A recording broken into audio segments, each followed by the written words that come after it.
Inside the auction hall of Luvan City's Van Bao Pavilion, the atmosphere grew lively as people buzzed with anticipation. Hey, have you heard?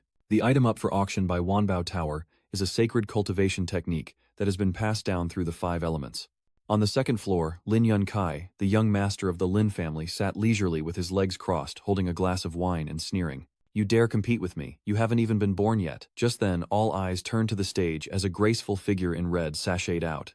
That girl was Nalin, the manager of the Myriad Treasures Pavilion, her voice clear and her smile charming. Sorry for the wait, everyone.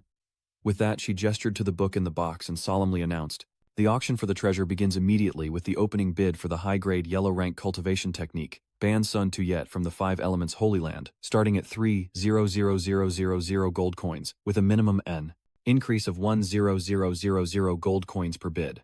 The bidding immediately intensified, igniting a frenzy. 3,500,003,8,000,000,000,000. But as the auction heated up, Lin Yunkai shocked everyone with a bid that left them speechless. 3 million gold coins, are you all beggars?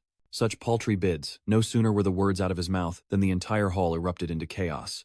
He immediately multiplied the price tenfold. Is he even giving anyone else a chance? Not wanting to waste any time, Nalin quickly sealed the deal. 30 million. Will anyone else raise the price? Unexpectedly, a hand goes up. That action was like a bolt from the blue, causing everyone to turn and look. 30 million. Surely no one will bid higher. The room froze, unable to believe the impossible sum of 30 million. That price could buy nearly all of Luvan City. A few seconds later, mocking laughter erupted throughout the room. He just shattered young Master Lin's rice bowl. Lin Yunkai's face instantly turned red, contorted with rage. Who is this brat daring to steal from under my nose? In contrast to that rage, Nalin was the happiest person in the room. She beams, barely able to open her eyes, and quickly slams the hammer to seal the deal. If there are no more bids, this item will belong to the young master who bid 30 million. Below, Nalin strikes the hammer one last time. The deal is sealed. Disappointed, the crowd begins to disperse, their eyes heavy with regret. But just as everyone was about to leave, Nalan's voice rang out again with great fanfare. Please hold on, everyone. Take a look at this. This is the most valuable treasure of the day, the Ascension token.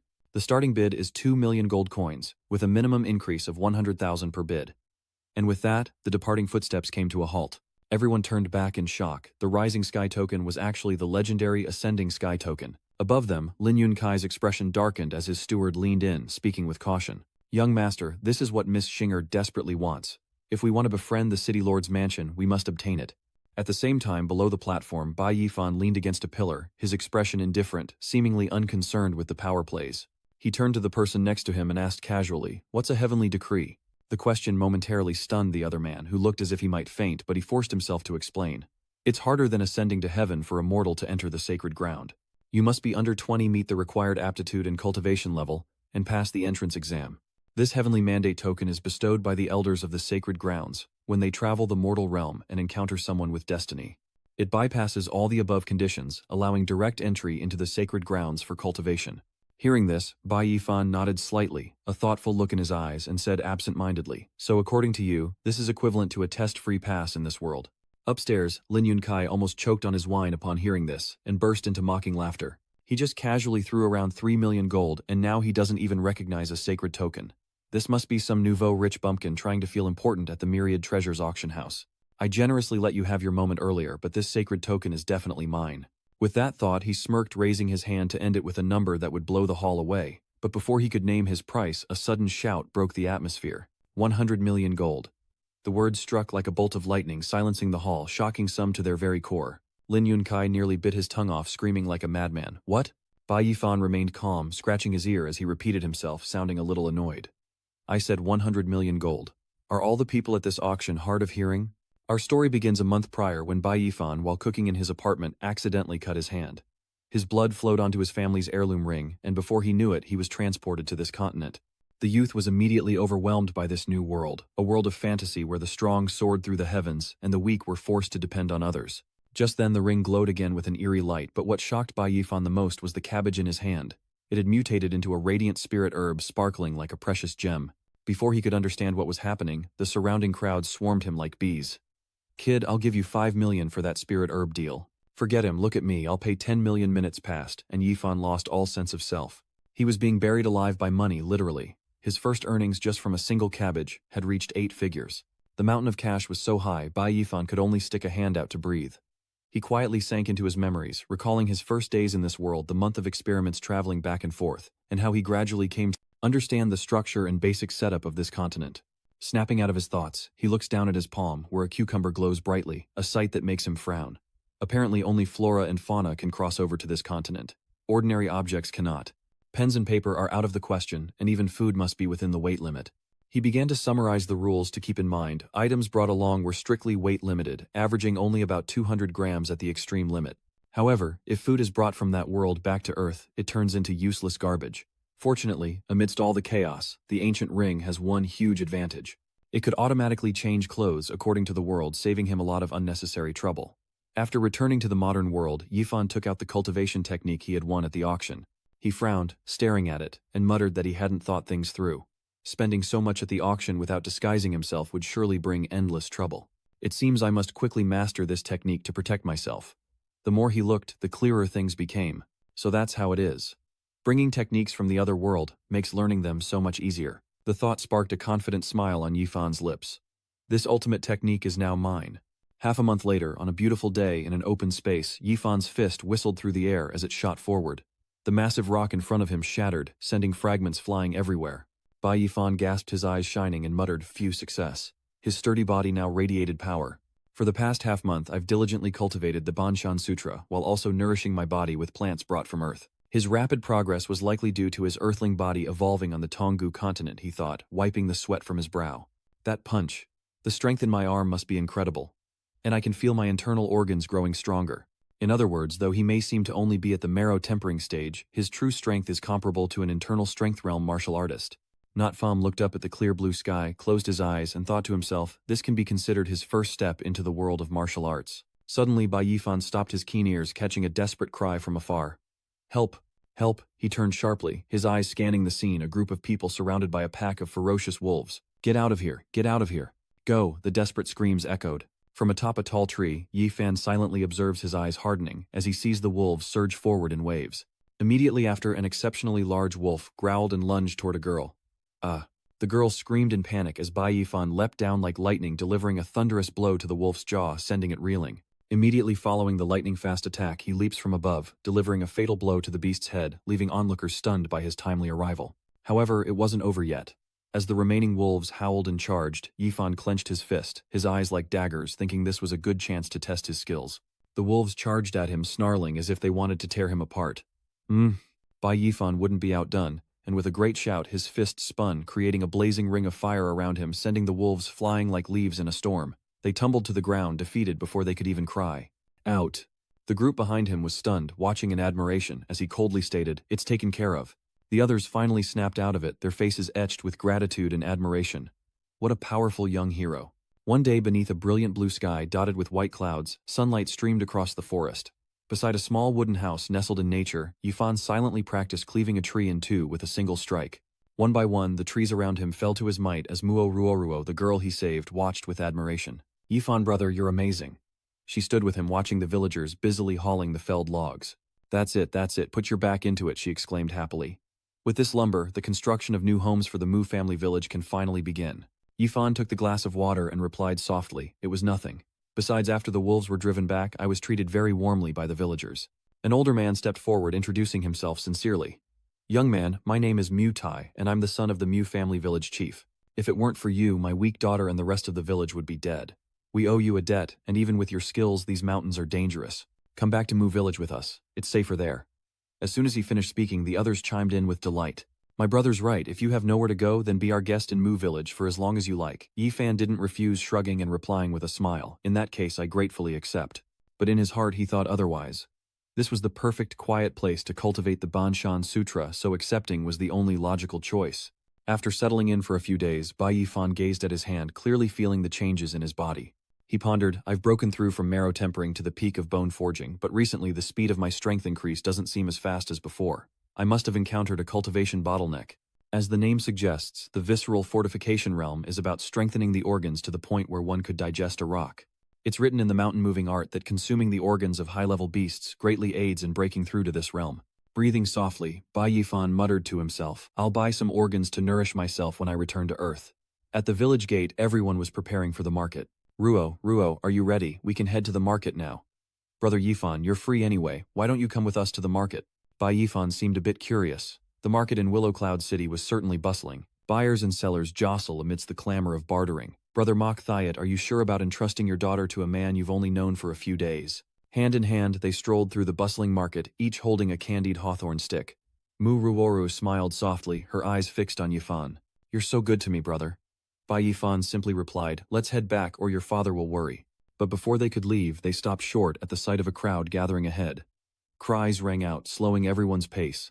Stop hitting him, please show mercy. In that instant realization struck Muo Ruo like lightning, and her voice trembled with panic. Wait, that's the direction my father went. Without hesitation, they both pushed their way through the crowd. In an instant, tears welled up in Mu Ruo's eyes. She couldn't believe what she was seeing. Her father and his companion were being mercilessly berated and trampled by a group of violent people. Where did you peasants come from? You're blind, aren't you? The two could only cover their heads and take the beating. She cried out in desperation as her father and uncle were helpless to resist. Muo Raoru breaks free from the crowd and rushes forward, her voice choked with emotion. Stop it. What right do you have to hit my father? Though beaten, Mu Tai tried to stop his daughter, shouting, Ruo, stay back. But one of the men, seeing her, raised his foot to kick her. Where did this wild girl come from? You want to die? Before his foot could land, a hand gripped his ankle. It was Bai Yifan who twisted and flung him away, eliciting a pained scream. Ah, my leg. Yifan stood calmly, amidst the encirclement, his words sharp as knives, his interrogation relentless. A late-stage marrow refinement realm expert resorts to such cruelty against a 13-year-old girl who knows no martial arts. Are you even human? The man clutched his leg and groaned, but still tried to retort defiantly. Who do you think you are to lecture me? Immediately, all eyes turned to Yifan.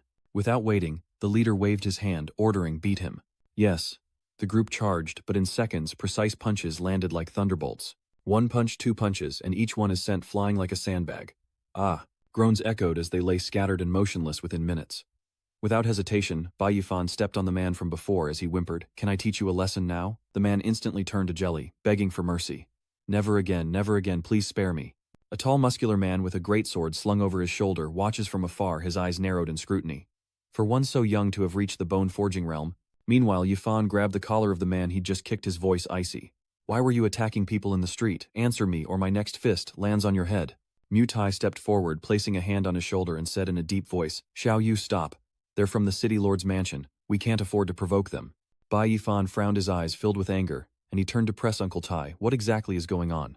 Mu Ruru helped her relative up, her voice choked with emotion. Uncle is your leg, okay. Just then the burly man stepped forward, his voice condescending. Tisk, allow me to answer that. These blind dogs crashed into our young lady's carriage. He deserved to have his leg broken by the horse. And now you want to reason with our young lady. How many heads do you have? Unable to bear it any longer, Mu Li jumped up, pointing and loudly retorting. You're talking nonsense. It was clearly your carriage that lost control and crashed into Uncle Yan. We were just asking a few questions when you started hitting people. Startled, Mu Ti pulled him back, whispering, Mu Li, don't say anymore. We're in the wrong. With that, he knelt down, his knees hitting the crowded street. He clasped his hands, bowed deeply before the strong man, and pleaded, Great miss, this is our fault, please have mercy. My brother's leg is broken, please spare us this once. Bai Yifan watched silently, his eyes never leaving, and pondered. The city lord's eldest daughter, huh? The common folk have never fought the officials. A cold voice echoed from behind the curtain as a slender hand slowly drew it back. No wonder Uncle Tai didn't want to provoke them. If they're guilty, they must pay the price. Lan Xinair, the city lord's eldest daughter, a girl with a beautiful but terrifyingly arrogant face. Her voice like cold steel, she commanded Zhou Heng cripple them all as a warning. The crowd stirred some hissing with resentment. How could the city lord's daughter be so cruel? Lan Xinair remained unmoved, coldly sneering. After all, you're only losing your legs while I've lost my good mood for a stroll. Zhou Heng immediately stepped forward, his greatsword heavily slung over his shoulder. As you wish, miss. He hissed with resentment. A bunch of country bumpkins, truly an eyesore for our young lady. Go die. A scream erupted, but before the blade could fall, a hand reached out, stopping it. Like a god, Bai Yifan appears, catching the heavy blade with one hand as Zhou Heng stares in disbelief. Yifan focuses his power in his palm, striking out at his face. Get lost. What? Such quick reflexes. Zhou Heng managed to jump back, narrowly dodging the blow. Already on guard, his eyes unwavering, he quietly asked, Are you all right? No, I'm fine, the man replied. Tears streaming down her face, Muo Roro cried out, Brother Yifan.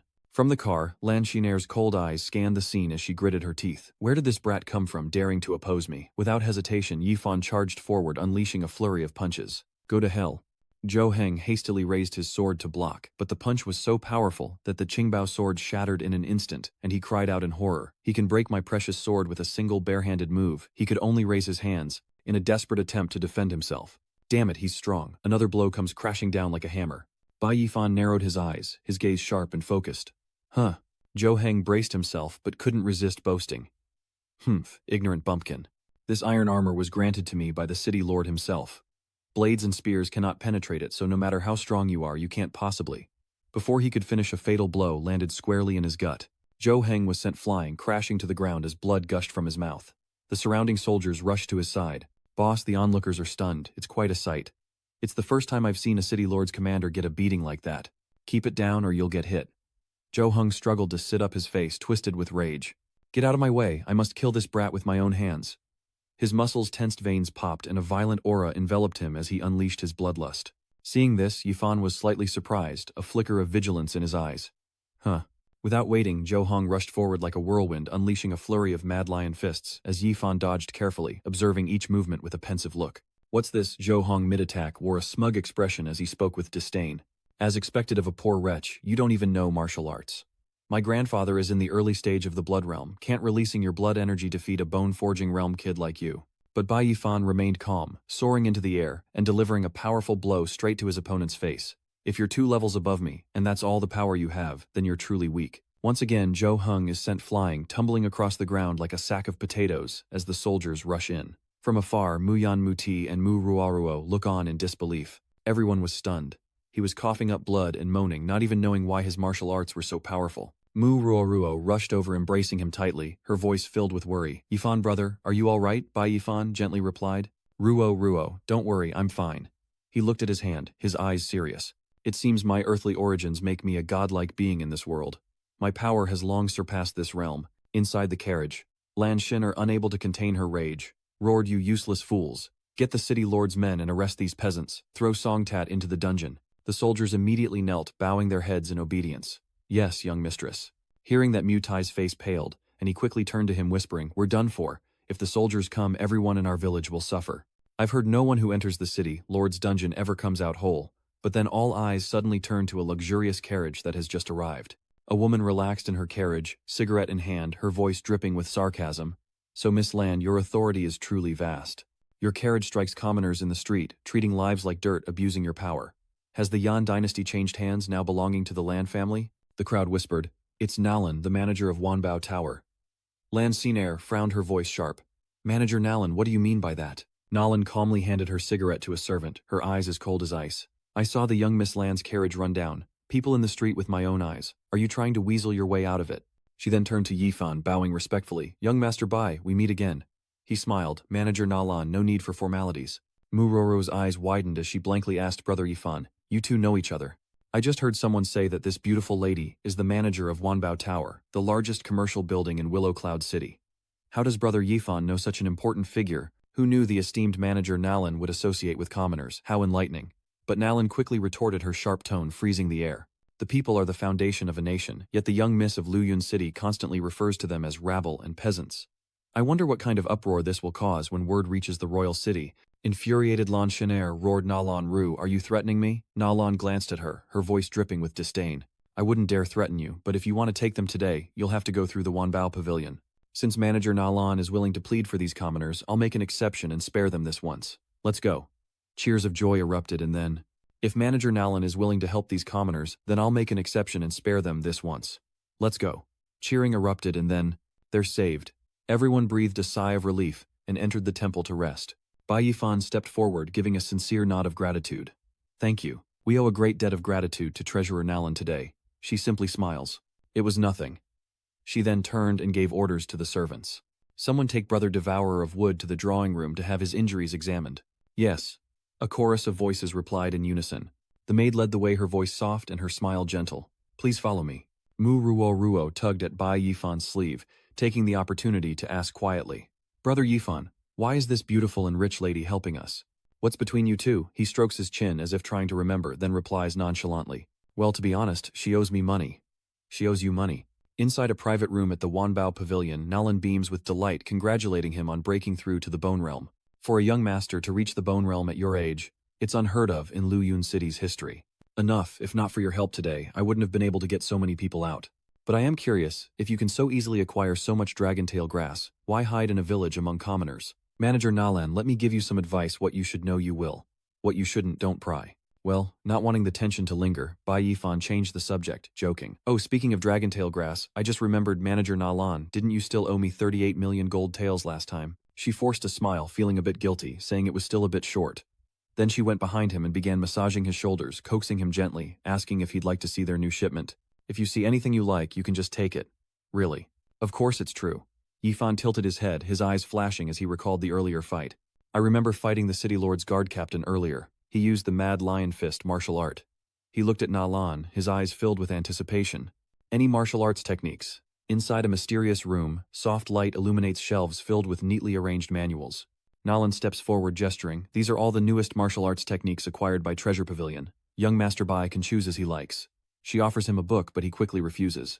Mountain Piercing Finger, a low-grade yellow skill, a finger technique that once mastered can pierce through mountains and rocks. Undeterred, she grabs another. This is the Black Clan's signature martial skill, a mid-grade yellow skill passed down from the southern wilderness, requiring a special black grass from the region to cultivate. Too troublesome, skip it. But Nalin happily continues. This martial art is called the Piercing Blossom Hand, known for its flexibility and agility qualities women tend to lack. She pursed her lips and waved her hand using her spiritual power to retrieve a book from above. So only the last one remains. Nalin solemnly placed the book in front of him, saying it was a precious and powerful martial art. The highest level of the yellow rank. Baiyifan glanced over it and nodded slightly. High-grade yellow rank, now that's more like it. Outside the hall of the Myriad Treasures Pavilion, Ruo quietly waited on a long chair. Seeing Yifan emerge, she was overjoyed like a child, reunited with family. Brother Yifan, you're finally out. I told you to look around. Ruo, why are you out here? Weren't you supposed to be resting in the parlor? She bit her lip and then Lin Yi replied, I was worried about you, so I came to check on you. Nalin standing behind them smiled approvingly. The young master and Ruo are so close, one might mistake them for true siblings. What a little tag-along.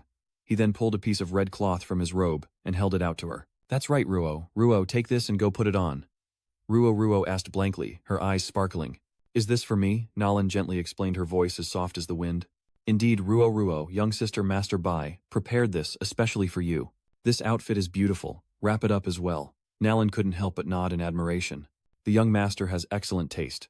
This fiery silk dress is made from the finest flame silk, which is not only exquisite and beautiful, but also warms the meridians and nourishes yin, making it perfect for a woman. He gently stroked Ruo's head when suddenly a panicked servant ran in shouting, This is bad, come outside quickly. The group immediately followed. In another room, Ruo lay unconscious on a rug as a royal physician took her pulse with a grave expression. He slowly rose and turned to the anxious Nalin to report. Ruo clenched her fist, tears welling up. How could this be? The royal physician sighed, reporting that only a legendary master or a divine elixir could save her. But such masters are only legends, and where could they find such an elixir? From the shadows, Yifan calmly suggests. Perhaps there is. All eyes turn to him. Is that so? In the quiet of the late-night pharmacy, the clerk stretches languidly. Finally, it's time to close up shop for the day. But before he could lock up, the door burst open and Bai Yifan stormed in. The shopkeeper cried out in alarm. Huh. He stares wide-eyed like a ghost, then bursts into gleeful laughter. He. Meanwhile, in the afternoon, sickroom tension hung heavy in the expectant gazes, as the royal physician sighed softly. Night has fallen, and Ruo can't hide her worry. Why hasn't Brother Yifan returned? Just then Bai Yifan calmly walked in saying, I'm back. He stepped forward offering the vibrant herbs and asked royal physician, are these herbs usable? The Grandmaster's eyes widened at the pile of herbs before him, astonished by the precious flora in Bai Yifan's hands. Blood jade, keelin, flower earth, ginseng, 100 insect grass, king worm, spirit, 7-star leaf, these are all priceless spiritual medicines rarely found in the world. Overcome with excitement, he clutched them tightly and pleaded, not at all. I guarantee they can heal her. That's wonderful. In all my years, this is the first time I've seen so many spiritual medicines appear at once. At that moment, Ruo noticed the wound on his hand and asked in a fluster, Brother Yifan, what happened to your hand? The young man was flustered, not knowing how to explain. Before the scene shifts, he turns to the pharmacy employee. I'll take all of the safflower noda ginseng, nux, vomica, and the herbs for treating hand injuries. No, I'm not. Suddenly, the pharmacy's automatic door slams shut, hitting Yifan's hand and causing him to cry out. An automatic door. Now Yifan rubs his forehead, muttering in pain. Time is running out, and returning to the modern world still feels like a dream. 3 days later in the cozy kitchen, Muo was cooking and turned around annoyed. "Second, uncle, I told you to rest more. Why are you down here?" The old man smiled, kindly reassuring her, "I know my own health. My legs are as strong as stone now, so don't worry so much." "Oh, where's my brother Yifan?" she asked with a smile, taking a spoonful of soup. "He went hunting, said the sick need lots of nutrients, and he wouldn't let me come along all mysterious." Meanwhile, deep in the forest, a giant serpent lunges at Yifan, its lower body constricting him, but he calmly raises his magic fist, appearing to miss the serpent's head. The snake, unimpressed, lunges again, but Yifan just smirks. With a resounding explosion, the serpent is torn to pieces, and he casually catches its heart as it falls, a triumphant grin spreading across his face. This shadow skill is indeed powerful. As night fell, he stood in the desolate battlefield, tossed the last heart into the basket, and wiped away his sweat. Phew, finally done. He recalled what Nalin had said, that top-tier yellow-rank martial arts were extremely difficult to grasp, requiring even geniuses 3 months of hard training to master, but he had improved it on Earth into a guide for dummies. He chuckled, "If she knew I'd mastered shadow arts and broken through to the late Viscera realm, she'd be floored." Immediately after, Yifan began to feel nauseous from the smell of the simmering awful stew. To break through to the core formation stage, he's been obsessively eating animal organs for days. Ruo happily brings out a steaming bowl. "Brother Yifan, today we have your favorite pig, liver, soup, chicken, lungs, duck, goat kidneys, and snake bile." Despite his aversion, he reached for the basket to grab some wild game for Uncle Nam before heading back. But as he bent down, the sound of whistling wind erupted behind him, followed by a barrage of throwing knives. Yifan remained calm, gathering a few more wild fruits. Ruo loved them. Sensing the murderous intent, he instantly turned his eyes as cold as ice. Darts whizzed past, and Yifan dodged them with ease, shouting, "If you're here, stop hiding and come out." From above, several figures in black descended, one of them laughing coldly. "Kid, I didn't expect you to notice." They immediately surrounded him, their voices full of threat. "Then don't blame us for leaving you in pieces." Yifan raised an eyebrow mockingly. "Did the city lord's daughter, Miss Lan, send you?" One of them raised his sword, snarling, "That's none of your concern. Someone's paying a high price for your head." Without hesitation, they all charge forward. Yifan deftly dodges the blow, gracefully evading an inner fortitude late-stage attack, soaring into the air to unleash a move on 2 inner fortitude early-stage opponents. Flames erupt around him, shooting towards the enemy. Wow, there are even 3 peak bone forging realm cultivators. The people who want me dead are really throwing money around. The young man throws a punch, a smirk on his face. "But if I don't hurry, Ruo will start to worry. I'm done playing with you guys." Hundreds of fists appear all at once, Shadow Authority. The assassins cried out in terror, "What is this power?" In an instant, they were sent flying, falling like leaves. Taking the opportunity, Yifan lunged forward, delivering a powerful blow to one of their faces, causing him to scream in agony. "Martial arts? You actually know martial arts?" he stammered, his face paling. "Intel said you were just a bone-forging realm cultivator who didn't know any martial arts." Yifan smirked, his eyes mocking. Could it be that the intel was wrong? Before he could collect himself, panic surged as he recalled the earlier blow with that power. He could have shattered their bones and organs, yet he deliberately held back. He muttered to himself, to control power with such precision. Before he could think further, he was kicked in the chest and a cold voice commanded, "Who sent you? Tell me, and I'll make your death quick."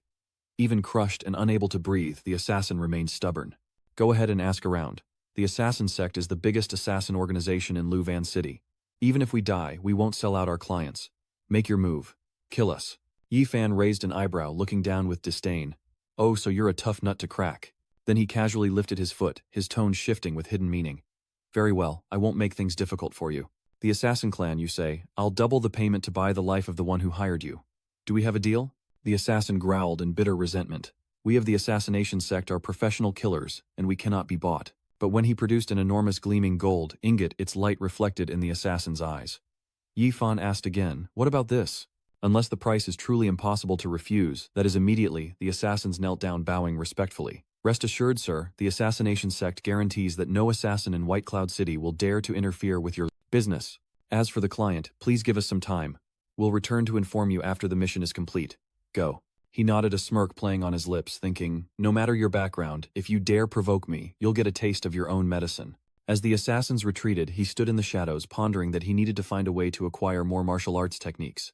He needs to at least break through to the Blood Realm so he can walk freely in Luvan City. The next day, while strolling leisurely with Lam Van Kai, Lam Hin He constantly grumbled about how that little B times Th Naplan Nu had made an enemy of her for the sake of some rustic commoners. "Does she really think I wouldn't dare touch her, Myriad Treasures Pavilion?" Seeing her anger, Yun Kai soothed her gently. "Our Hin Ni knows what's best and wouldn't bother with that. Nalin, don't hurt your health." He then presented her with a glittering hairpin, hoping to soothe her anger. "Look, this is the newest golden hairpin from the Treasure Pavilion. I had someone wait in line for ages to get it. Wearing it should calm you down." But in that moment her eyes froze, she pointed forward and exclaimed in surprise, "Wait!" It was Bai Yifan's figure that appeared before her, causing Lan Xin'er's eyes to widen. How could it be him? Unable to contain her anger, she turned and punched Yunkai in the face, screaming incessantly. "Lin Yunkai, you useless trash. Weren't you supposed to take care of that peasant for me? How is he still alive and showing his face here?" Hearing this, Yunkai could only cover his face and cry, his eyes filled with confusion. "What? I spent a fortune hiring professional assassins. They can't fail." Hinhe stormed off furious, calling him useless, and declaring she'd have to deal with him herself. Yunkai scurried after her. "Hinhe, don't walk so fast, wait for me." Meanwhile, in the grand hall of the Myriad Treasures Pavilion, Yifan was chatting with Nalin, who asked martial arts. "Didn't you just buy a top-grade yellow rank martial art? Why are you in such a hurry to buy another one?" He replied with an indifferent smile, "You don't need to worry about that. After all, I have nothing but money now." Overjoyed, Nalin pulls out a small book and begins to explain. But coincidentally, the Treasure Pavilion just received a new shipment today, and they're preparing for auction. This wafting like a swallow is a high-grade yellow rank movement technique, and it should suit your needs. As his eyes landed on the book, satisfaction was written all over his face, and Yifan proposed manager Nalin, "If you have any more high-level martial arts techniques, skip the auction and I'll take them all." Just as the conversation unfolds, a mocking voice cuts through the air. "Oh, what's this poor country bumpkin babbling about?" With an air of arrogance and confidence born of her family's status, Lan Xin'er stepped forward, declaring, "Manager Nalin, I'll buy everything this person has his eye on today. Whatever he bids, I'll pay triple just to spoil his fun." Seeing the tension rise, Nalin quickly intervened. "My apologies, Miss Lam, but the Treasure Pavilion is open for business, and our rule has always been that the highest bidder wins." Hearing this, Lan Xin'er immediately became displeased, pointing directly at him and loudly retorting, "What? Could this peasant possibly outbid me? What a joke. If he can pay, I'll crawl around the Treasure Pavilion in front of everyone today." "Oh really?" Seemingly provoked, Lan Xin'er spoke louder and louder, full of arrogance. "What I say is law.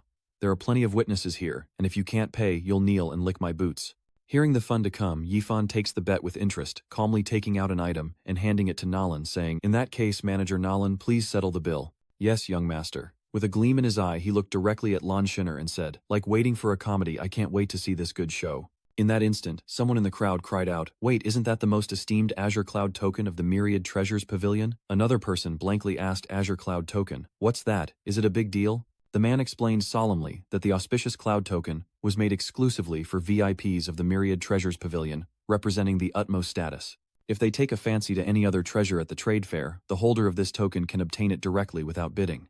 The more he explained, the more astonished everyone became. Most importantly, the Azure Cloud token allows for unlimited credit within the Myriad Treasures Pavilion, and in Cloudflow City, with over 20 million people, only a handful possess such a thing. As the crowd reeled from the explanation, Bai Yifan's face remained calm, a smile of satisfaction playing on his lips. Just what was the background of this young man? Why does Wanbao Pavilion hold him in such high regard? Someone in the crowd blurted out. Actually, he recalled a few days prior while treating Uncle Muyan in the Myriad Treasures Pavilion that Nalin had tearfully begged young master, "Yifan, please have mercy and sell us some of those healing herbs." He had coldly reminded her, "Manager, Nalin, do I need to remind you that you still haven't paid me?" And that's why Nalin had to offer the Azure Cloud token, in exchange the most prized possession of the Myriad Treasures Pavilion. "I'll trade this for some of the medicinal herbs inside, is that all right?" The young man couldn't help but show interest in the item in his hand. "What is the purpose of the Tuang Van token, tell me?" Back in the present, Lam Hinni is shaken, her face pale. "How could this be? How do you have the Azure Cloud token, even my father?" This was the last straw, and Yefan quickly sealed her defeat. "Didn't the young miss of the Lam family say she'd pay triple? I can pay triple that 300 times, 3000 times." He approached his voice like a series of sharp knives. "If the young Miss Lam can't offer more, you can start crawling." Meanwhile, outside, Yunkai frantically searched everywhere. "Hinghair, have you seen my Hinghair? She's the City Lord's daughter, a celestial beauty, elegant, alluring, and with a truly unique aura." A nearby person overhearing pointed to the crowd gathering. "Oh, you mean the City Lord's daughter? I don't know about beautiful, but she certainly has a unique air about her." The crowd buzzed with gossip and laughter. As expected of the young miss, her words carry great weight. "The 4-horse carriage awaits, young miss. Please hurry or night will fall." As everyone laughed, Lin Yunkai choked back tears, unable to believe his eyes. Hin Ni was being publicly humiliated. Lam Hin Ni couldn't hold back her tears any longer, screaming internally, "How dare he, how dare he, how dare he, how could I, a young lady, be humiliated like this?" Seeing her pathetic state, Yifan frowned, displeased. "If you think I'm some pushover, you're dead wrong." He slowly crouched down to face her. "I, Bai Yifan, don't go looking for trouble, but I'm not afraid of it either." He reached out, picked up the hairpin, and said slowly, "If you dare provoke me again, you'll end up like this." Crack, the hairpin shattered, scattering pieces across the floor. Before the stunned gaze of Lam Hin Ni, the young man slowly stood up, turned, and left, not forgetting to leave a savage parting shot. Well, watching the drama is addicting. Goodbye. As the crowd began to disperse, Lin Yunkai squeezed his way in, anxiously shouting, "Make way for this young master." Seeing Lan Zhenair, he rushed over to her, asking anxiously, "Zhenair, are you all right?" But contrary to his expectations, she lowered her head, her voice as cold as ice, filled with murderous intent. "Lin Yunkai, I've changed my mind." Her face lifted. Lam Hin Ni's eyes blazed with fury as she spat out each venomous word. "I don't want you to kill Bai Yifan anymore. I want to make him wish he were dead." Before Van Kai could understand, he asked again, "I am Bai Yifan." That answer sent her into a furious rage. "Do you know that this scoundrel just humiliated me? If you can't do it, then forget about our marriage." A declaration that stunned Yunkai. He stammered, his eyes wide with shock. Wait, Hin He. He's the mysterious figure who stole the Ban Shan art and Sky Ascension token last time." Lam Hin Ni's eyes widened. "What did you say?" Yunkai frowned, recalling the event with a serious tone. "I know you always wanted to cultivate in the sacred land, so I wanted to win the heavenly decree to make you happy, but I didn't expect it to be stolen along the way." The old image resurfaces in his mind, his subordinate reporting back after the failed pursuit. "Young master, that man's movements were too strange. My men were unsuccessful, and he escaped." Hearing this, Shinner's face turned grim with suspicion. Just what was his background? "No, I must tell my father about this at once." Back in the real world, in a quiet neighborhood, Bai Yifan lazily rolls out of bed, stretching and yawning. "Ah, it's good to be back in my own bed." He glanced at the new book he'd gotten yesterday, The Soaring Steps, sitting on the table. He thought about how yesterday there were 108 variations, originally very complex, but thanks to the simplification from the laws of Earth, he had fully grasped them in just one night. Overjoyed, he clenched his fist and chuckled, combining the strength of shadow form with the speed of fleeting steps. "Even against a half-blooded martial artist, I should be able to hold my own." All right, time to head downstairs and stock up on cultivation resources. But just as Yifan reached for the doorknob, a knock and a familiar voice echoed from outside. "Guo Rao, your landlord." "Yifan, are you home? Why haven't you replied to my messages?" He didn't answer the door earlier, and now stands frozen pale as a ghost. Caught red-handed by Miss Guo, Bai Yifan stammers an apology. "Sorry, I was asleep in my room and didn't hear you." A warning bell rings in his mind. He's been so busy training he forgot today was rent day. Guo Rao's eyes widened as she snapped, "Don't think you can just brush this off. You promised to pay the rent by the end of the month. Where's the money?" He shrunk back, offering the money with a trembling hand. "Here, take this first. I need to keep 200 for living expenses. I'll pay the rest next month for sure." Seeing his miserable life, Guo Rao frowned in confusion, grabbed his collar and pressed, "I'm telling you, Yifan, what's going on with you? Even working as a waiter, you could earn 3,000 or 4,000 a month. How can a healthy young man like you not even afford rent?" Bai Yifan scratched his head, forcing a smile, but inside he was sighing with tears in his eyes. He spends his days cultivating in another world, only returning at night to earn a little money, so, of course, it's not much. Surprisingly, Guo Rao not only refuses the money but pushes it back into his hand. "Take it," she said with a carefree laugh and a wave of her hand. "How can you live on 200? Take it for now, and remember to pay me back next month." Accepting the money, Bai Yifan was deeply moved. "Thank you, Sister Guo." Out on the road, he now rides his old motorcycle to make deliveries, the system's voice urging him on. "Time is running out on your delivery." He frowned, glancing at the clock. In another world, he had no worries, spending money like water, but back on Earth, reality hits hard. As he sped past a telephone pole, Bai Yifan's eyes caught a flyer with the bold words, "Seeking son for 1,000 gold." Reading the details, he saw they were looking for an adopted son, and he chuckled bitterly, muttering, "Should I try to find fortune in danger?" Suddenly, the phone in his pocket vibrated. Bai Yifan glanced at the screen, saw it was his father's number, and answered. "Hello, Dad, what makes you call me?" But in mere seconds, his face changed as he listened to the voice on the other end. "Okay, wait for me, I'm coming." At the hospital, his father sat in a daze, tearfully recounting everything to him. The driver was arrested, driving drunk without insurance. He broke down sobbing into his hands, revealing that he'd mortgaged the house and borrowed from everyone he knew, and they still needed tens of thousands more for treatment with no guarantee his wife would ever wake up. "Xiaofan, your mother and I are sorry." He paused for a moment, then gently squeezed his father's hand, reassuring him with a determined voice. "Don't say that, Dad. We're family. I'll figure things out." As Yifan's figure disappeared behind the hospital doors, his father could only watch and sigh heavily. Leaving the hospital, Xiaofan looked up at the night sky and sighed heavily, lamenting that troubles always find those who are already struggling. Just then, a scream from the alley behind him made Yifan turn around. In the alley, a girl is surrounded by a group of menacing men. "Grab her, don't let her escape." One of them grabbed her arm, whispering menacingly, "Come with us quietly or you'll regret it." Before they could react to the newcomer, Yifan's voice rang out, "Stop," and before the thug could process what was happening, he was struck by a devastating kick to the head. He cried out in pain, "Ah!" The scream alerted the others just in time to see him appear. Without hesitation, Yifan charged in, delivering a devastating kick to the knee of one who dared approach. A bunch of thugs bullying a girl here. The one who was kicked collapses, clutching his leg and groaning, "My leg!" Not giving him time to act, the others yelled and charged. Brothers get him, though they were still filled with doubt. Damn it, weren't this woman's bodyguards all taken care of? How is there another one? One of them left an opening, and Yifan seized the opportunity just as he predicted. His attacks are swift and decisive. Though Yifan knows cultivation levels don't fully translate, his body has developed muscle memory from recent training. His strikes and reflexes were lightning fast, and with a powerful kick to the chest he sent his opponent flying. With a smirk, Yifan taunts that they're too slow, and the other two are dragged down before they can react. The three of them tumbled together, and the last one to look up was stunned, his face ashen. 7 men taken down in under 3 minutes. What terrifying combat ability is this? Suddenly a figure loomed before Yifan, swallowing the light, and it was over. Instantly, Bayion shoved him headfirst into a nearby wall. The other man collapsed in agony, his eyes wide with panic. Fighting this guy was suicide. His entire being radiated a pressure that made him freeze, utterly hopeless, while Tang Rongrong watched in stunned silence. After confirming she wasn't hurt, he turned away as if nothing had happened. "Hey, you're not hurt, are you?" He doesn't know why they targeted her, but she should go home quickly. She stammers, calling after him. "Ah, wait."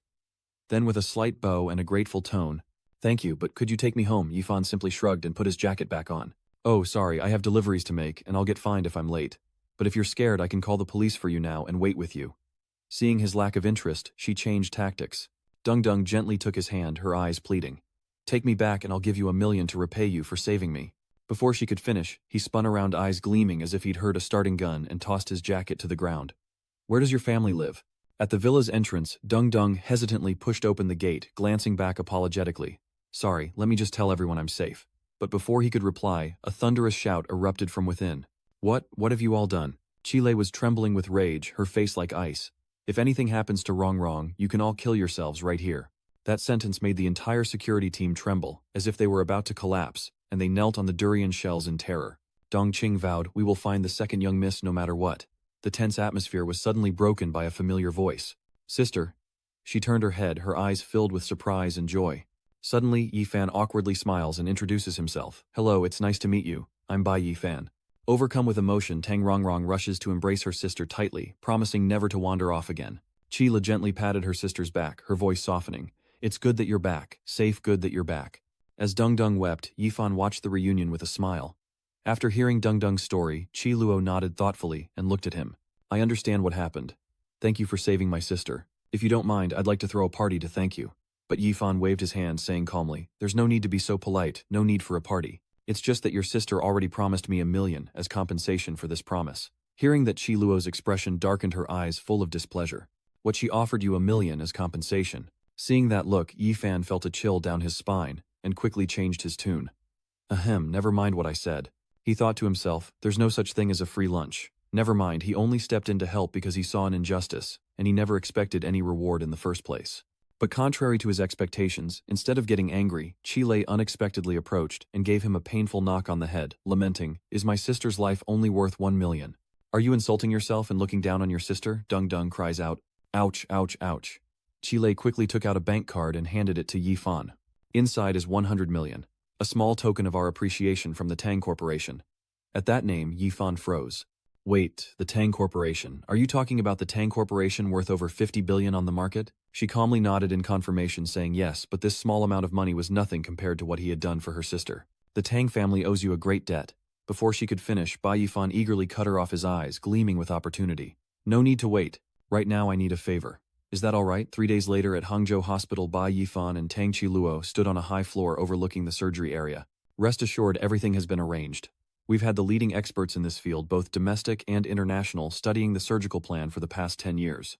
Inside, the doctors are working tirelessly to treat his mother, while his father stays by her side, holding her hand and whispering words of encouragement. What do I believe? That she'll recover soon. Inside, the doctors are working frantically to treat his mother, while outside, Tang Chile continues to speak with gentle sympathy. "Hang in there, Mei Qian, you'll be well again soon. I understand how you feel. I lost my parents early, and my sister is all I have left. That's why I can't bear to see anything happen to her. Thank you, Miss Duong. I appreciate your help this time. You're the one who's really helped me a lot. If you ever need my help with anything, I'll do my best." With that, Chila got straight to the point. Actually, there is something I need your help with. Could you spare some time to train the bodyguards of the Duong Corporation? As she finished speaking, a group of bodyguards stepped forward in unison, their eyes full of respect. Master, please teach us how to fight. He turned his eyes wide with surprise. Weight training. Chi Luo recounted everything, without holding anything back. Not long ago, I sent people to investigate.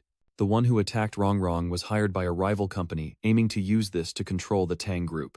In a nearby hospital room, the mercenaries groaned in agony. She shook her head, adding helplessly that those professional thugs were still hospitalized, unable to recover and seemingly traumatized. Qi gently placed his hand on Yifan's shoulder, his eyes filled with anticipation. Though I don't know how you did it, could you teach our people a little something to improve their skills? Bai Yifan hesitated, then scratched his head, saying politely, well, it really just takes practical experience and a few tricks. Seeing his hesitation, Qi didn't give him a chance to back out, immediately sealing the deal with a clear offer. It wouldn't take up too much of his time, at most half a month, and he would be compensated accordingly with the price. Entirely up to him. He had no choice but to nod. Okay, I'll do my best. But I can't guarantee it'll work. Qi smiled contentedly. So it's settled then. I'll arrange the time so it doesn't take up too much of your personal life. Watching her leave, Yifan breathed a sigh of relief. At least he can be with his mother during this time, and once he repays his debt, they'll be even. In the days that followed, Yifan began his bodyguard training. That's right, if the opponent throws a punch, quickly attack their lower body. Good news arrived at that moment. His mother finally began to awaken after treatment. His father choked with emotion, grasped her hand and cried, Mei Quan, you're finally awake. Thanks to the right treatment plan, the surgery was a success. During his wife's hospital stay, his father never left her side, caring for her tirelessly, urging her to eat more to regain her strength. One day, after finishing his training, Yifan collapsed into a chair, sighing with relief. Finally at the last stage. Things here are settled, so it's time to head back and see what's what. Soon after, Yifan set foot back in the other world. After a busy half-month, he couldn't help but think of Mokjia village. But the sight that greeted him upon his return left him frozen.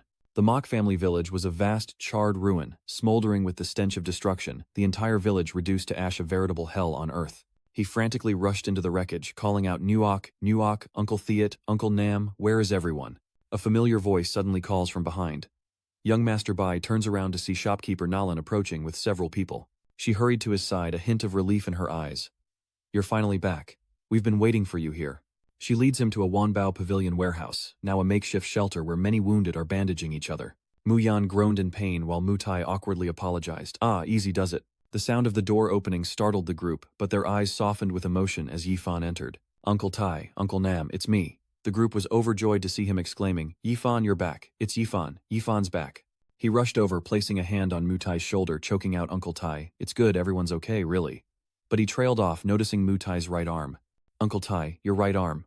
It was then he realized that among the survivors, no one was unscathed. All were covered in wounds. Mu Tai patted his shoulder gently, his voice calm but laced with deep sorrow. It's all right, it's just an arm. At least everyone survived, right? Suddenly, Bai Yifan looked around in alarm. Wait, where's Ruo? Why can't I see her? The question silenced Mu Tai, as in a separate room Mu Ruo lay in bed wrapped in bandages, groaning softly in pain. The doctor gently helped her up, coaxing her in a warm voice. Be good, Nuok. We need to clean the wounds and change the dressing so the pain will go away. But as the bandages came off, Nuok saw her reflection in the water and panicked. Is that me? In an instant, she threw the basin of water away. I don't want the medicine, the doctor tried to reassure her. Ruo, calm down. She thrashes wildly as the doctor struggles to hold her. Master, just let me die. I don't want to live as a monster. With no other choice, Bai Yifan stepped forward, gently raised his hand and struck a pressure point, catching Ruo as she fell, his eyes filled with sorrow. Be good, Ruo. Just sleep and everything will be all right. Before losing consciousness, Ruo's lips moved slightly, tears streaming down her cheeks. Brother Yifan, you've finally returned. Standing beside him, Nalin couldn't hide the pain she felt seeing Ruo's condition. She sighed softly, her voice full of pity, saying that her life had been saved, but she was severely burned with almost no undamaged skin left. How would this beautiful, innocent young girl in the prime of her life cope for the rest of her days?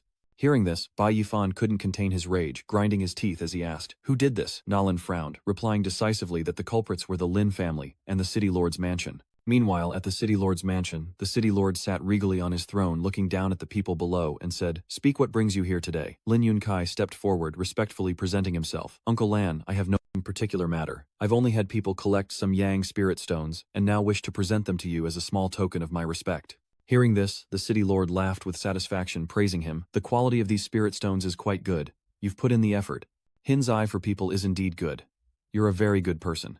Yunkai was overjoyed and quickly replied, I'm glad you like them. But Lan Xin'er sitting next to him looked displeased. She scoffed, her eyes filled with disdain. All he does is flatter my father. Where is that Bai Yifan brat? Why haven't they found him yet? Didn't you say you wanted to vent your anger for me? Is that all you've got? Seeing this, Yunkai hurried over to Fan Xing'er, coaxing her gently. Xing'er, calm down please, calm down. Seeing her daughter give Yunkai a hard time, the city lord of Lam intervened. He, stop making trouble. This Bai Yifan suddenly appeared with financial resources comparable to an empire. I heard Kaier say he even defeated a group of assassination sex experts. And he even hired unfathomable talents. Capturing him can't be rushed. But these words did little to appease Lan Xing'er. She glared at her father, sulking. The city lord had no choice but to soften his voice as if coaxing a child. Alright, I know the Wanbao Pavilion put you through some things. I've already sent Kai to wipe out Mok family village, so consider it a little payback. Don't dwell on him anymore. Taking the opportunity, Yun Kai reported that while dealing with the corpses of 37 commoners from the Mu family village, more than 10 were missing, and the rest were nowhere to be found. Could they have been rescued? Hearing this, the city lord's face darkened, and he ordered a citywide manhunt for the remnants of the Mu family village and Bai Yifan. Dig 3 feet into the ground if you have to, but find them. Meanwhile, at the Myriad Treasures Pavilion, Nalin recounted everything with a pensive look. That's how it was. I have some connections in Luvan City, so when I heard the city lord's mansion was going to attack the village, I sent people to help. Recalling the past, she began to recount what she had experienced. Unfortunately, the Lim family moved too fast. By the time my people arrived, the village was beyond saving. When she and her men arrived, they found the village engulfed in flames, and she urgently ordered, "You men check the east side for survivors." Amidst the inferno, her soldiers rushed in, braving the danger to save lives. A shout pierced the air, "Danger, the house is collapsing, hurry inside." But there was still one person left inside. Damn it, they wouldn't even spare a child. At that moment, Uncle Nam was pulled from the rubble, barely alive. Hurry, this one's still breathing. Meanwhile, Ruo hid in a rice container to escape the flames, trembling and sobbing. She was lucky to survive, but suffered the worst burns in the entire village. As the flashback ends, Nalin shakes his head with regret. With my abilities, this is all I can do. Yifan stands opposite him, overwhelmed with emotion. He clasped his hands and bowed deeply. Thank you, Manager Nalin. Bai Yifan will remember this kindness. But Nalin didn't want to waste time with pleasantries and cut straight to the point. Young master, what do you plan to do now? That question made him clench his fist, his voice as hard as killing steel, short words but containing a chilling determination. Hearing this, Nalin grew worried, and quickly advised against it. No, the City Lord and the Lin family both have blood transformation realm martial artists, and more than one. Rumor has it that Lam Can has reached the marrow cleansing realm. His body is 5 times stronger, and he possesses a high-level defensive artifact, making him impossible to defeat, but no amount of reasoning or well-intentioned warnings could sway his resolve.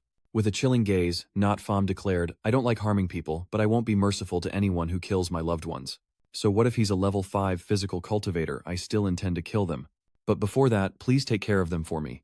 I have more important things to do right now. Upon returning to Earth, he immediately went to the medicine hall, where familiar faces like Huang Lin Shui, Kung Hong Babang Fin, and Huang Du were. The shopkeeper warmly handed over the medicine while curiously speaking up. Say, brother, does someone in your family have burns? Why are you buying so much burn medicine lately? Hearing this, Bai Yifan's face suddenly darkened and his voice dropped. Please don't ask about that. Seeing that the shopkeeper understood and smiled as he saw him off. All right, take care. But he couldn't help but wonder, though, a valued customer, he was always so mysterious, a strange person indeed. At the airport, standing at the gate, his father asked worriedly, Yifan, are you really not coming on vacation with us? Yifan simply smiled, turned his back and instructed, don't worry about money. There's 500 0 the card all earned from my training. It's enough for you to enjoy yourselves for half a year. His mother's illness had just subsided, and this trip was meant to ease her mind. She could only silently watch her son's figure fade away. His father patted her shoulder, saying with confidence, our son has grown up. He has things he needs to do. Meanwhile, in a high-rise apartment, a phone vibrated incessantly on a table. Here it comes, Guo Rao said, picking up her phone with a puzzled frown. Who's sending messages so late? On the screen were messages from Yifan. Miss Guo, I have to leave for a while. I've transferred the owed rent directly into your Win account, and consider the extra as advance payment. I'm truly grateful for everything you've done for me. Reading this, she couldn't help but chuckle in surprise. He hadn't forgotten her kindness and even prepaid the rent. Looks like he found a job, but I hope he's not killing himself for appearances. Next month I'll be eating air. Opening her account, her eyes widened. Wait, 1,000,000. Just what has that kid been up to? Meanwhile, in the other world, Yifan held a vial of medicine and asked Dr. Tai expectantly, Dr. Tai, will these herbs work? The doctor stroked his beard, his eyes serious. If it's based on an ancient formula, it should be correct, but I really want to know how you managed to collect so many legendary and elusive ingredients. Hearing this, he could only frown. How fast? I thought it was slow, the ring's weight limit was restrictive, and I've had to ferry things back and forth these past few days. I remember how awful it felt exceeding the limit having to take things out. At that moment, Yifan turned and called out to shopkeeper, Nalin announcing their arrival as the doctor mused that even one of the ingredients was priceless. The young master's loyalty to his friends is as high as the heavens and as deep as the sea. The two head towards Nalin, the medicine is ready. Yifan hands over the medicine as Mu Ruoruo lies in bed, tears welling, her voice trembling as she asks, "Brother Yifan, can I really go back to the way I was?" He gently stroked her head, reassuring her softly, "Trust me when you get better. I'll buy you a beautiful dress. Don't you love beautiful clothes?" "Yes." Before the emotion could even settle, a shattering sound echoed as the mirror above fell and broke into pieces. Nalin's scream pierced the air from within the room. Nuok, it's you." Immediately, Yifan burst through the door. "What's wrong?" Before him was an unbelievable sight. Mu Ruoruo stood there fully recovered, and said with a choked voice and radiant smile, "Brother Yifan, I'm really healed." She then realized everyone was startled by the noise and lowered her head sheepishly. "Sorry, I was so surprised that I broke the glass. You scared this old bag of bones. I thought something had happened. Ruo has become even more beautiful than before." "Thank you, Brother Yifan." Nalin watched Bai Yifan leave with the long-tailed grass and a treasure trove of elixirs, wondering where he came from. With Ruo taken care of, he returned to Nalan with a precious herb, saying, "Consider these dragon-tail grasses, a small gift. Also, I have another favor to ask of you. Please tell me, young master." Without further ado, he gets straight to the point. "Bring me all the high-level martial arts techniques from the Myriad Treasures Pavilion. Also, I need a place for secluded training as soon as possible." In a remote mountain village on the outskirts, Yifan quietly picked up a bowl filled with high-level demonic beast blood. A determined glint flashed in his eyes. It wasn't enough, he had to get stronger quickly. The gap between him and Lan Qian in the marrow-cleansing realm was still a world apart, and he couldn't hesitate any longer. Without hesitation, he downed the bowl of blood, determined to close the gap. Immediately, Bai Yifan unleashed the blazing sun, each strike tearing through space and shattering the earth around him. But it wasn't enough. He grabbed another bowl of blood, drank it down, and continued to train, continued to strike, each blow more ferocious than the last. Still not satisfied, still not enough. Outside, Dr. Tai watched the training yard with concern. "Just how many martial arts techniques did you give him, manager? He trained like that for days and nights on end. Is he really okay? And am I just seeing things, or is he drinking high-level demonic beast, blood like water?" Nalin simply shook her head, her eyes calm. "Dr. Tai, it's best to know less about the world of martial arts." She turned her gaze fixed on the courtyard and whispered, "At this point, nothing he does would surprise me." Under the cold moonlight, Yifan continues to train. "Won't you ever stop?" With each strike of the torrential rain, swordplay, and silver moon/trees fell, and the ground cracked. Finally, as the night deepened, he stopped in the clearing, drenched in sweat but with a look of satisfaction. "Ha, I've finally broken through." He looked up and laughed, his whole body erupting with a fierce aura. "The 4th level of body refinement and the half-blood realm. I've finally broken through." Just then, Nalin and 2 servants approached from behind, carrying several items. "Young Master Bai, you're truly powerful, breaking through to the late Banblood realm in just half a month." Yifan put his clothes back on, turned to look at them, and said calmly, "Thank you for everything, shopkeeper Nalan.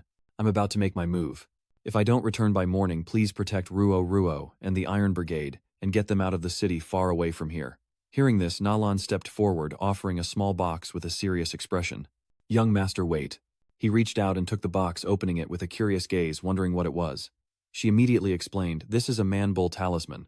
When used, it can maximize a martial artist's strength. The other talisman is for defense against strong attacks lasting for a short time, and it may be of assistance to you." Not stopping there, she produces a gleaming sword. "This is the Sandcutter Sword, one of the most famous swords in the Yan Kingdom.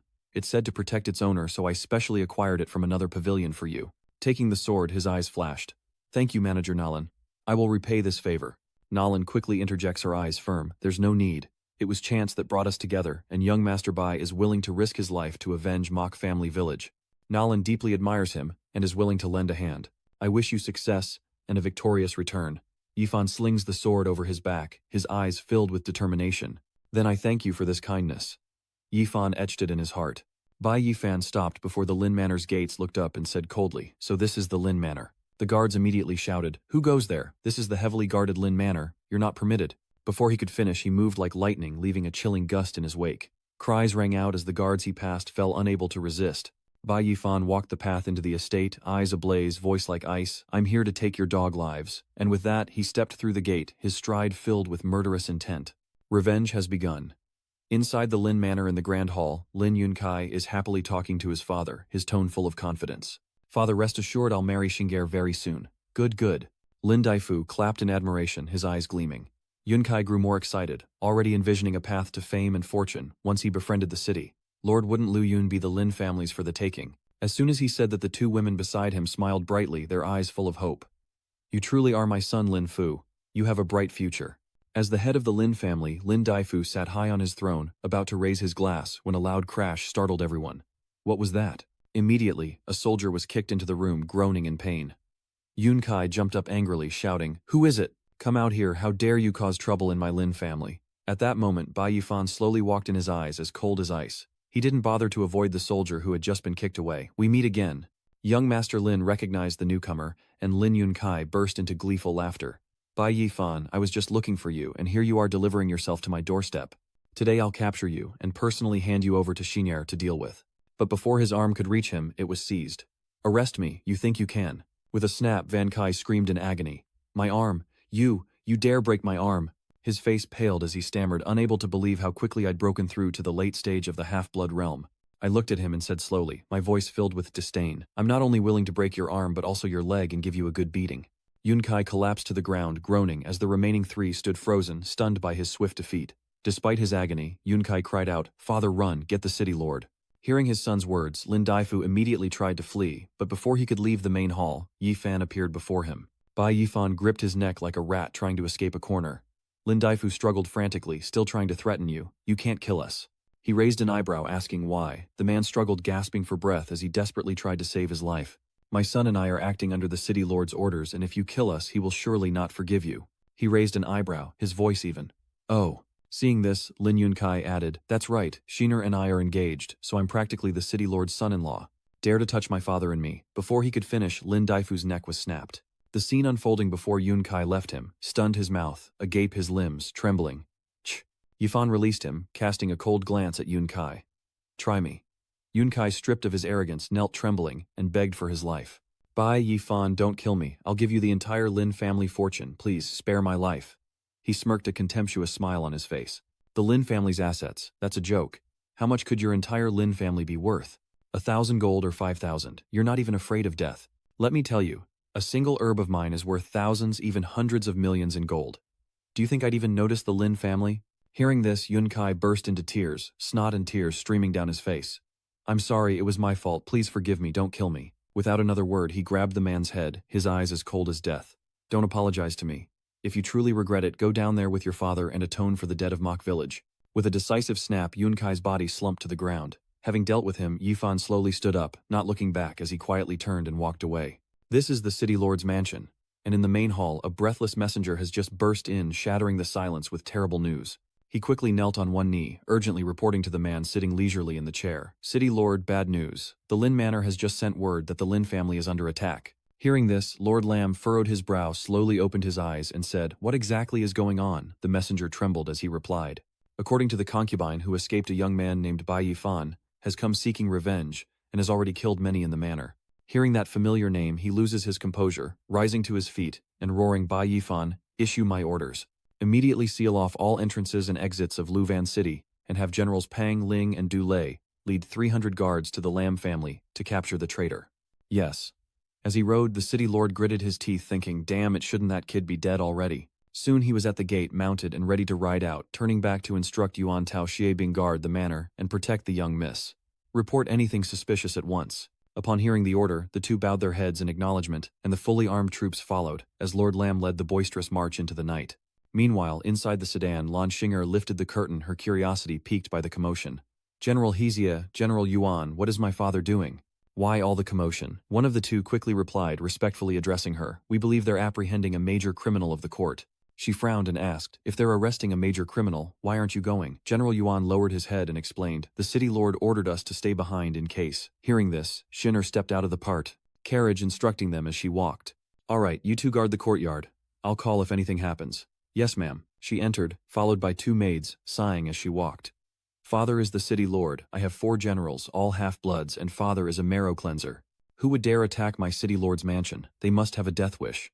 A servant approached and softly said, "Young mistress, allow me to help you prepare for bed. Which nightgown would you like to wear tonight?" Hearing this, Lan Xing'er glanced at the gown hanging nearby, her eyes filled with resentment. "Why is this dress still here?" Young Master Lin said, "It's priceless." She hissed through gritted teeth. That lowly Muo Ruo Ruo isn't even worthy to lick my boots. How could her clothes be so good? Only that foolish Lin Yunkai would treat it like a treasure and secretly give it to me. Throw it away. It's annoying just to look at. Enraged, Lan Hinhe gripped the comb in her hand, her eyes blazing. The memory of those lowly villagers from the Mu family only fueled her anger. And that Bai Yifan stealing the heaven's order that belongs to me. If I see him again, I'll personally chop off his dog head. But just then something was off behind her, and her two maids collapsed to the floor without a sound. Seeing this, Lanchiner paled and retreated in a panic. "Huh, Honger Luer, what's wrong with you?" A voice as cold as ice echoed from behind, sending shivers down her spine. "So, Miss Lan, how were you planning to cut off my head?" She turned around in terror, screaming, How are you here? This is the city lord's estate. How dare you barge into my city lord's estate?" Bai Yifan slowly approached. His voice was soft as the wind, yet it sent chills down her spine. "So what if it's the city lord's mansion?" She recoils, trembling, stammering, "Don't come any closer." A piercing scream escapes Lanshiner's lips. "Guards. There's an assassin." Yet Not Pham remained calm, his voice soft but chilling. "Don't bother shouting. The 100 guards in your courtyard, along with those 2 half-step Transcendent Realm generals, have all been slaughtered by me." All she could think was that Bai Yifan had killed 2 half-step Blood Realm generals alone instantly, and she hadn't even heard a thing. He slowly drew his sword, his voice like thunder. "Lanshiner, do you know why I've come? I warned you once, don't provoke me." The cold tip of his blade pressed against her neck, his voice as sharp as the steel itself. "The massacre at Wood Village? That was your plan with Lin Yunkai, wasn't it? Lin Yunkai is dead, and now it's your turn." Hearing this, Lanshinger collapses to her knees, tears streaming down her face. Her voice choked, "No, please no." She screamed, tears streaming down her face. "Bai Yifan, I beg you to spare me. I'm only 18, I don't want to die yet. I'll do anything you want, just don't kill me." Yifan remained silent, his eyes colder than stone. Ruo Ruo was only 13, and the children you burned to death in Mu's village, some couldn't even walk yet. What was their crime? She sobbed, growing more and more terrified. "Bai Yifan, I was wrong, please don't kill me, I can—" "That's right, I'm still a virgin. Doesn't it feel like a waste to kill me?" Just then, a blinding light flashed, and Qingni screamed, covering her face in terror as Yifan looked on with a cold, stern gaze. "Even if you stripped bare a viper like you would only disgust me." He calmly sheathed his sword and spoke with a quiet authority. "But heaven is merciful, and I can give you a chance to live. You said Ruo wasn't worthy of licking your shoes." With that, he placed his foot on a nearby chair, crossed his arms and smirked. "Then lick my shoes clean." As soon as he said that, Qingni froze, unable to speak. He raised an eyebrow and retorted, "What's wrong? Didn't you say you'd do anything?" Hinhe clenched her trembling fists, her eyes brimming with angry tears, and gritted her teeth. "Fine, I'll lick them, just don't kill me, I'll do anything." And so she was forced to approach performing the most degrading act imaginable. Seeing this, Yifan chuckled coldly. The young miss of the Lan family is certainly trying hard to save her life. She swallowed her humiliation, gritting her teeth, her mind consumed with hatred. "Just you wait, once my father returns, he'll tear you to pieces." But with each passing moment, her remaining time was dwindling. Having completed the forced act, she strained to say, "Okay, it's clean." At that moment, Yifan's eyes turned cold, his aura shifted, and he hissed, "You've licked it clean, now it's time to die." Before she could understand, a flash of swordlight struck and Jin fell to the ground. Meanwhile, outside the city, Lord Lan was leading his troops towards the Lin residence. Suddenly, his expression shifted, his brow furrowing with a sense of foreboding. A nearby general asked worriedly, "Lord City Master, what's wrong?" He shook his head slightly and said sternly, "It's nothing, just a little unease." Before he could finish, a messenger rushed over gasping, "Something's wrong, Lord City Master." I was ordered to investigate, and before entering Lam City, I discovered it was filled with corpses. The whereabouts of Lam Dai Fu and Lam Van Kai are unknown. Hearing this, the Lam City Lord was stunned, his eyes wide. "What?" Without a second thought, he roared, turning his horse around. "This is bad. It's a feint. Return to the manor at once." As he whipped his horse forward, he gritted his teeth. "If that little beast of a Bai dares to lay a finger on Sinner, I'll make sure his entire clan is exterminated." "Lord, what's going on?" But before they could get an explanation, another order rang out. "Everyone assemble at once." "Yes, sir," they replied in unison. "Yes." And in short order, the army turned back toward the city lord's estate. Lord Lam reined in his horse before the gate, his eyes widening in shock. The scene before him crushing his heart. High above his daughter, Lam Hinhe was suspended in midair. Hinhe. The desperate scream echoed through the courtyard, but before he could rush to her rescue, an icy voice cut through the air. "You finally arrived." Lord Lan turned sharply, his face flushed with anger. Bai Yifan had lost all composure, he roared, clenching his fists as he charged forward. "I must kill you." Yifan proudly raised his weapon, a surge of blue power overflowing, challenging who kills who is not yet certain. Before his opponent could react, Yifan unleashed a sword dance, sending hundreds of brilliant blue blades hurtling forward as the city lord dodged, shocked. Could this sword energy be the legendary storm sword technique? He struggled for a moment before landing. Longsong's eyes narrowed as he recalled the previous attack.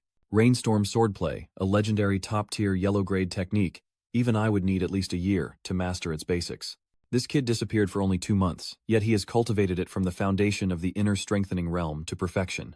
The aura around Lord Lan shifts, turning a gruesome red as he glares at him. No wonder you were able to kill so many masters from my lord's mansion. But the city lord remained contemptuous, gathering his energy as he spoke. A mere blood-forging realm upstart dares challenge, a marrow-cleansing expert. You have no idea what you're getting into. The technique he used was the blood fiend art, as Yifan coldly countered with the second stance of the storm swordplay. This time, the number of swords fired was even denser.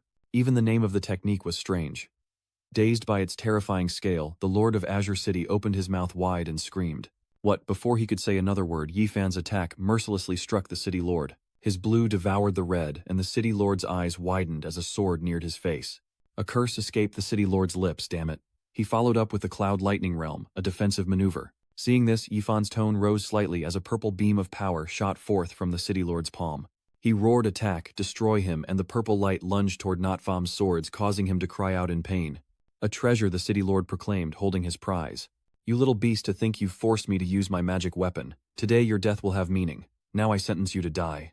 Seeing the imminent danger, Yifan dodges with the soaring willow steps as the purple attack descends upon him. Lord Lan shouts, "Where do you think you're going?" He ponders as he sees his technique. It's no use, I can't dodge it. It mercilessly strikes him, bathing the area in a brilliant purple light. The city lord Lam let out an eerie laugh, then continued to posture. Little beast, you want to run, keep running. But as the dust settled and Yifan emerged unscathed, he exclaimed in disbelief. What? What is this?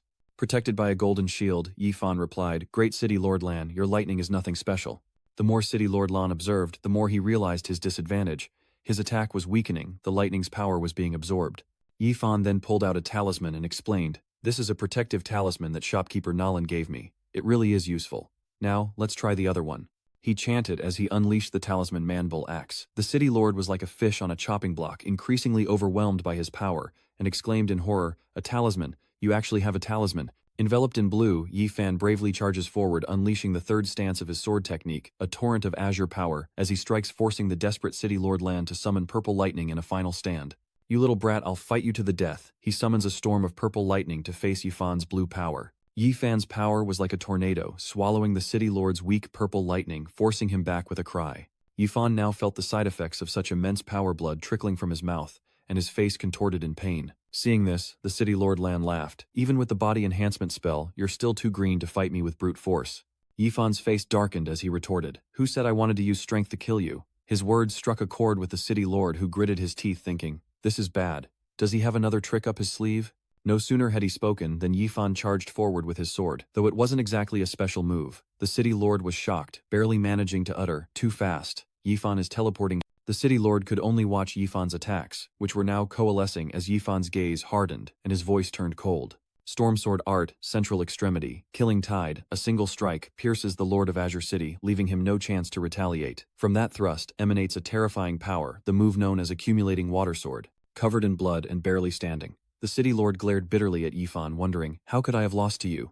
Impossible, Yang Gaojin replied. From the moment you acted unjustly, you should have known this day would come. With a cruel look, Yifan coldly declared it was over, then plunged his sword into the city lord, whose pained scream was the only sound.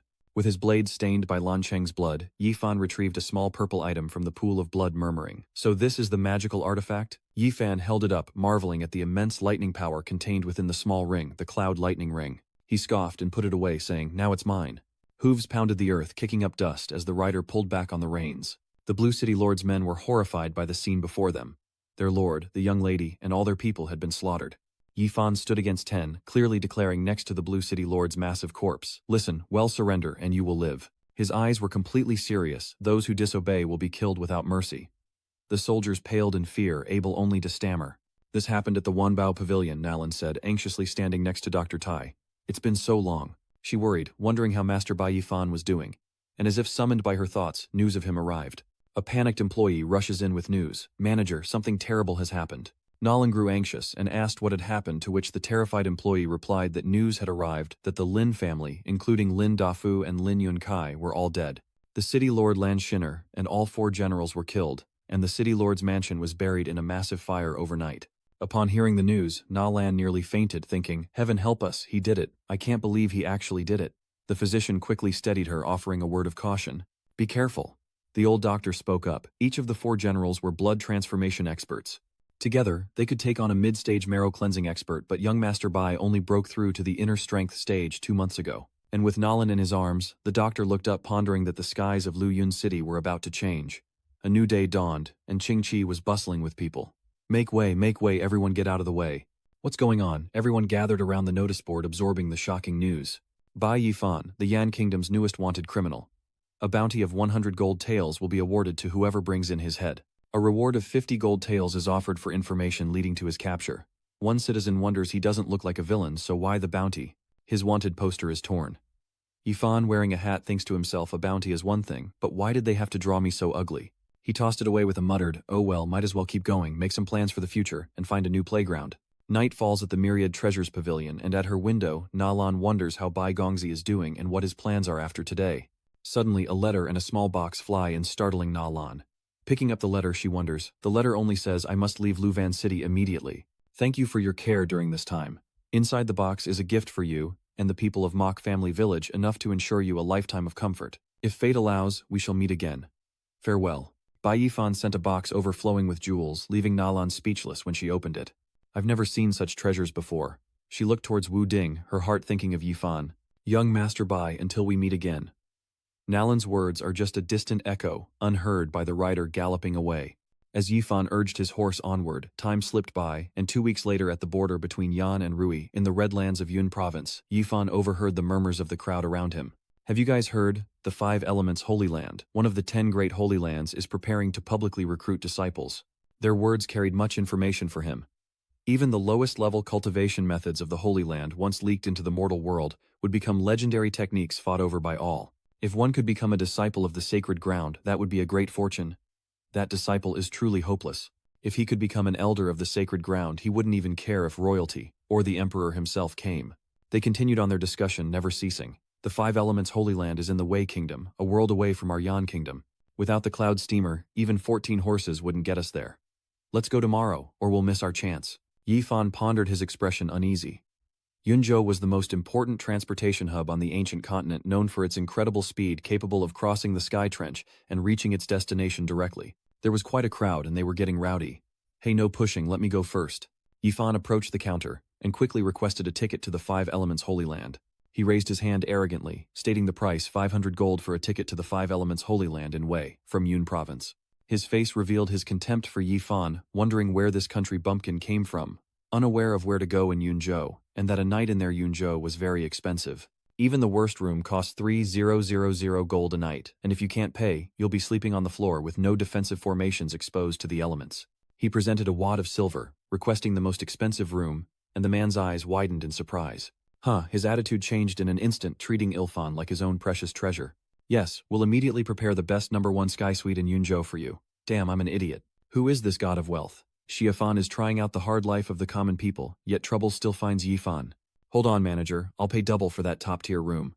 The speaker was Wang Tang, the son of Prince Kang, and with him was Princess Lingyang Wangmeng. Annoyed Yi, Fan asks, what do you mean? The prince smiles faintly, explaining, nothing other than what I, a prince, desire is mine. This prime suite is mine, he declared. Clearly displeased, Yifan crossed his arms and retorted, look closely, I reserved this room.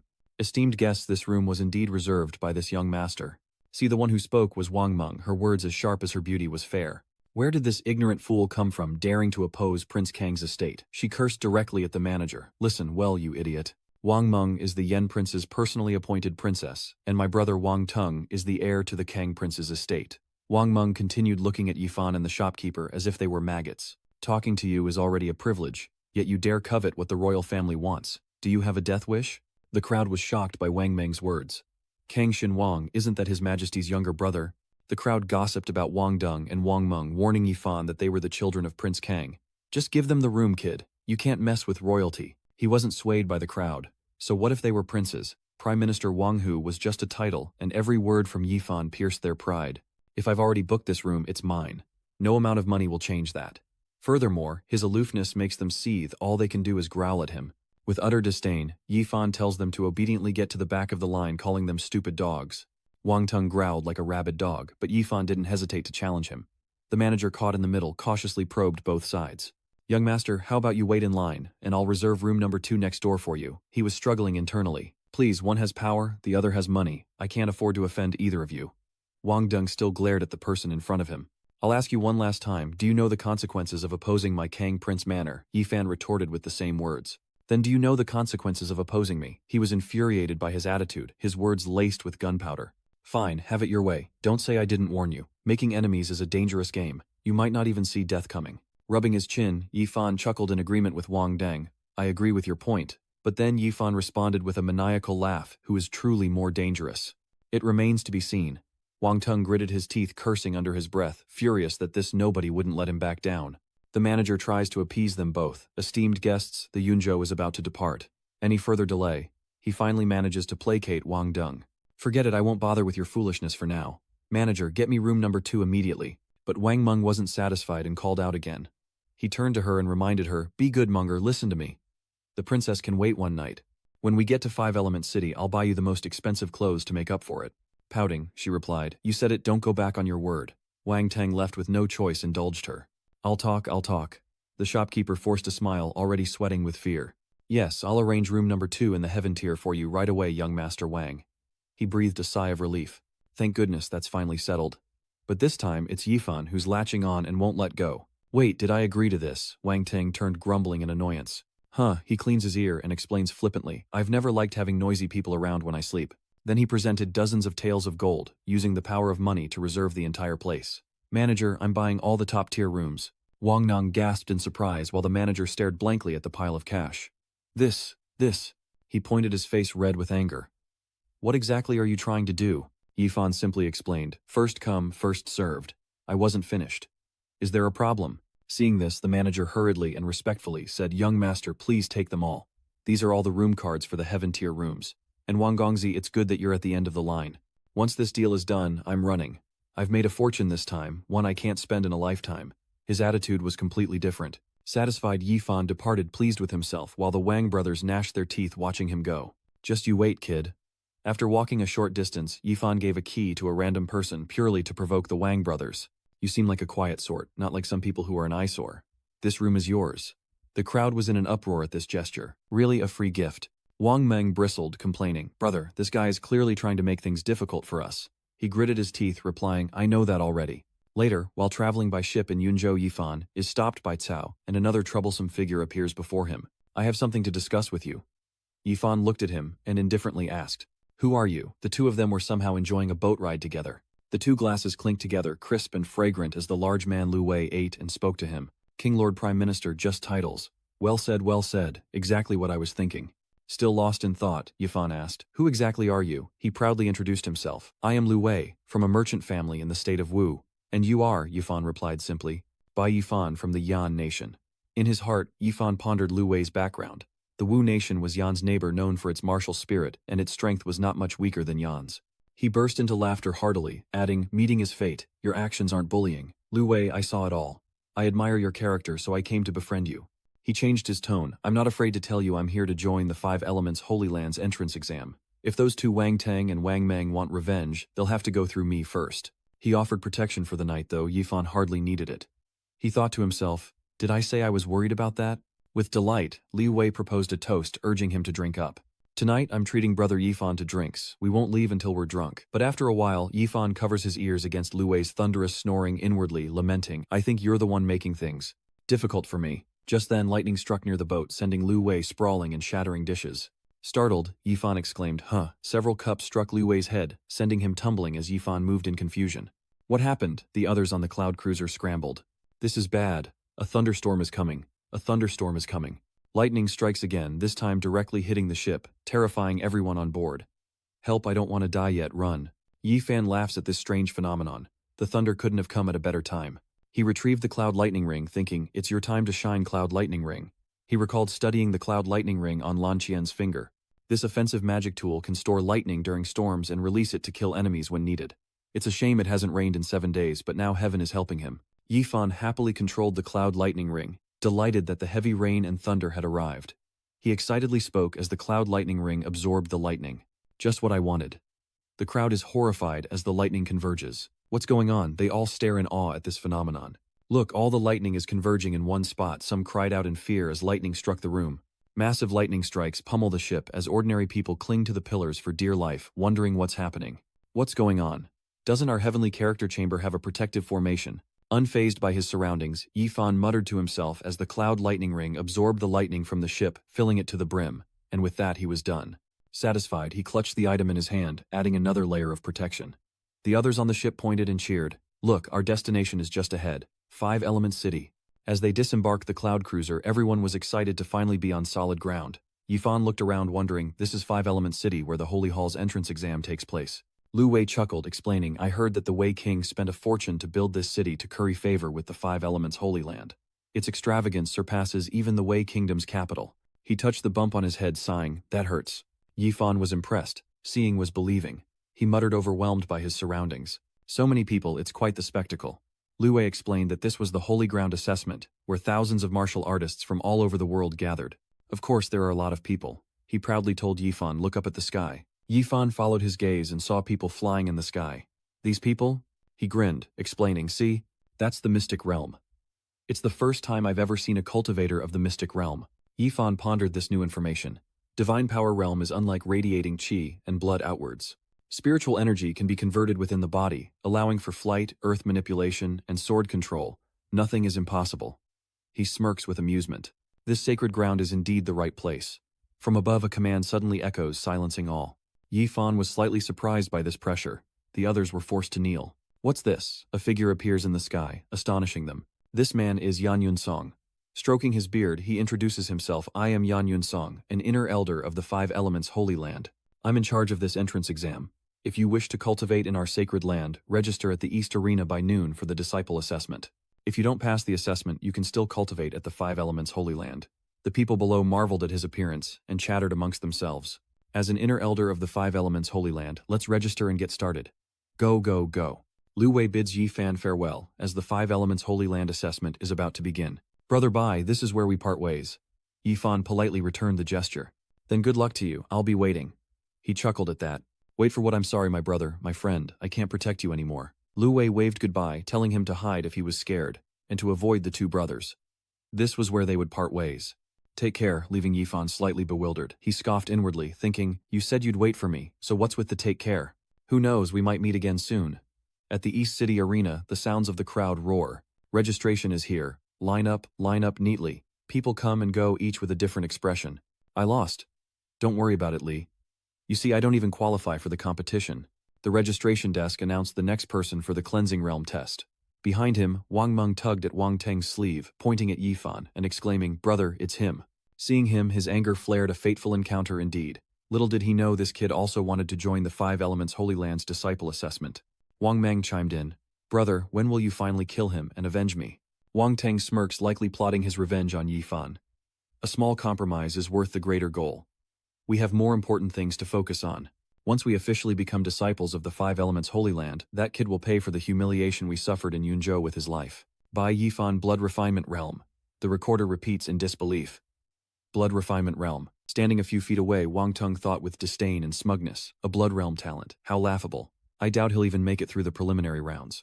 Even if he got in by some miracle, he wouldn't stand a chance against the others. To add to the drama, Yifan presents his token to the registrar. Take a look at this. He recognized it with a glance. This is the Roy Niem bloom, allowing him to skip the test and enter to wait. Yifan smiled and replied, thank you. At the same time, Wang Deng and Wang Meng gaped, their faces bewildered, screaming inwardly. What do you mean exempt from the exam? He gnawed at his nails, wondering just who is this kid.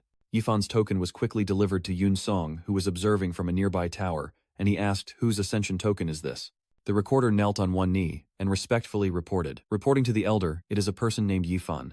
This disciple has used the spirit confirmation tablet to check, and his qualifications are only the lowest grade of yellow. In my opinion, he's likely just a rich young master who got his hands on the ascension token. Elder Yan, how should we handle this? The lowest threshold for our 5 Elements Holy Land's outer disciples is the 5th level of the Great Cleansing Body Realm.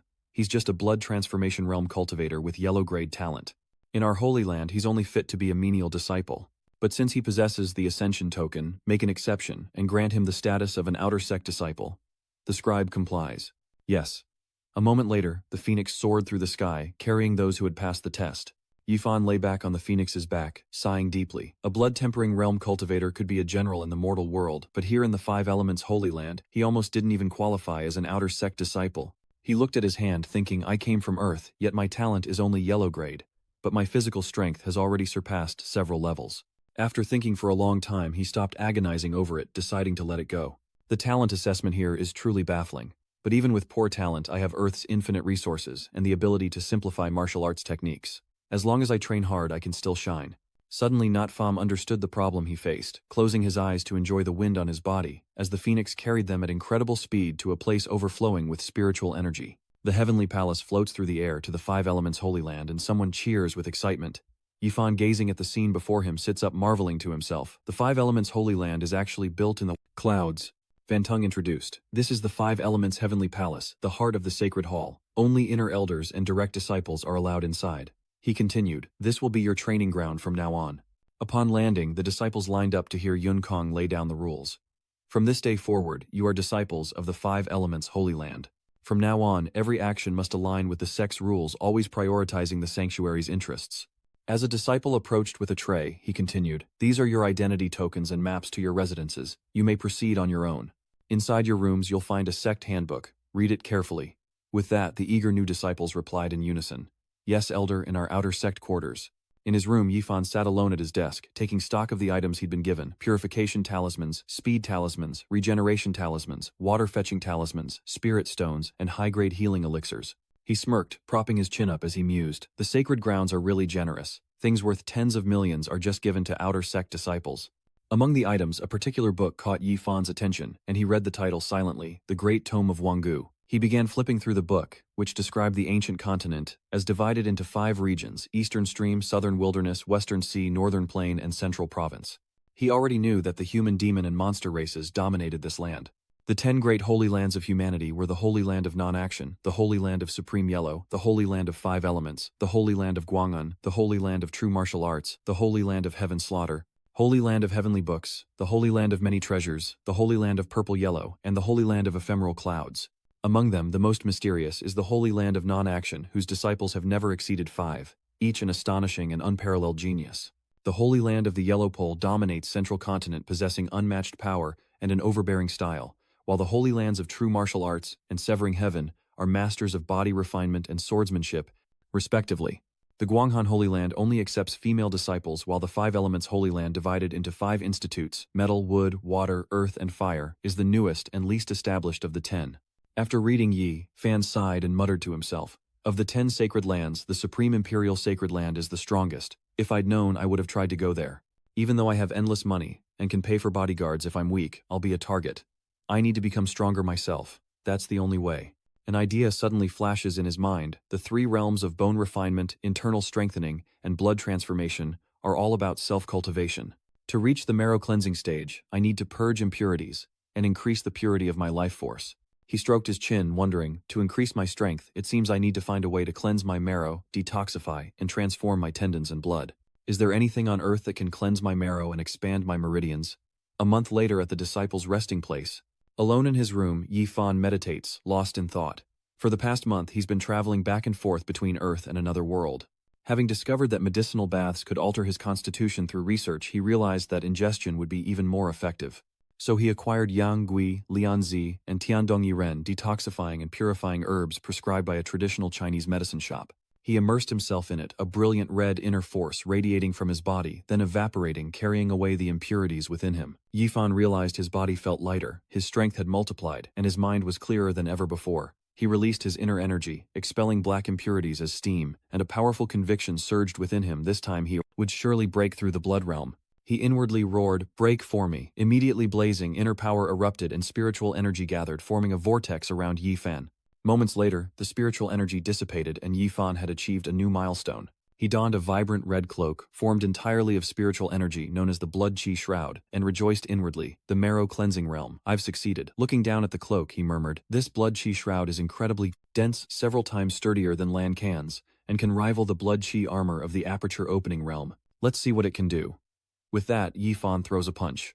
The force of the punch blasts out of the room, felling trees.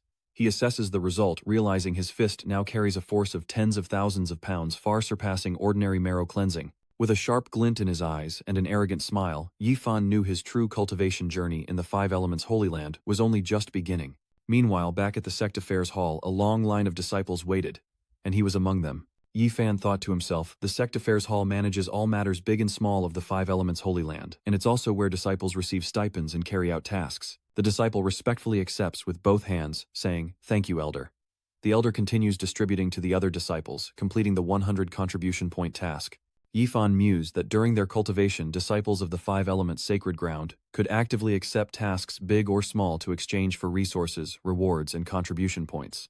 He looked at the jade token he received upon arriving, bearing his name and accumulated points. Contribution points can be viewed on the identity, jade token, and each new disciple receives 50 points upon entering. The greatest use of contribution points is to exchange them for martial arts techniques in the Five Elements Holy Land's Martial Arts Pavilion, said to contain myriad techniques, even one of which could greatly increase a warrior's strength. The Grand Ceremony of Antiquity mentions 3 ways to earn contribution points: low-level missions for marrow-cleansing disciples. The reward for low-level tasks for marrow-cleansing disciples is 1000 to 5000 contribution points. The reward for medium-level tasks for aperture-opening disciples is 100 to 300 contribution points. The reward for high-level tasks for Violet Palace disciples is 300 to 1000 contribution points. The reward is 1000 to 5000 contribution points. The second way is to directly submit natural treasures. The third way is to kill criminals on the Holy Hall's wanted list. He stroked his chin, a sly calculation forming on his lips. The third way offers the most contribution points and is the fastest, but those on the list are the temple's most bloodthirsty criminals. Each year, a few overconfident disciples challenge them never to return. The sect quests offer too few contribution points. Killing criminals is too dangerous, so handing over treasures is the safest bet, perfect for me. He glanced at the other disciples lining up behind him, but the Five Elements Holy Land couldn't compare to Willow Dream City. This place is complicated. Revealing too many treasures will attract unwanted attention.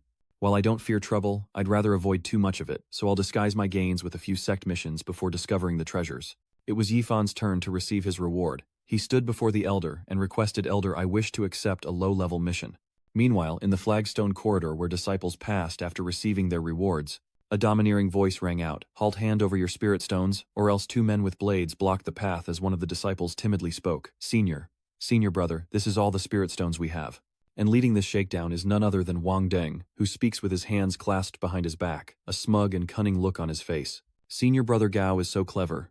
Blocking the only path to collect these offerings ensures the spirit stones will be ours. With that, Gao Yang, an outer sect disciple who has extorted quite a bit from the new disciples, said arrogantly, "What are you saying, junior brother Wang Deng? They clearly gave them to me. I didn't force them." He approached a disciple, grabbed his head and asked with a threatening smile, "Isn't that right?" Sweating, the disciple immediately replied, "Yes, yes." He released him satisfied. The disciple, pale with fear, asked cautiously, "Senior brother Gao, it's getting late. If there's nothing else, can we leave?" Suddenly, without a word, Gao Yang kicked him in the gut. He lectured loudly, saying that only he decided when it was over. The unlucky disciple was kicked away, but was fortunate enough to be caught by those behind him. "Are you all right?" the man gasped. "I'm fine." Something catches Wang Teng's eye. It's Yifan approaching with his hands behind his back. Annoyed, he says, "That little punk, so he came too." Seeing the stranger, Gao Yang asks, "Do you know him?" Wang Teng's face twisted in disgust. "More than acquainted." He leaned in close, his voice laced with resentment. "Senior brother Gao, listen to me. A few days ago, when I was in Yunzhou," Gao Yang finally understood. The more he thought about it, the angrier he became, grinding his teeth. Although he didn't know the man's background, he was certainly generous. "After some digging, I learned he was only at the Blood Realm and needed a Heaven Ascension token to even enter the sacred ground." In contrast to Wang Deng's displeasure, he happily assumed that someone who could buy a Heaven Ascension token must be very wealthy and surely has many treasures. Yifan sighed inwardly. This was troublesome. Revealing treasures would surely attract unwanted attention. He wasn't strong enough yet. Innocence is no defense, and trust is a luxury he couldn't afford. It was best not to reveal his abilities so easily. Suddenly, Gao Yang blocked his path, looking fierce, and demanded, "Junior brother, lend me some supplies." Yifan was momentarily confused, but Gao Yang clarified each word, dripping with menace, "Spirit stones." The surrounding disciples whispered, "That's a new disciple, right? What a pity running into Gao Yang of all people." They knew this guy's reputation for bullying. This Tao Yang was used to throwing his weight around, preying on the weak with his superior martial arts, and almost every new disciple had been bullied by him. All they could do was pity Yifan's fate. It wasn't as if no one had ever resisted, but they only ended up getting beaten even worse. "That new disciple is unlucky. Just hand over the spirit stones. There's no need to fight him. Otherwise, you'll only suffer." Hearing this, he cheekily curled his lips and said, "If you want to borrow spirit stones, fine."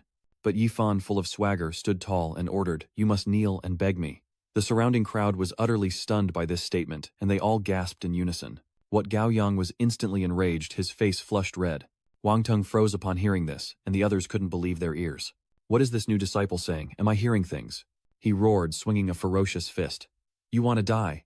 But Yifan swiftly dodged, causing Gao Yang's fist to slam into the ground, further fueling his rage. Everyone around was shocked. He dodged it. He's too fast. Wang Teng gritted his teeth, his eyes wide with shock. Gao Yang, a peak marrow cleansing realm expert, couldn't gain the upper hand. "It seems this kid is stronger than I thought." Gao Yang, enraged, continues his attack. "Kid, you wouldn't dare repeat what you just said, would you?" Still, he responds with ease. "Why wouldn't I dare kowtow once, and I'll give you a spirit stone. Kowtow 10 times in a row, and I'll lend you another." "Senior brother, how many times do you want to knock?" His rage is unquenchable now. Gao Yang roared, "You little brat, you'll pay for your ignorance." Just then Lu Wei appeared, his voice full of warning. "Stop or I'll report you to the elders." Yifan was a little surprised. Lu Wei questioned him, displeased. "Yifan, why is it you? No, how did you trick me at the Five Elements Holy Land?" This question was tiresome for Yifan, who simply replied, "You didn't ask where I was going." Lu Wei laughed awkwardly, finally realizing, oh, that's right. Unbeknownst to Yifan, Gao Yang was behind him, preparing to attack with murderous intent. Dares to ignore me. He turns around, shoves Lu Wei aside, and says they'll talk later. Yifan opens his hand slightly as if remembering something. He'd forgotten he still had some business to take care of here. With a single strike, Gao Yang's neck cracks, and he's in so much pain he can only stammer, "You." His face contorted in disbelief. "And what's this?" Yifan even criticized him, saying, "Senior brother, why do you act so immorally? This habit of ambushing people from behind is not a good one." The disciples were continuously shocked. Jaw dropped. Could they be seeing things? Gao Yang was being toyed with by a freshman, and even Lu Wei was stammering, "Little brother Yifan, release him. Gao Yang is in a terrible state." Yifan arrogantly criticized, "Senior brother Gao is truly pathetic. I was even kind enough to lend you spirit stones, and if you apologize sincerely, this matter can be considered over." Then, with a mischievous glint in his eye, he added, "But I suppose a senior like you wouldn't want to lose face. Then I'll try a different approach." Cao Yang's facial muscles twitched, wondering what this kid was up to. Yifan pulled him closer, demanding, "I'll borrow some spirit stones from you too, how about that?" Gao Yang struggled to speak. His throat constricted and he cursed inwardly, realizing this kid never intended to let him speak. Not only that, but Yifan deliberately teased him, saying calmly, "Senior brother is too embarrassed to apologize." No matter, no matter. He unleashed a powerful burst of spiritual energy, and then Yifan calmly took all of Gao Yang's valuables, including his spiritual stones. He uttered softly, "I'll choose for you then."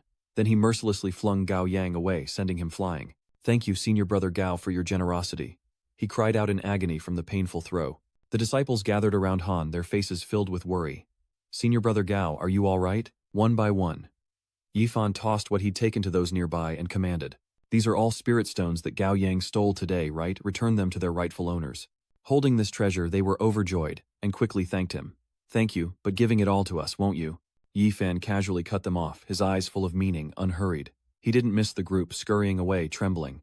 Yifan chuckled, "So there were still a few rats left. You'll all have to offer it up yourselves," they said, trembling. "This is all we have, please accept it."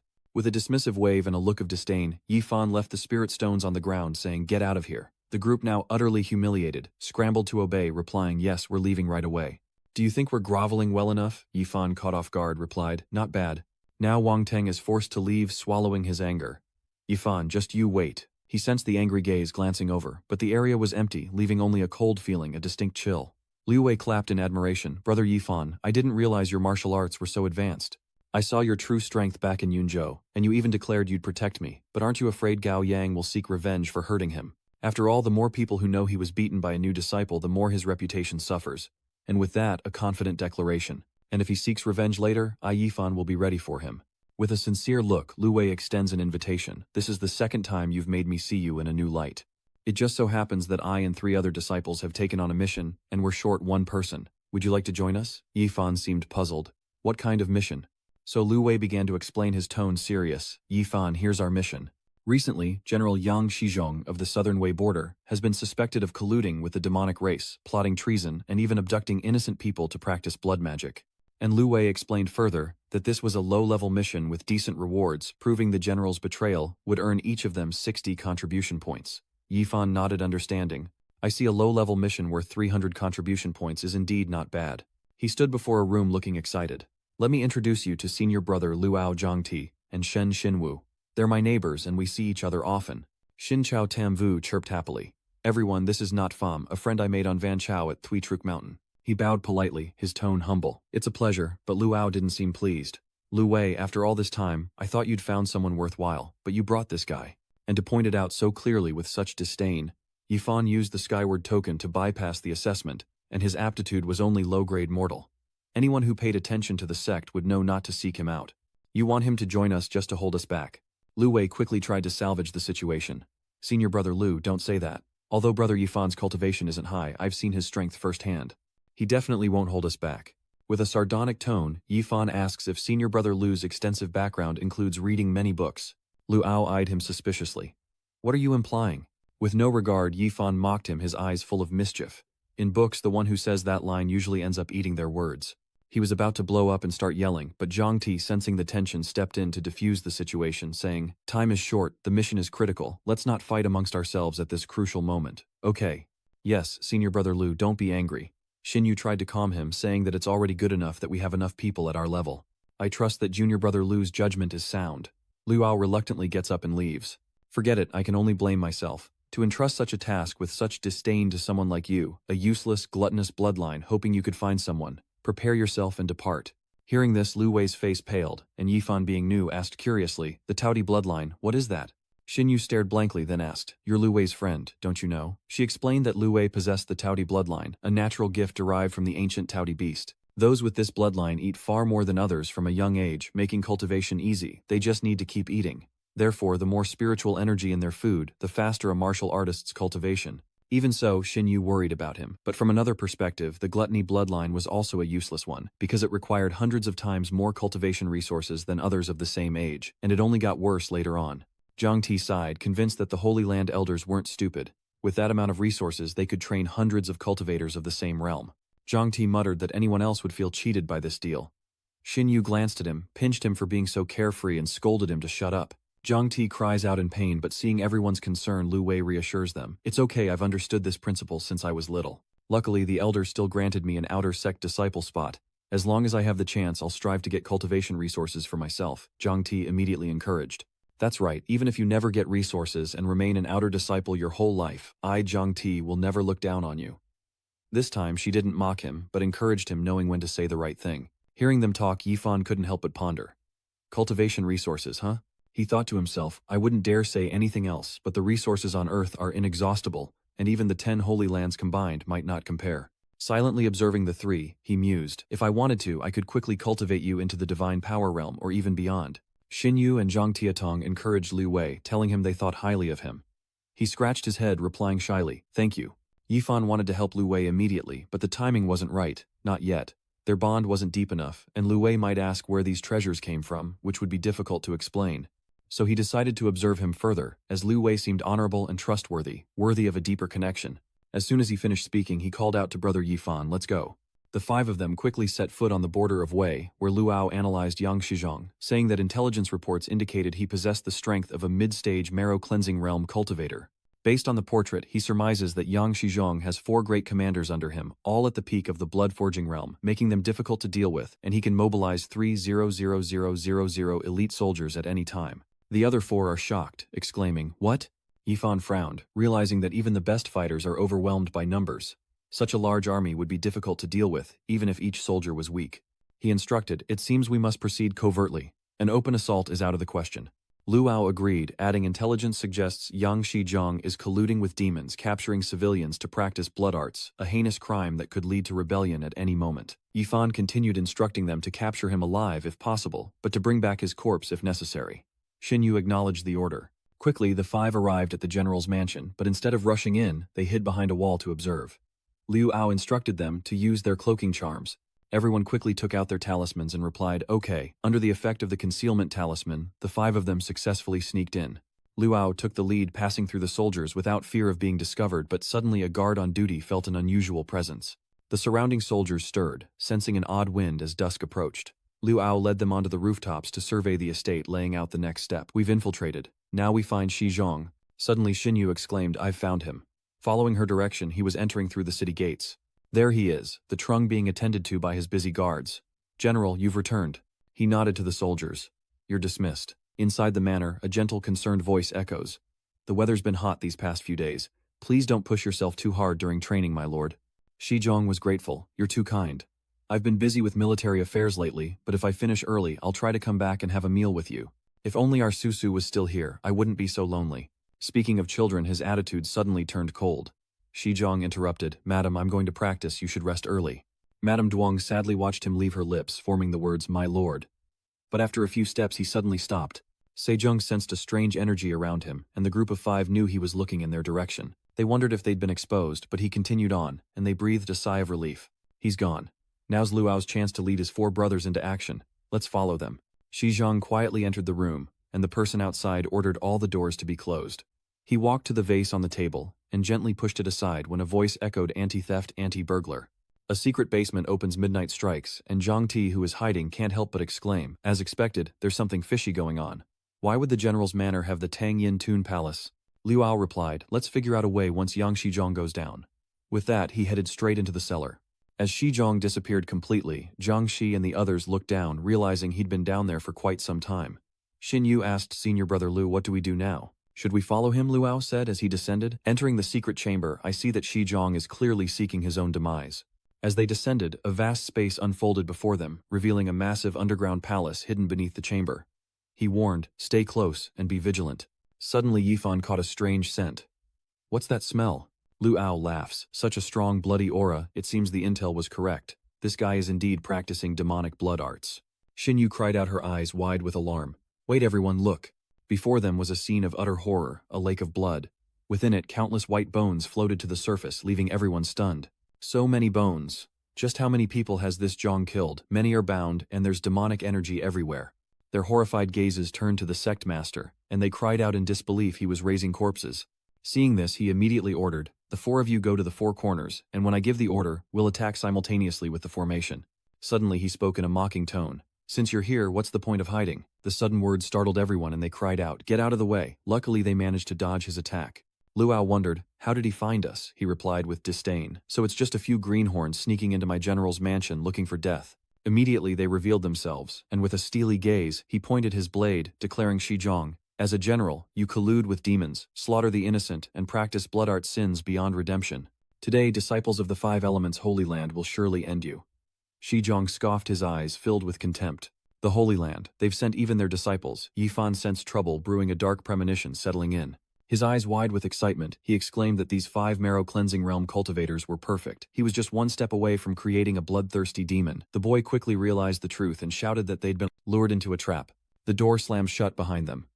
It's over, he said eagerly with a smug tone. Today you shall become my new sacrifices. Next, a surge of immense power erupts, blasting through the air, leaving them with no choice but to fight. Lu Wei wanted to join the fray, but was stopped. Don't act rashly. As the battle began, the bound corpses stirred.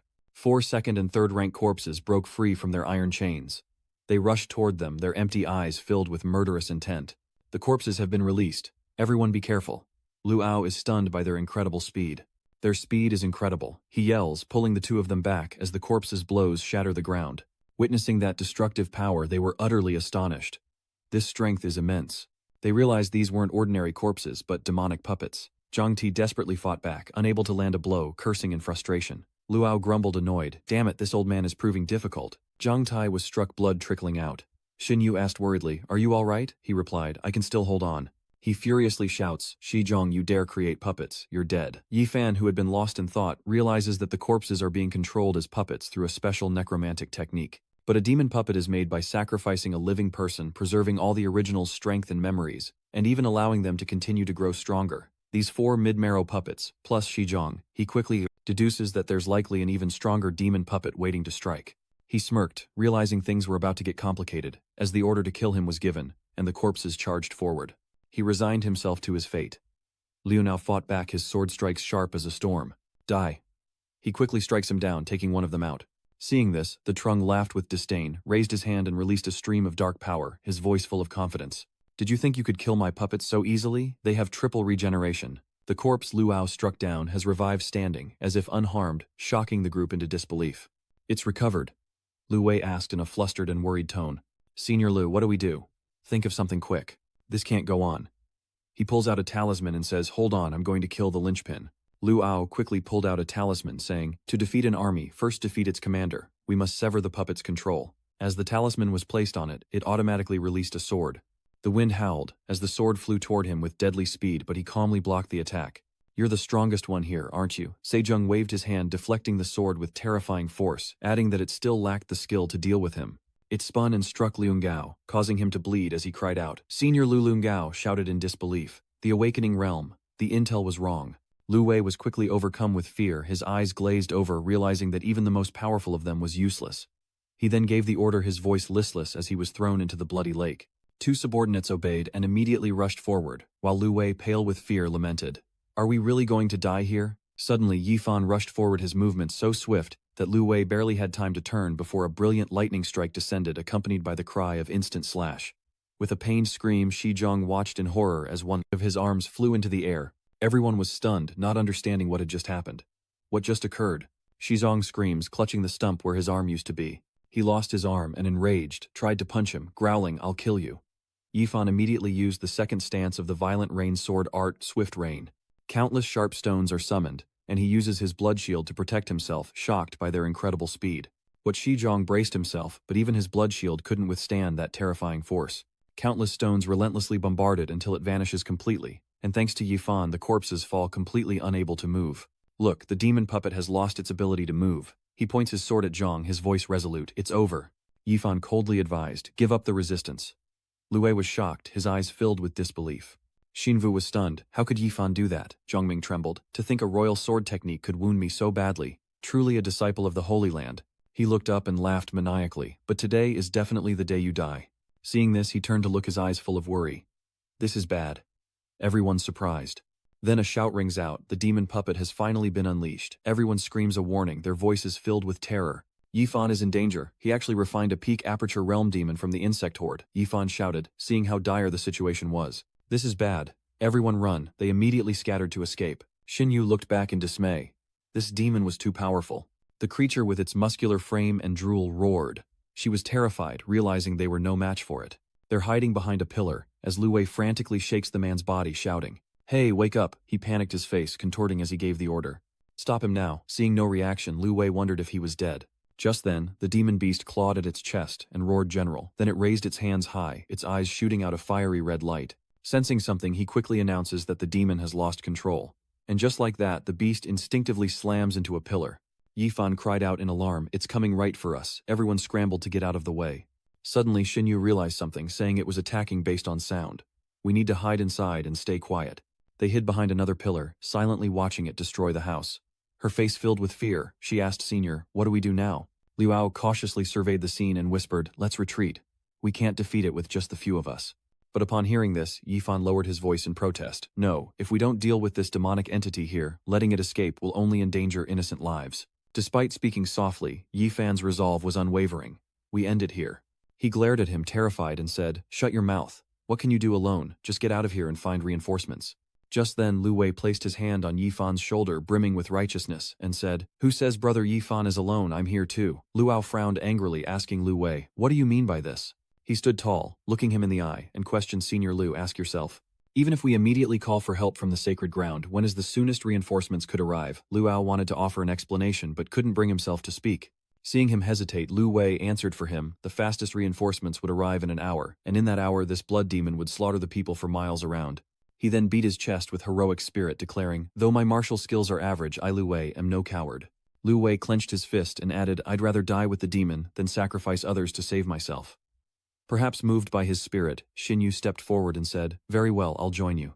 Zhang Tai quickly chimed in, Let's fight this demonic puppet. Lu Ao gritted his teeth, looking at the group before him. You're clearly going to your deaths. His face darkened, head bowed as he realized disaster was imminent. Without someone to fight against the odds, what would become of their country, their homes? Yifan looked directly at him, adding, This world needs people who know they'll die, but still charge forward. That's how chaos ends, isn't it? Humiliated by his words, Liu Ao suddenly shouted, Who exactly is the leader of this mission? Of course this commotion alerted the magical beast, and Yifan immediately sensed the danger, saying, This is bad. Lu Wei looked up and reported, It's coming towards us. He stepped forward, shouting, Let's fight it. Just as he was about to rush out, Lu Ao quickly seized him, yelling, his expression twisted in disdain. He sneered at the scene, ranting about how hopeless it was for a body-tempering realm cultivator to engage a meridian-opening realm cultivator in close combat. Luao's mocking and disdainful voice echoes from behind. You can't even hurt him. But Yifan, unfazed, coldly retorts. Then open your eyes and watch. He immediately uses the cloud lightning ring, his eyes sharp as he glances at his opponent, whispering, Who's the real fool? A storm of lightning strikes the beast, a technique called thunderous onslaught. The monster is blasted away, dissolving into nothingness with a pained shriek. Meanwhile, Lu Wei exclaimed in shock. The demon is dead. He stared wide-eyed at what had just transpired.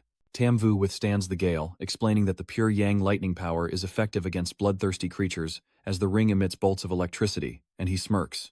You decide whether to pity your opponent. It's me. Even as the demonic beast fades away, it musters its strength to speak. General Susu, I have no regrets. Yifan was surprised to see tears streaming down its face. This demon still has humanity. He gazed at the beast, turned to ashes, a question forming in his mind. How could a demon whose humanity is usually stripped away by the caster for control still possess it, and yet obey? So the only explanation is that it willingly became a demon. How could this be? Lu Wei cheered with a slightly bruised face. Okay, the demon is truly gone. Luao hurried over, asking suspiciously, Impossible, this is your magic artifact. Where did you get it? Yifan casually put away the ring, replying, If it's a trump card, how could I let others see it so easily? He looked down at the blood, suddenly suspicious. Something wasn't quite right. Xinyu noticed his unease and asked Yifan what's wrong. He reached into the pool of blood, surmising that it wasn't human blood but beast blood. He was surprised, recalling that the intel clearly stated that Yang Shizhong was a fiend, so why would he use beast blood? Just then, a violent tremor shook the area, and as she watched the stones fall, she cried out, This is bad, the underground palace is collapsing. Seeing the dire situation, Yifan immediately ordered a retreat. Just then, Zhang Ti saw a massive pillar falling and shouted a warning to Lu Wei behind him. At that moment, boundless magic and a mysterious voice arose, and a protective green circle appeared. He was stunned by the sight. What in the world is this shield of energy? Just in time, it was Ye Xiaotao of the Wood Institute. She floated in the air, smiling with satisfaction. Luckily, I wasn't too late. Are you all right? Lu Wei happily exclaimed. It's senior apprentice, Ye Xiaotuo, from the Wood Institute. Meanwhile, he noticed something else, muttering, This spiritual energy. Xiaotuo crossed her arms, smiling faintly. It's a miracle you survived. Against a peak, blood fiend of the Aperture Realm. When we return to the Holy Land, I must sing your praises. Even as she spoke, the massive pillar behind them shattered, and she continued to praise them, saying their fame would spread far and wide. They saw it, and immediately shouted, Senior, watch out. With a flick of her wrist, Xiaotoa calmly detonated the pillar behind them. Don't worry, I sensed it long ago. Lu Wei was stunned, his mouth agape. Mystic divine power, so strong. With the matter resolved, the five respectfully bowed, thanking their senior apprentice sister for saving their lives as Xiaotoa approached Yifan, listing things off with her hand on her chin. Your name is not Fam, right? To think a mid-stage body cleanser could instantly kill a spirit opener demon. He humbly replied, It was just luck. She smiled, walked over and patted his shoulder, saying, I heard everything you said. For an outer disciple to be so enlightened is truly precious. Meanwhile, he looks down at Shizhong's corpse, thinking, to hide such a powerful magical artifact. Aha! Luao clutched the ring, a sinister smile spreading across his face. Who knew a common general would possess such a rare treasure? Suddenly, Xiaothao appeared, grabbing his wrist and asking, This is the best thing he had, right? You really do have a sharp eye. Luao cried out in pain as she twisted his arm back. After obtaining the ring, Xiaotoa tossed it to Yifan. You killed him, so the spoils are yours, of course. He smiled as he spoke, looking at the ring in his hand. Then I thank you, senior sister. In his heart, Yifan happily calculated that a spatial artifact was a rare treasure in this world, and with it he would have a reason to explain when he offered treasures to the contribution hall in the future. While one rejoiced, another seethed with anger, vowing revenge. As she looked down at the fallen man, she lamented his tragic fate. Shizhong was a loyal general, who defended the borders of the Wei Kingdom and protected its people. A rare and good man. Xiao Suo then recounted Shizhong's tragic past. Yang Shizhong's only daughter, Yang Susu, fell in love with a general under his command, but the Wei King forced her to marry the Man Di for peace, where she was eventually humiliated to death. She seemed to have guessed something. Perhaps to exact revenge, Shizhong colluded with the demonic path, sacrificing the royal family of Wei to create demons. Hearing this story, they recalled the words of Madame Yang. If our Susu were still here, I wouldn't be so alone. Lu Ruwei murmured, realizing something. No wonder that Lady Yang said that back then. Xiaothao glanced at his corpse and asked suspiciously, He has scars. Were they from leading troops into battle? The beast's final vision suddenly appears. General Susu, I have no regrets. He frowned, whispering, No wonder that demon still had some humanity. It was all due to the general's choices. Unable to contain his anger, Liao kicked Shizhong, cursing, He's already dead. More words are useless, and he's not even worth sympathy. What a misfortune. Just then, someone stepped in to stop him, and when he didn't, they kicked a pebble, causing Luao to clutch his foot in pain and shout in anger. Yifan, what are you doing? He approached cradling the body and offered a few words. You're already dead. There's no need to desecrate the body to vent your anger. Wait, where do you think you're taking the body? He didn't stop replying indifferently. Back to Madame Yang. Luau urgently shouted a reminder. You can take the body, but I need the head, or we can't complete the mission. I'm only saying this once. I have to deliver the body intact to Madame Yang, got it.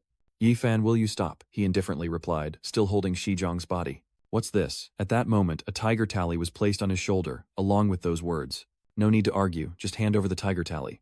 Luau took it puzzled. This is the tiger tally. Xiaotoa quickly nodded in agreement. Yes, this is the tiger tally that controls General the Trung's army. As he pockets the tiger tally, she coldly adds, to a general this is more precious than life itself. Bringing it back will surely complete the mission. I support Yifan's decision. Luau's expression darkened as he replied, all right, I'll listen to senior sister. Outwardly agreeable, she couldn't help but curse inwardly. Damn you, Yifan. Time passes at young Shizhong's grave, where paper money flutters in the wind, and Lu Wei suddenly says, I've told Madame Yang the whole truth. He looks at the tombstone before him and asks thoughtfully, is Madame Yang all right?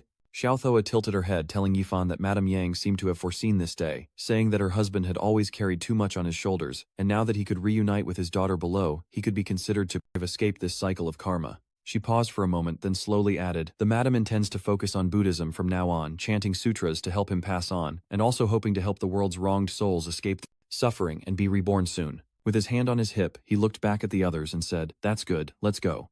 As they left, Xinyu spoke up, bored. Right, how did you find us, senior sister? Ye Xiaotoa looked at her and slowly recounted, I was following senior sister Huang to the border of Wei to hunt down a demon king, but I was too weak to help, so she told me to go catch some small fries. Just then she sensed a trace of dark red energy. The demonic energy was so strong, I happened to be passing by and sensed it, so I followed it and found the Yang residence. Xiaothoa spoke at length, but they only focused on the words too weak and grew serious. What kind of demons and monsters are in this sect of dreams? Then, as if remembering something, Xinyu hesitantly asked senior sister Yi, just now you mentioned senior sister Jiang. She nodded readily, replying, that's right, it's Jianglinger, the holy maiden of our 5 elements, Holy Land, known as Donglinger, among the 5 true disciples. Yifan looked at her in confusion, inquiring further. A saintess, one of the 5 direct disciples. Xinyu looked at him helplessly. How do you not know anything? Before she could speak, Xiaothoa excitedly interjected. The 5 direct disciples are the 5 most outstanding disciples, who received the direct teachings of the 5 institute heads in the 5 elements. Holy Land. They are the masters of the 5 elements Holy Land's techniques, Dongling Jinan, Jiangshuan, Shi Miaoyin Bei Fei Hu, and Zhang Shenlong. And senior sister Jiang, the legendary Dongling, is the youngest and most talented of the 5, as well as the #1 beauty of the 5 elements Holy Land. Just remembering her noble image fills her with reverence. That's why she's called the Holy Maiden. I admire her so much. Seeing Xiaothoa's awkwardness, Yifan asks if that's so. Then she puts her arms around them cheerfully, continuing, Hey, do you guys want to see the saintess's grace with your own eyes? Meanwhile, in the Wanli jungle, the clash of 2 powers creates a significant reverberation as the disciples fight on, encouraging themselves to persevere. Yes, even so, that cursed power still overwhelms them, leaving them weak and struggling. This man is none other than the Great Compassion Demon King. He laughs wickedly, saying that a bunch of small fries can't do anything to him. Is there no one left in the 5 elements Holy Land? So they send small fries like you to fight. Then Mu Yuan's Jianglinga appears, saying you're more than enough for her. Xiaothoa stands below, beaming with pride. Did you see that? That's senior sister Jiang. Our levels are too low. Let's just watch from here and not cause them any trouble. He noticed Dabe, and was inwardly shocked that was a demon king, and his terrifying aura could be felt from 10 miles away. He remained contemptuous of the incoming attacks, saying, Ignorant woman, today is the day you die. She raises her hand power gleaming, and declares Wood Pavilion disciples form the Skylock Dragon formation. The crowd below responded, yes.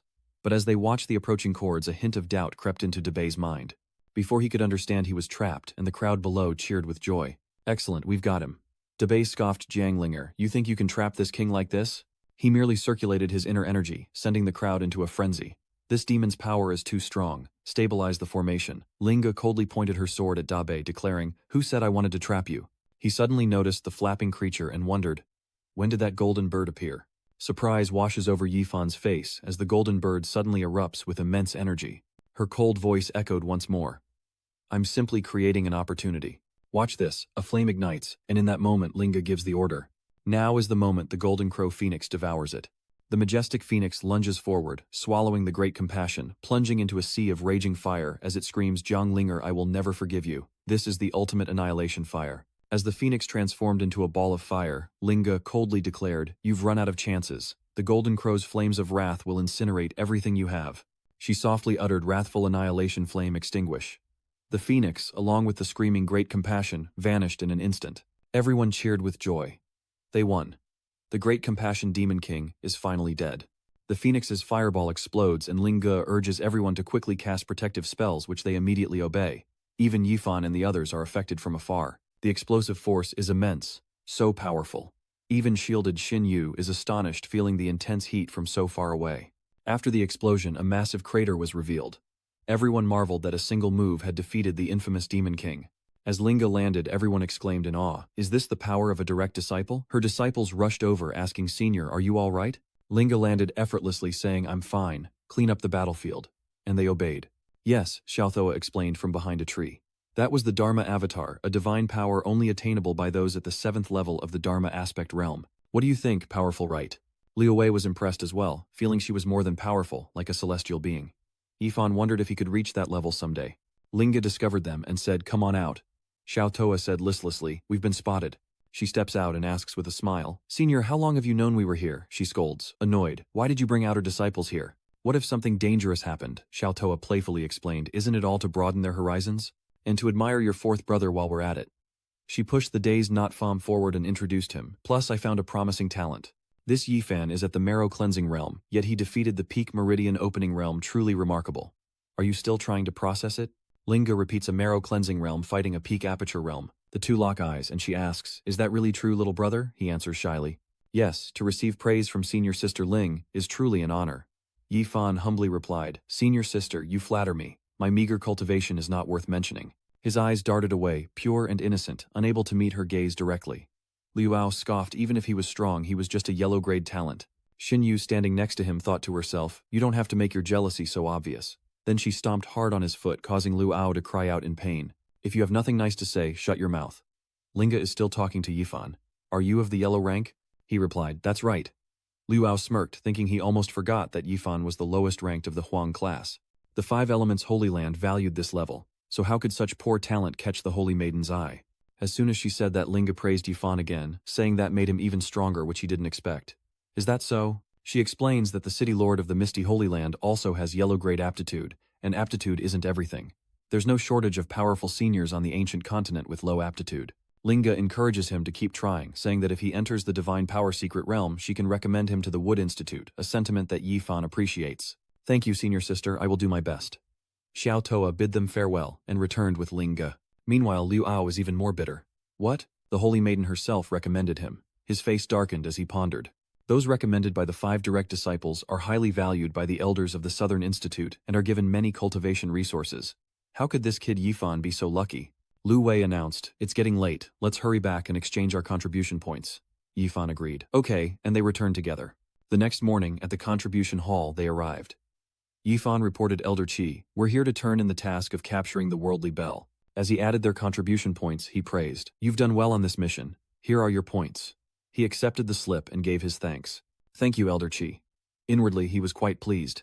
60 contribution points for a low-level mission was no small feat for a new disciple. Xin Yu is excited, thinking this is great contribution points to exchange for martial arts. Lu Wei has been looking forward to this for a while, having already set his sights on a martial art. Then Liuao loudly commanded Yifan stop. They turned back in surprise to see Xin Yu calling out. Liuao and Yifan wondered what was going on, but he just scoffed. "Seeing you like this, you want to keep everything Si Jung had in his dimensional inventory for yourself, don't you?" he sneers. "So, what if I do?" Enraged, Liuao roared, "I won't allow it. As team leader, I have the right to distribute spoils." "Hand over the spatial ring," Lu Wei retorted, annoyed. "Liuao, I've put up with you for too long. When senior sister Ye was here, you didn't dare say a word. Now that she's gone, you're trying to rob us in broad daylight. Have you no shame?" He even started cursing at him, oblivious to his own faults. "What did you say, you fatso?" Lu Wei Zhou argued that if it weren't for Yifan, they would have died in the dungeon, so how could he say such things? Liuao turned his back faster than an X, and since he contributed and was injured, he deserved a share of the items in the ring. As he smugly took credit, he claimed he was the mission's true leader, and Yifan would have apologized if he hadn't stopped him. Enraged, he slaps him across the face. "Liuao, don't push your luck." Lu Wei frantically tries to intervene. "Don't do it, Yifan," as everyone looks on in shock. Ignoring him, he kicks Liuao, forcing him to kneel. Yifan warns, "I haven't forgotten what you did in the secret room," as Liuao cries out in pain. It hurts," Yifan says with a murderous smile. "Want me to apologize? Fine, but you'll have to kneel to hear it." Lu Ao remains defiant. I was the one who took you in not Pham, yet you disrespect me time and again, and now you dare lay a hand on me, unforgivable. But then cowardly hiding behind Tam Vu, he continued, but I'm feeling generous today, so I'll spare. You. Show some respect to your senior from now on. As Lu Ao nursed his swollen face, he threatened, I won't be so lenient next time. Consider yourself spared for now. Seething, he thought, just you wait, Yifan. But suddenly he was called back. Senior Lu, wait. Lu Ao paused in his tracks. He turned back gloating, I've thought it over. You can have it, senior brother. But before he could finish, Yifan slapped him across the face, sending him flying. Xin Yu urged him to stop while Lu Wei was frozen in place. Yifan thought about it and decided he wasn't comfortable with it, so he preferred to keep his face symmetrical. Xin Yu urged him to leave, saying this wasn't a place for fighting. But Lu Ao, face swollen, drew his sword, still defiant. You little beast, I'll fight you. But as he looked up, Yifan's sword was already at his throat. You bastard, I've put up with you for far too long. Lu Ao broke out in a cold sweat as one of Yifan's eyes turned a menacing red. Don't let me catch you on the road again, or I'll beat you every time I see you. Then Yifan turned to his teammates and said, let's go. Filled with rage and scheming thoughts, Lu Ao says, all right, Yifan, this isn't over. Nearby onlookers began to whisper, was that Yifan, the new disciple, to be so brazen knowing the consequences? He must have a death wish, unaware that duels between disciples violate the rules. Lu Wei kindly reminded him, Junior Bai, you were too impulsive. You should have left Contribution Hall before attacking him. If he reports you to the Contribution Hall's Enforcement Division, the elders will punish you, but Yifan doesn't seem to care. He offers 3 bottles of spirit beast blood, telling them to split it up. The 3 are surprised, and Lu Wei asks, isn't this the blood of a 4th stage spirit beast? Are you sure yes? Zhang Ti asked in disbelief. A 4th stage spirit beast is equivalent to a divine power realm cultivator, and just 1 bottle can be exchanged for 10,000 contribution points. You're really giving this to us, Yifan said generously. Don't mention it. We all work together on this mission, so you've earned it. Use it for contribution points or to aid your cultivation, it's up to you. Lu Wei stared in astonishment at the treasure which came from Shizhong's spatial ring. Only he knows those treasures are actually chicken blood he brought from Earth to break through the exorcism realm last time. Lu Wei smiled, confessing, I've never seen the blood of a rank 4 spirit beast before. Zhang Ti and Huan Jing haven't either, and Xin Yu is also grateful. Yifan, you're too good to us. Seeing their sincerity, Yifan recalled that after the incident with Shizhong, these 3 had gone through life and death together, and their character was good.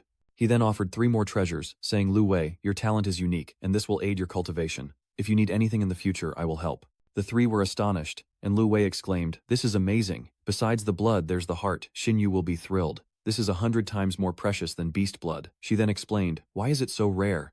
Kinmen prefer to live in flocks, warning each other when attacked, making them difficult to catch.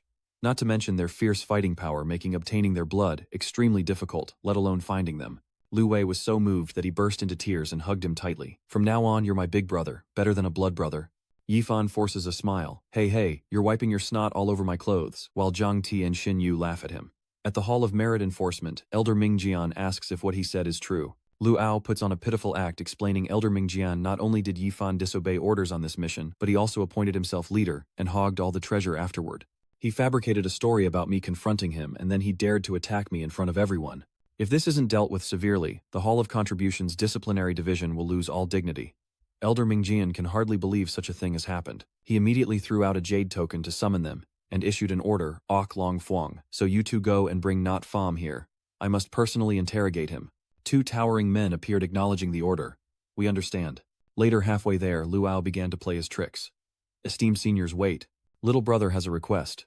The 2 men ask what it is. He bribed the 2 men, saying, teach that Bai kid a lesson for me, please. This is just a small token. The 2 happily accepted, but the dark-toothed one said it wasn't enough, that they couldn't do much with that little. The buck-toothed one agreed, adding, and for lawsuits, you absolutely have to take medicine. Honestly, we can't control this thing. Lu Ao then offered another bag of gold. You 2 powerful masters surely know what to do, he pleaded. This is all the money I have on me.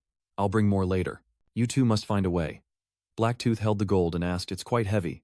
Are you sure about this? Lu Ao replied with satisfaction. Of course, I'm willing. As long as that kid remembers this, the money will be worth it. In his heart, he secretly hoped, you can't catch wolves without letting go of the child. I'm sure there are treasures of greater value in that spatial ring. The Blacktooth then handed him a mystical potion. No problem, I'll just secretly switch the truth serum for a fake. Whatever he says in front of the elders won't matter. Hearing this, Lu Ao was even more responsive, as Yifan was sure to take the blame. Then I'll leave it to you, senior brother, on a quiet night. In Bai Yifan's residence, he sits beneath a tree meditating and refining his divine weapon, tirelessly working to turn all ailments to dust. Opening his eyes, a red light emanated from them, and a crimson aura enveloped his body.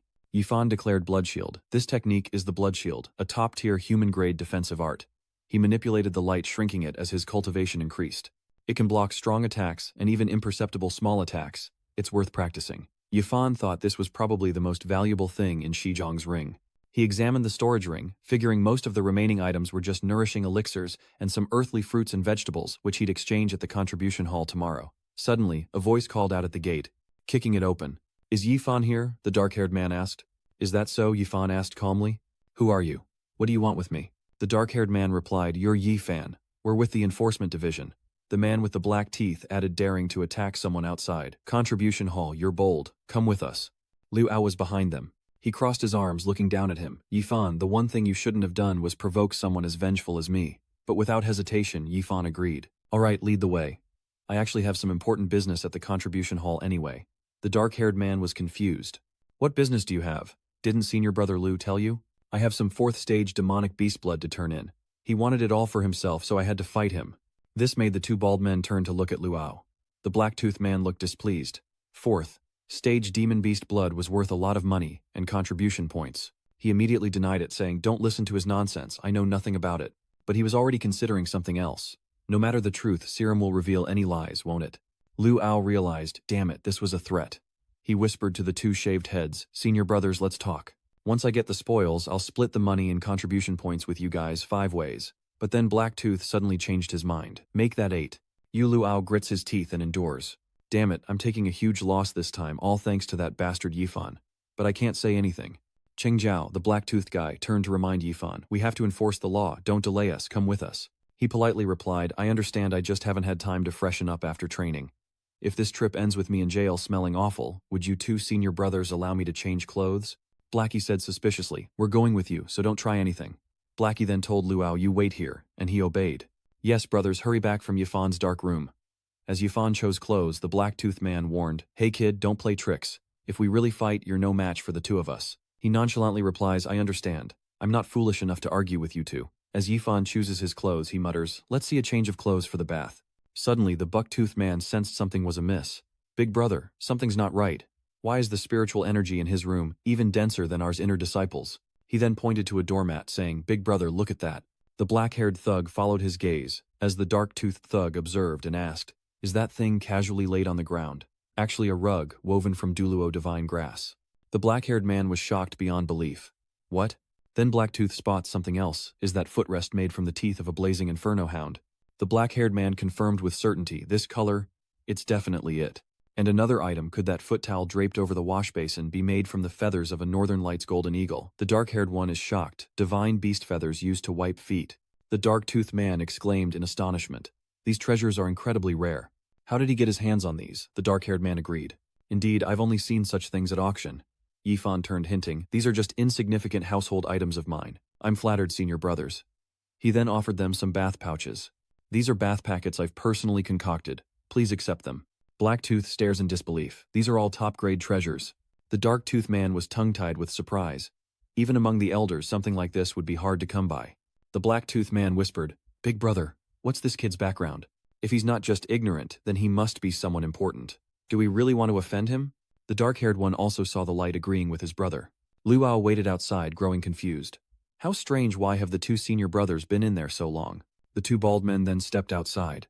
The black-toothed man grinned and asked, "Little brother, have you been waiting long?" The dark-haired one held a treasure, and sensing something was wrong, Liu Ao paled with fear. "Senior brothers, what are you trying to do?" The black-toothed man replied calmly. "What are we doing? Why, we're taking you to the Lightning Dharma Hall, of course." The dark-haired man picked up the treasure bottle and explained, "We understand the logic of one full meal versus many." Liu Ao cried out in panic, what utterly bewildered. What is going on here? Later at the enforcement hall, Liu Ao is explaining things to Elder Mingjian. "Elder, everything has been investigated." He kneels down to confess that he wanted Lin Zhen to run away, wanted to take all the spoils, and framed Bai Yifan out of spite. Though unwilling the truth, Serum forces him to confess. "It was all my doing. Bai Yifan is innocent." He fumes inwardly. Damn it, this truth serum. The wise elder makes his judgment a failure of leadership and the framing of a fellow disciple. He's fined half a year's salary and sentenced to 3 months of repentance. But Lu Aoju wouldn't let it go, pointing at the two bald heads intending to report them. "Elder, wait, there are also 2 law enforcement brothers." Before he could speak, the 2 men pushed his head into the ground to shut him up. "Wise elder, I'll take him away at once." The elder rewarded Yifan, who respectfully accepted the order to collect his contribution points. Thank you, elder. With the elder's orders given, the two enforcers comply.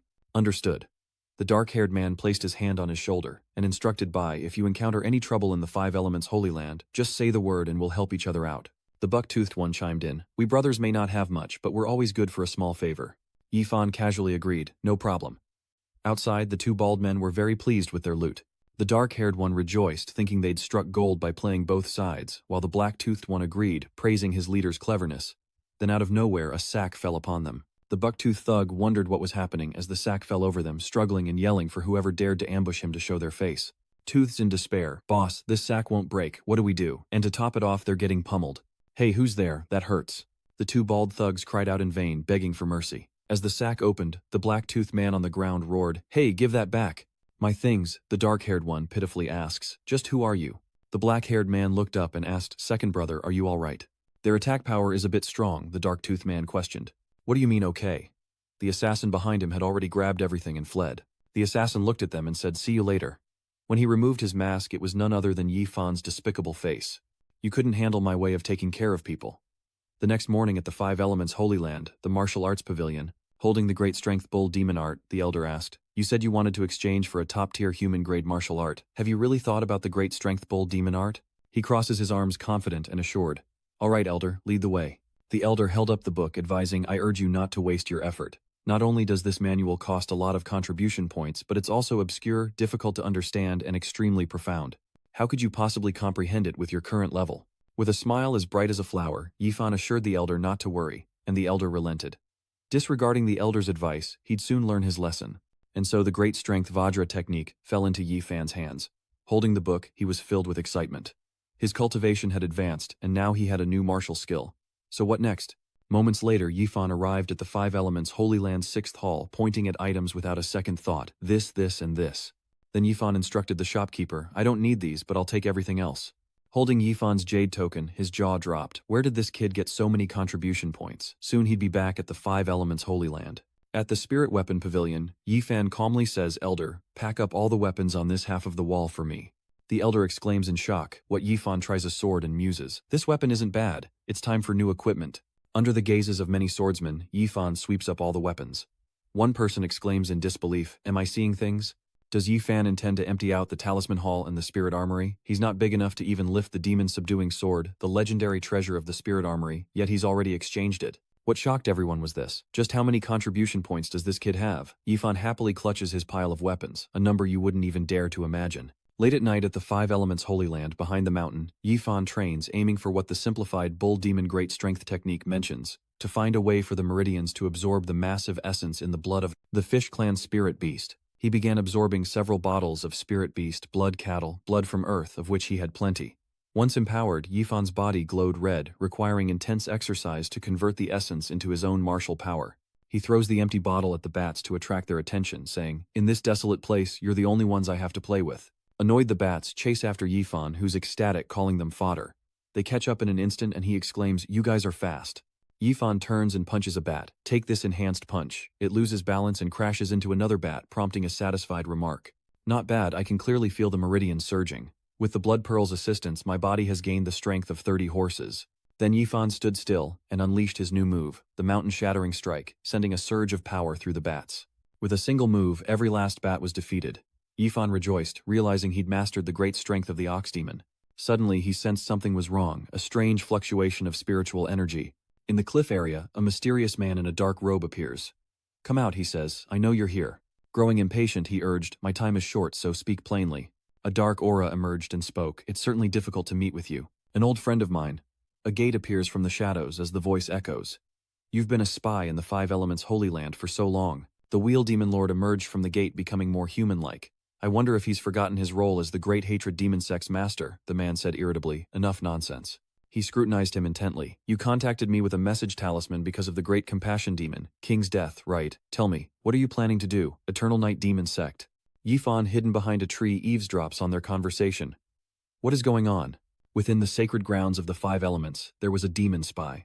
The furious reincarnation demon lord responded, That girl, Jiang Linger, has ambushed our demon forces no less than 100 times since becoming a true disciple. Now even Great Compassion, Demon King, has died by her hand. He's determined, and of course I'll find a way to quickly eliminate her and please the demon god. Hearing that name, Yi Fan was stunned. Demon god, the mysterious man, warned him to kill her. Jiang Ling'er is the Five Elements Holy Master's prized jewel, the top disciple of the Wood Institute to strike within the sanctuary risks, igniting a great war between humans and demons. The Wheel Demon Lord said that's why he needed him, confident he could find a way to resolve this matter more smoothly. The man quickly considered that the Outer Sect Disciples' Spirit Herb trial would begin in 3 days, but last year Yan Yunsong was in charge, and it seemed that Jiang Ling was in charge this year. But if she makes a mistake, she'll be punished by being sent to the Devil's Fall Cliff. The guards there are lax, so making her disappear would be much easier.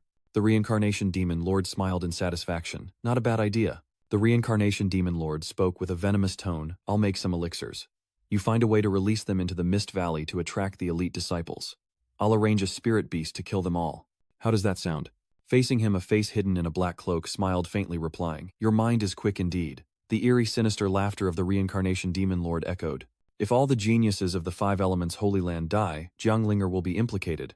Unbeknownst to them, Yi Fan is hiding behind an ancient tree, his eyes wide with shock and worry. I never expected to stumble upon such a sinister plot. I need to find a way out of here and fast. Suddenly, a powerful energy burst from the black-robed figure. He shouted, Something's moving. His pupils contracted in horror. Crap, I've been discovered. A cataclysmic explosion erupts, the billowing dust and smoke obscuring all.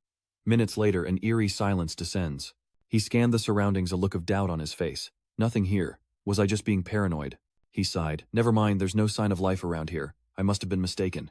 He turned and walked away, muttering to himself, I can't stay here long, his lonely figure gradually distorting and disappearing into the void. Barely escaping danger, Yi Fan breathes a sigh of relief.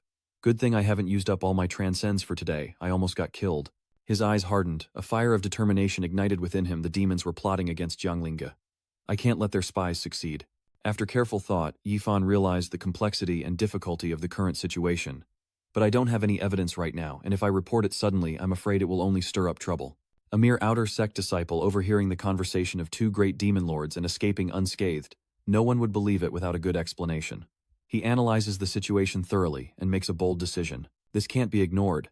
It seems I must investigate the Spirit Herb Garden myself. 3 days later, the scenery brightened, and the majestic mountains and lush greenery of the Spirit Herb Garden came into view. A crowd of disciples gathered before the gates, creating a lively scene as an excited voice rang out. Brother Zhao, long time no see. Your strength has improved again. The man replied confidently. Of course, I'm definitely taking the top spot in this Spirit Medicine Garden trial. A mocking voice replied, You actually believe that? In another corner, Yi Fan and Xinyu watched the bustling crowd as Zhang Ti spoke up. Are all these people here for the trial? It's certainly lively, Xinyu explained with a smile. Of course, a good performance in the trial could catch the eye of an elder. If you perform well, you can become an inner disciple, so of course everyone is fighting tooth and nail to participate. Suddenly a group of people rushed over, shouting, Make way, make way. Chang Feng's arrogant voice rang out, Move it, don't block my way. The crowd murmurs. Look, isn't that Chang Feng? Another person adds that not only Chang Feng, but also Huang Zhen and Xiao Dai have arrived, along with Ximin and Yuan Bai. Xin Yu whispers to Yi Fan. I heard that these 5 are outstanding disciples of the Outer Sect pre-selected by the 5 Inner Sect Academies. As soon as they break through to the Divine Power Realm, they will be immediately accepted into the Inner Sect. He thought, a cold glint in his eyes. The wheel-turning demon lord wanted to kill elite disciples, and it seemed these people were among them. Yi Fan turned to her, curiosity shining in his eyes. By the way, Tam Vu, what do you know about the demonic race? Can you tell me?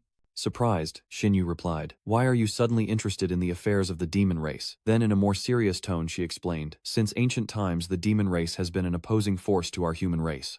Unlike our cultivation world, they simply and brutally divide themselves based on combat power, demon gods, demon emperors, demon lords, demon kings, demon masters, and demon soldiers. She explained thoroughly. The demon god is the supreme leader of the demon race, and there is only one. It is said that his magic is so powerful that no one can escape his grasp, and no one has ever seen his true face. Tam Vu continued, her voice laced with apprehension. Beneath the demon god are the 7 great demon sects: Eternal Night, Sun Moon, Lingering Grudge, Asura, Whitebone, Red Desire, and Dark Shadow.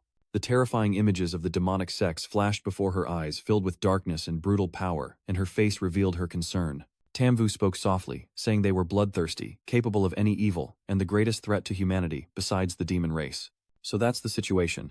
It seems this will be a difficult matter to resolve. Xiao Jing stands before the Spirit Herb Garden's gate as Linga and the elders appear in the sky, their figures majestic and ethereal. She announced clearly, Disciples, the Spirit Herb Garden trial is about to begin. I will be in charge this year, and I expect everyone to abide by the following rules. The disciples below gazed upon her ethereal beauty, showering her with compliments. This is senior sister Jiang, known as Donglinga. So beautiful, a disciple murmured. This is the first time I've seen her in person. Is she like a fairy? Linga looked down, her eyes stern as she gave instructions. First, the trial encourages combat, but killing is forbidden, especially against disciples from lower realms like the marrow cleansing and chi opening realms. Time passed as she continued to explain the rules of the competition. Second, the trial period is 7 days, and participants are not allowed to stay after it ends. Third, any harvested spiritual herbs must be kept in a pouch and registered at the end of the trial, after which you can keep them. A long line of disciples moves in an orderly fashion, each carrying carefully woven cloth bags. Ling Jie's words echoed through the air, break these rules and face the sex punishment. Then with a decisive tone she announced, very well, the spirit herb garden trial begins now. With that, the disciples rushed into the portal, eager to be the first to find a spirit herb. Dongqing shouted, let's go, I'll be the first. He spoke, let's go in too.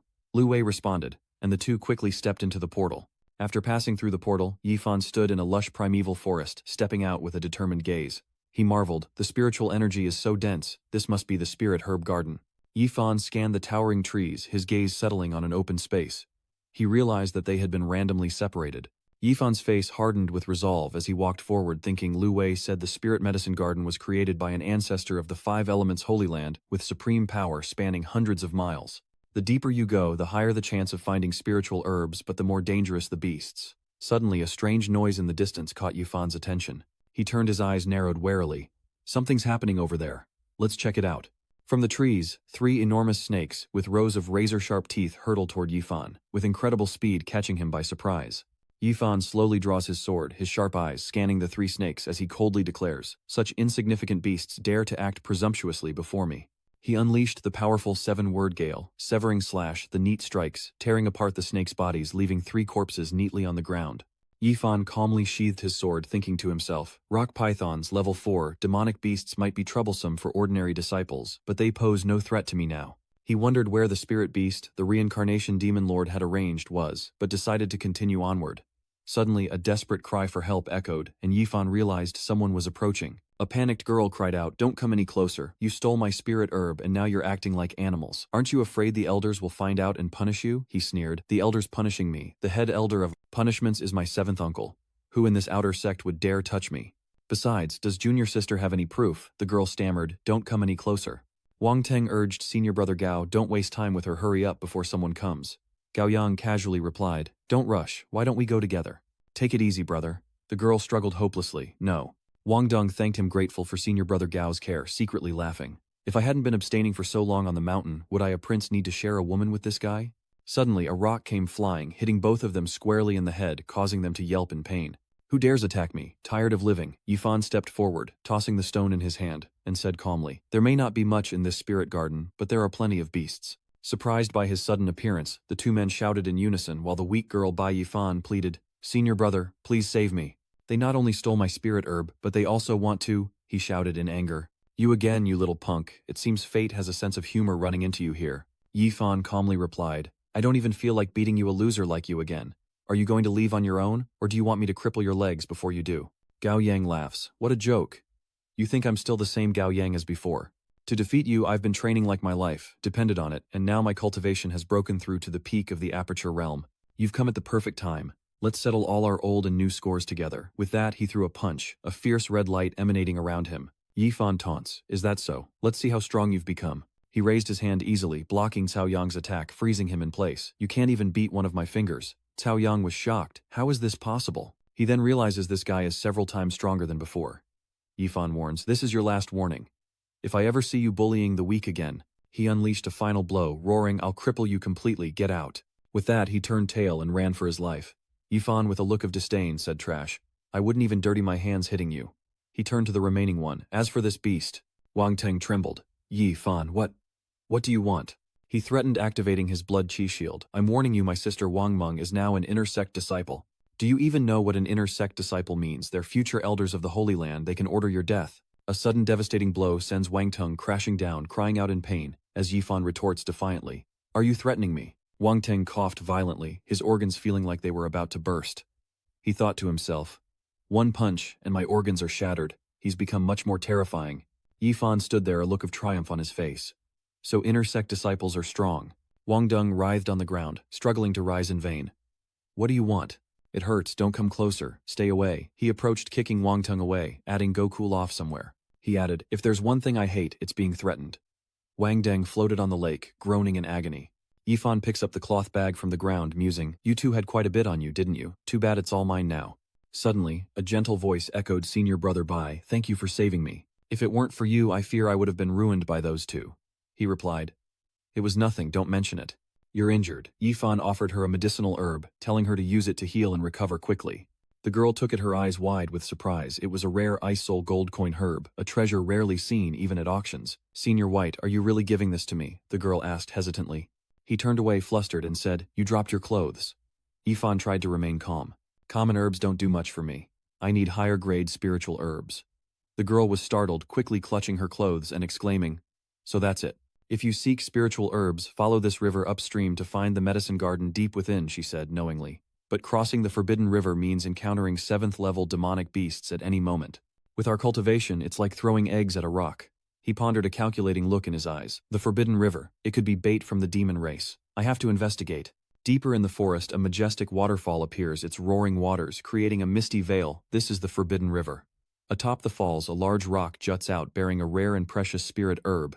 At that, someone shouted, brothers, look, it's Thon Min grass. With this, our performance in the competition will be high. Suddenly a worried warning echoed. Don't celebrate too soon. Look at what's guarding the spirit herb. Immediately, a giant white beast appeared, dozing at the foot of the rock.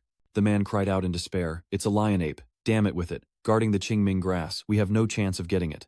Elsewhere, Lu Wei asked worriedly, Zhang Ti, what should we do? This ape lion is at least a 6th-stage demon beast. A surprise attack won't end well for us. He agreed. Indeed, let's wait. More high-level disciples are gathering, and our strength isn't enough to take the lead. He replied, that's right, the high-level disciples will definitely make a move soon. It'll be worth it for us to witness such a battle. A hand reaches out from the darkness, accompanied by a sly voice laced with amusement. Your enlightenment is truly admirable. Lu Wei exclaimed, who is it? And startled turned to look around.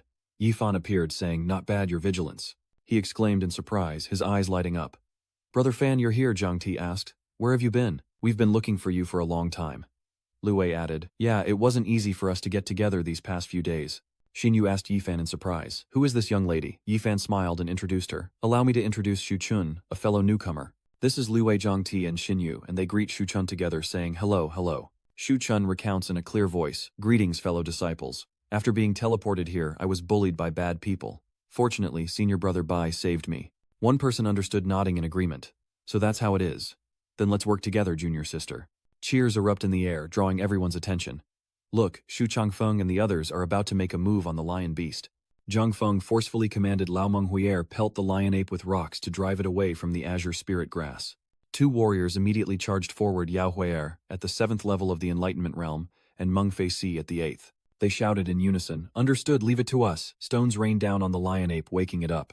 He ordered Huang Ba and Liang Fei to attack from both sides, and the 2 warriors bravely charged into battle. They are Huang Ba at the 9th level of the aperture opening stage, and Liang Fei also at the 9th level. Huang Ba agreed without hesitation, and Liang Fei roared. Cheng Feng declared, leave the frontal assault to me. Maintain formation and don't break ranks. With that he charged forward, yelling, go die at Su Tu Vien. The others flew in as well, shouting in unison as the crowd buzzed with excitement. As expected of a Purple Mansion disciple, Truong Fong is truly powerful, someone remarked. His eyes were full of admiration. His attacks are flawless, and he directs the 4 Enlightenment Realm disciples with perfect coordination. At this rate, Su Tu Vien will surely die at their hands. Suddenly, the lion garden roars ferociously, shaking the very air with an invisible yet devastating wave of sound, a sonic attack. Someone cried out in terror. We're done for. The others have been separated. Everyone cried out in horror as Changfeng struggled to resist, his body shaking violently. Damn it, how is the lion garden this strong? He exclaimed. The group was thrown into the air, panicking. We can't even withstand a single attack. We're all going to die here at this rate. The lion beast roared furiously, its eyes bloodshot. It grinned, its massive form hurtling towards Phi Tu, who screamed in desperation. It's over. The lion is targeting me. Its heaven-sent punch lands squarely on Phi Tu, causing him to cry out in pain. Phi Tu's body slams against the rock, his organs rupturing, blood soaking his clothes. A heart-wrenching scream tears through the air. Phi Tu's fierce lion demonic aura is scattered. How is this lion so strong? Much stronger than it was letting on. Huier trembled. Why is it acting like it's gone mad? Yifan suddenly realized something, a flash of understanding in his eyes. Berserk. This rank 6 demon beast hasn't awakened its intelligence yet, it's activated its berserk bloodline in desperation. A terrified voice trembled. Run, get out of its attack range. Changfeng looks down as Huini pleads. Take me with you, don't leave me behind. My leg is injured. He glanced back at the rapidly approaching lion ape and exclaimed, Crap, it's coming this way, we have to go or we're done for. Struggling Changfeng cried out, Let go, don't pull me, she cried out in pain. Desperate, his mind races. If he doesn't think of something, he'll become Monkey Chow. Changfeng thought to himself that someone was hiding over there, and then an idea sparked in his mind. Got it. Behind the tree, Yifan wondered what he was up to.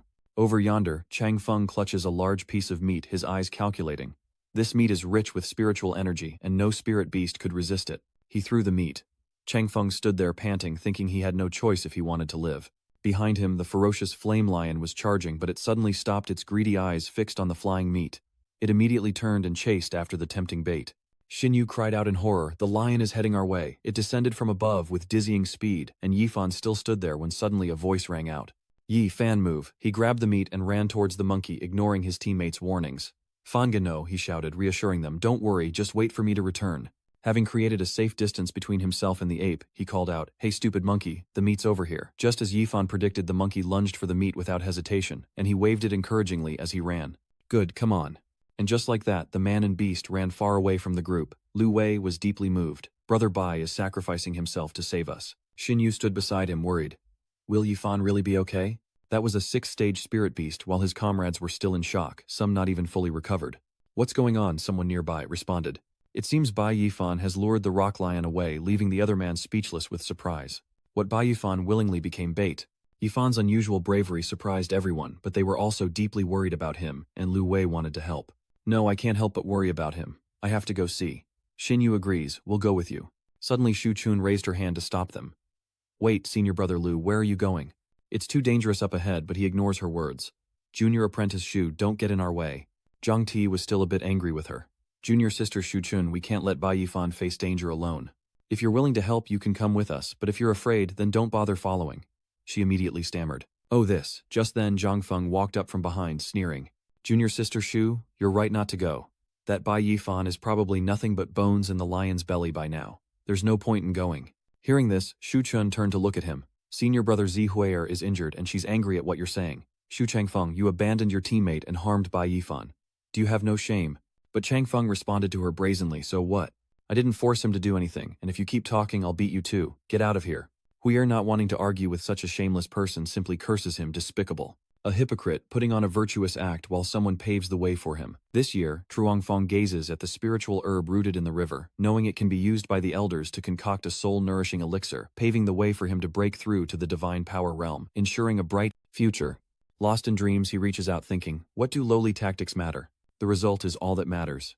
Bai Yifan, huh? Bai Yifan, I should thank you. Before I could even touch the spirit herb, you kicked me away. Get your filthy hands off my herb. Unprepared, Changfeng is knocked into the river, and everyone is shocked to see him return so quickly and unharmed. Oh heavens, what's this? Bai Yifan isn't hurt at all. Indeed, he's back so soon. Yifan quickly retrieves the spirit herb, cursing the perpetrator under his breath.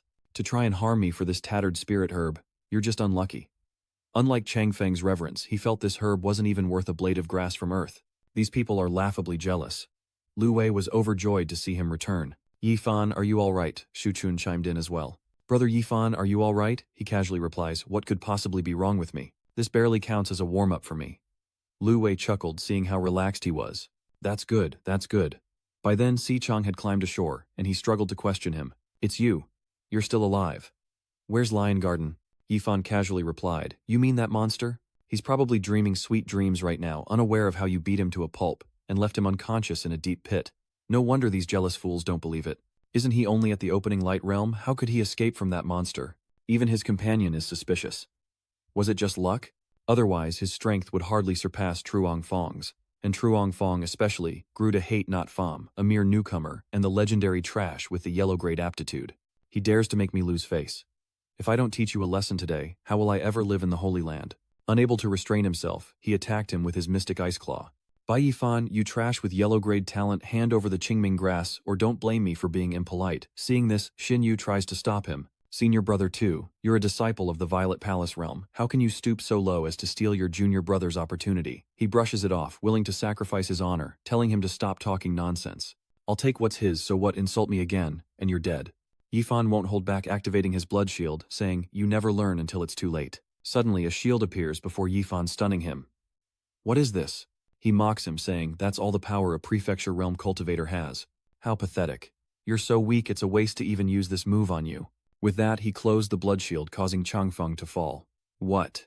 What do you want to do? He channels all his strength into the bull demon's hand. Realizing he'd targeted the wrong person, he stammered, begging for mercy. Brother Bai Yifan, spare me, I was wrong. But it was too late. Yifan landed a powerful blow on the great Changfeng blade technique. Those watching in disbelief saw him cough up blood from a single punch. Senior Shu was sent flying, and some couldn't believe their eyes. Good heavens, what is going on? Those who looked down on Yifan must be changing their tune now. Shu Changfeng was defeated by a newcomer of only 2 months. This brother is far too powerful. With a mocking tone, Yifan said, Senior Apprentice Shu, didn't you call me trash before? What's wrong? You couldn't even beat a loser. Does that make you worse than trash? Beaten and bruised, he fearfully crawled backward. What do you want? Don't do anything rash. The rules state that those in the Violet Palace realm cannot attack those in the initial Enlightenment realm. Hearing this, he becomes even more smug. The rules state that those in the Purple Mansion realm cannot attack those in the lower Opening realm. But Yifan knows how to bend them. It never said that those in the Opening realm couldn't defeat disciples of the Purple Mansion realm. Having run out of arguments, he fearfully shouts, don't come any closer, and then a scream that echoes through the mountains. Of course, Yifan wasn't going to kill him. He simply reclaimed his honor and what he deserved while also teaching him a lesson. And yet that reluctant disciple still wouldn't listen. Clutching his head in fear, he still spat by Yifan. I won't forgive you. He scoffed, throwing up his hands, claiming to remember nothing. Yifan happily waves goodbye with his spoils, vowing to wait for his backing. This loot is pretty heavy. Well, I won't hold back then. With that, he began distributing the spoils. Go on, take 2 items each. Shu Chun was stunned that he was receiving something too. Really? Lu Wei cheers him on, calling Fan generous. Everyone quickly took what they needed, thanking Yifan. Thank you, Brother Fan, but to be fair, I want everyone to take what they don't already have. Shu Chun, to be fair, you already had spirit herbs, so you don't get any of these. Hearing that her face clearly showed disappointment, I understand, senior brother. However, the most disgruntled person wasn't Shu Chun, but Zhang Feng. The one who fell to the ground received nothing, and despite his shameless attempt to steal, he clenched the knife in his hand with resentment. At any cost, no matter the price, I will kill you today. Before he could even stand, a voice boomed, stop, followed by a massive hammer slamming down on him. Not Pham turned back, surprised to see a weapon formed from condensed blood energy. These 3 brothers are showing their chivalry. You attacked a fellow disciple. Such behavior is a disgrace to us outer sect disciples. Hearing this, Changfeng flew into a rage. Who do you think you are to order me around Yifan? Observing the man's movements, noticed that those in the marrow cleansing realm could use the power of blood to condense those at the awakening realm can conjure armor, while those at the Violet Palace realm can conjure weapons. He began to grow curious about this brother. These blood chi weapons appear with a wave of the hand. Incredibly convenient and just as powerful as low-grade magic tools, but this man is a true Tu-Fu realm expert. Meanwhile, the man responds to Changfeng by shoving his axe at him, saying he simply doesn't like him, a disgrace to the outer disciples. This man is Huang Zhen, a 3rd-level Violet Palace realm cultivator, and he has designs on Yifan.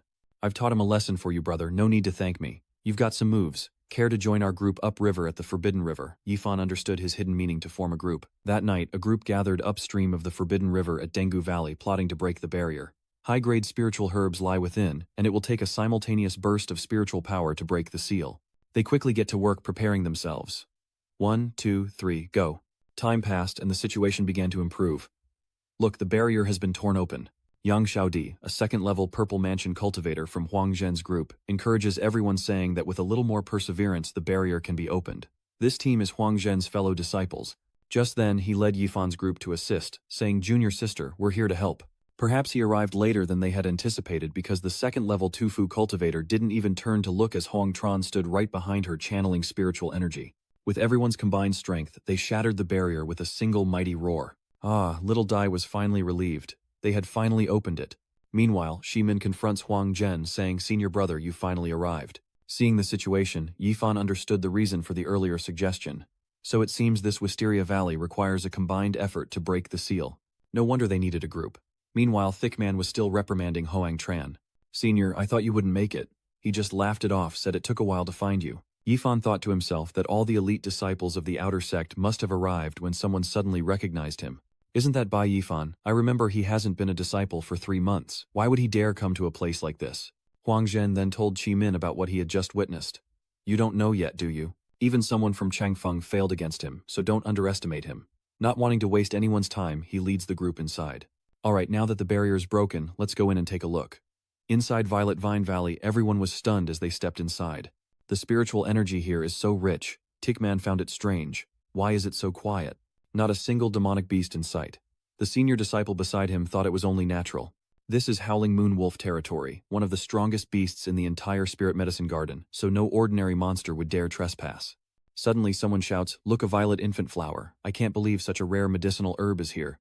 This flower can be used to make high-grade breakthrough pills, and its roots and leaves can be used to treat injuries." He excitedly approaches, thinking it's worth at least 50,000 spirit stones. This is mine now.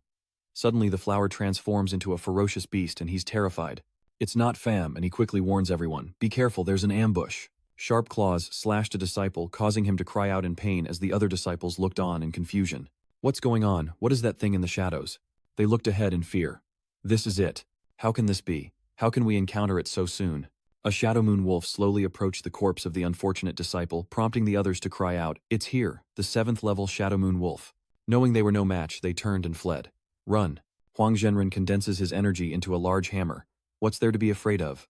A level 7 demonic beast is equivalent to a human in the Violet Palace realm. There are so many of us, we can definitely take it down. Blood Chi hammer. Hearing this, the disciples stopped running and gathered their energy into weapons, preparing to attack the moon wolf. That's right, the hide of the Xiao Moon Wolf can be sold for 10 or 20,000 spirit stones. I want to gouge out its eyes to cultivate a special eye technique, so no one better try to compete with me. Unlike the others, Yifan senses something strange about this beast. Its aura is unsettling. Xiao Yue's smile is sinister, revealing its sharp teeth, and Yifan finally notices something strange about it. A demon beast is not a spirit beast. It has never gained sentience, so how could it have human expressions? I'm a whole realm stronger than that disciple. But he was quickly torn to shreds by Moonwolf's claws. The disciple was terrified. What? How can this be? Huang Zhen, at the 3rd level of the Violet Palace realm, was killed instantly by a single claw of the howling Moonwolf, which then unleashed its power, killing 2 more disciples. Seeing the situation, the other disciples fled. At this rate, we'll die. Run, it's a spirit beast. Its power is above the Violet Palace realm. Yifan's face darkens. Elite disciples, spirit herbs, spirit beasts. This is the trap the demonic beast set. Their opening move is huge. This won't be easy. In the Wood Institute, Linga and her female disciples were cultivating when she sensed something amiss and her eyes snapped open. Something's wrong. Purple Vine Valley.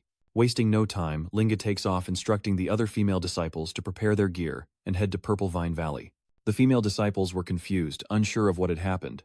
Senior Sister Jiang, what's going on?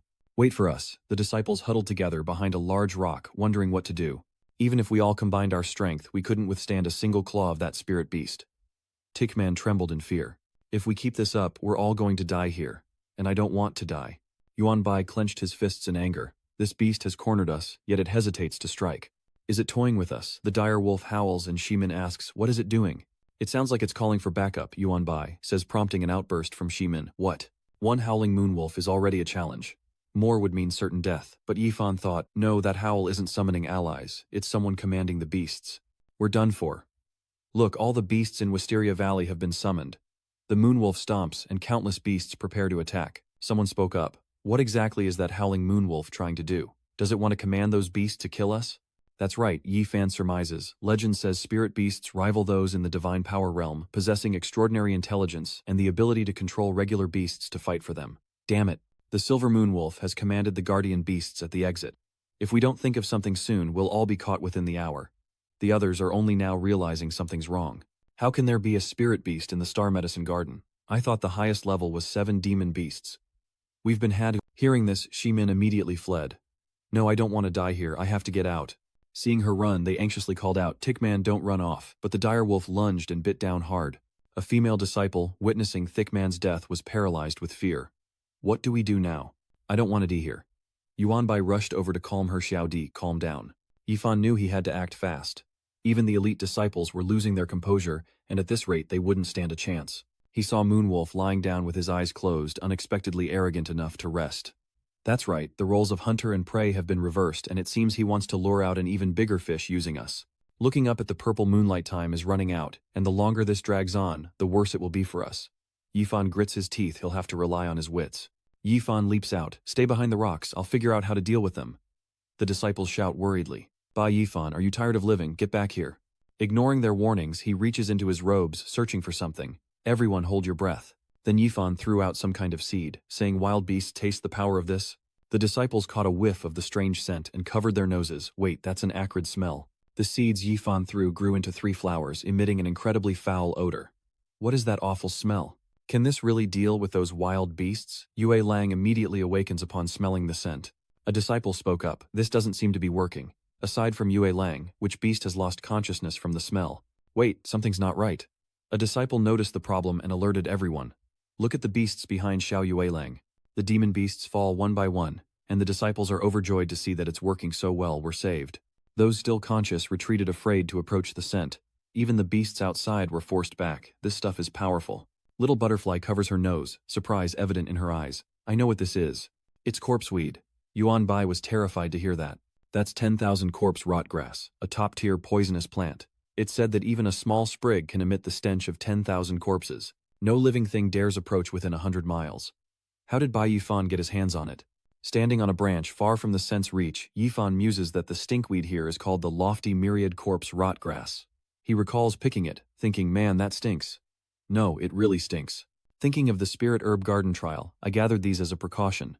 People used skunk grass to ward off wild beasts, so it should have some effect on these demonic beasts. A disciple with a shaved head pointed at him, praising Bai Yifan, "You're really something." Another disciple chimed in with praise, "Senior Bai, you're amazing."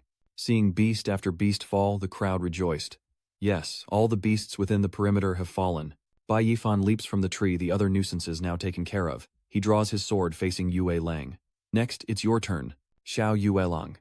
Enraged Yue Lang emanates bolts of lightning. A disciple spoke up. Can Bai Yifan defeat Xiao Yue Lang? Who knows? But he's our only hope for survival.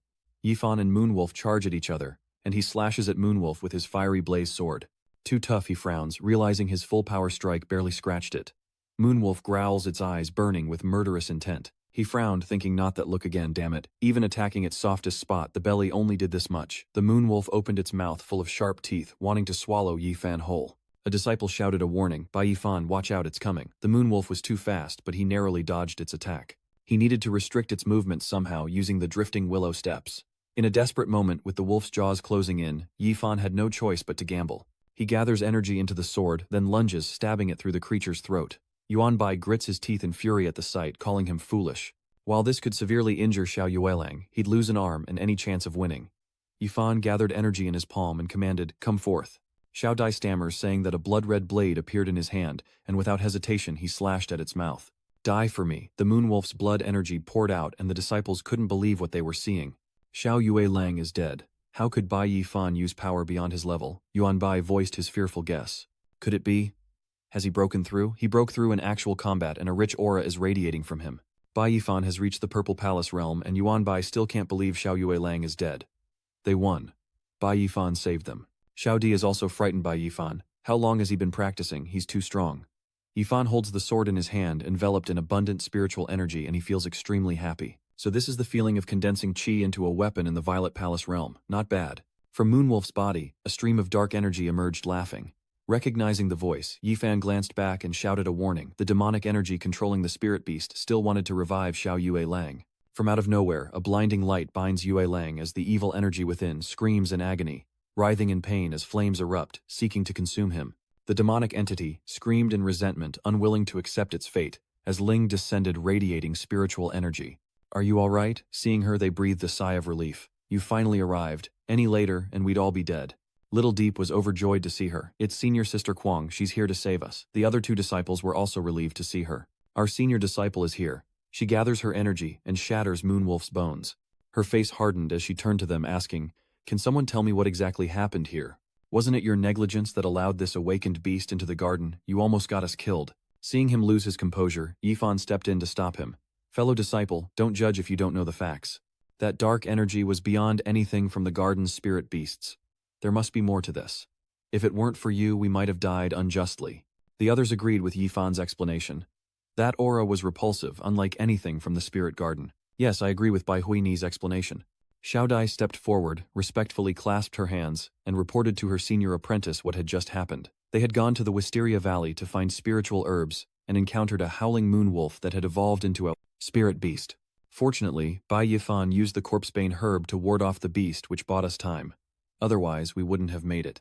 Hearing about the herb, Linga asked Yifan. The corpse-bane herb. Where did you get such a precious treasure?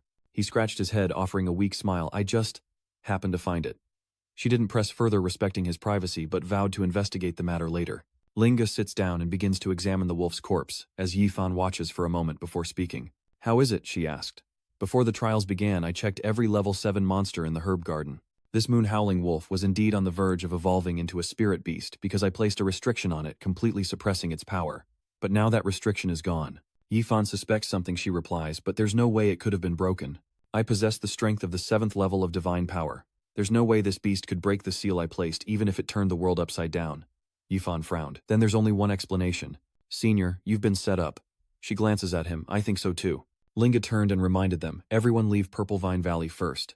I will definitely investigate this and give you all an answer. Yuan Bai left angrily. Let's go, we almost became cannon fodder. She looks at him and says, Bai Yifan, thank you. If you hadn't helped, the disciples would have been killed by the monsters. She hands him a scroll, saying, consider this repayment for indirectly saving me. Please accept this as a token of my gratitude. Linga cheerfully says, I don't have many martial arts techniques, but this high-level one is the most suitable for you. I hope you don't mind. Yifan accepted, knowing respect is shown through obedience. Then thank you, senior sister. She then handed him a vial. Oh right, there's also this. He looked at the bottle in her hand and asked curiously, what is it? Ling explained, you've just entered the Violet Palace realm, so I'll give you 3 violet stabilizing pills, which I'm sure will be of great benefit to your cultivation. He reached out and accepted them, thanking his senior sister. She moved her face close to his, her eyes full of curiosity, stroking her chin as she sized him up and down. But I'm still very curious. Weren't you supposed to have yellow-grade talent? How is your cultivation speed so fast? There's no myriad evil rotting corpse grass in the spirit medicine garden. So where did you get it? Scratching his head, Yifan awkwardly admits that he couldn't hide anything from her, and that it was all thanks to Yang Shizhang's storage ring, which contained many treasures, including the carrion herbs. She doesn't quite believe him, but with no proof, she lets it go for now. Is that so? I'll believe you for now. Oh, and Yifan remembered something and turned to Ling Jie. Right, senior, I just feel like the demons are involved somehow. Anything else? She asked anything else. He glanced back, wondering if someone was watching them. Knowing he was being observed, he quickly changed the subject. Nothing, he thought it's best to be careful. The 5 Elements Holy Land has a spy stronger than senior sister Jiang. This is huge. The fewer people who know before the investigation, the better. A group of female disciples rushed over from afar, senior sister Jiang. Linga looked at them and said, you're late. Follow me. Suspend all trials in the spirit garden and conduct a thorough investigation. They acknowledged the order. Inside the 5 Elements Holy Land's main hall, Linger stood opposite the 4 institute leaders. Don't jump to conclusions, said Tucson Dung. I believe there's more to this than meets the eye. Tu Shan Rong, head of the Water Institute, asks how a 7th-level beast could break the barrier set by Linga given her cultivation. Xia Jingkang, head of the Earth Institute, wonders what could possibly be hidden. In my opinion, Jiang Linger was careless and negligent, which led to this incident. Yan Tian's head of the Metal Institute. Tianse smiles, senior brother is too serious. Every year dozens of disciples die in the Spirit Herb Garden trials. This year's death toll hasn't even reached that, so it can't be considered a disaster, right? Qing Chang disagrees. From what I know, if Jiang Linga had been a step slower, more than half of our elite outer sect disciples would have been slaughtered. She almost committed a heinous crime. Lingka stood silently without a word of rebuttal, as Tu Shanrong tried to use her merits to defuse the situation.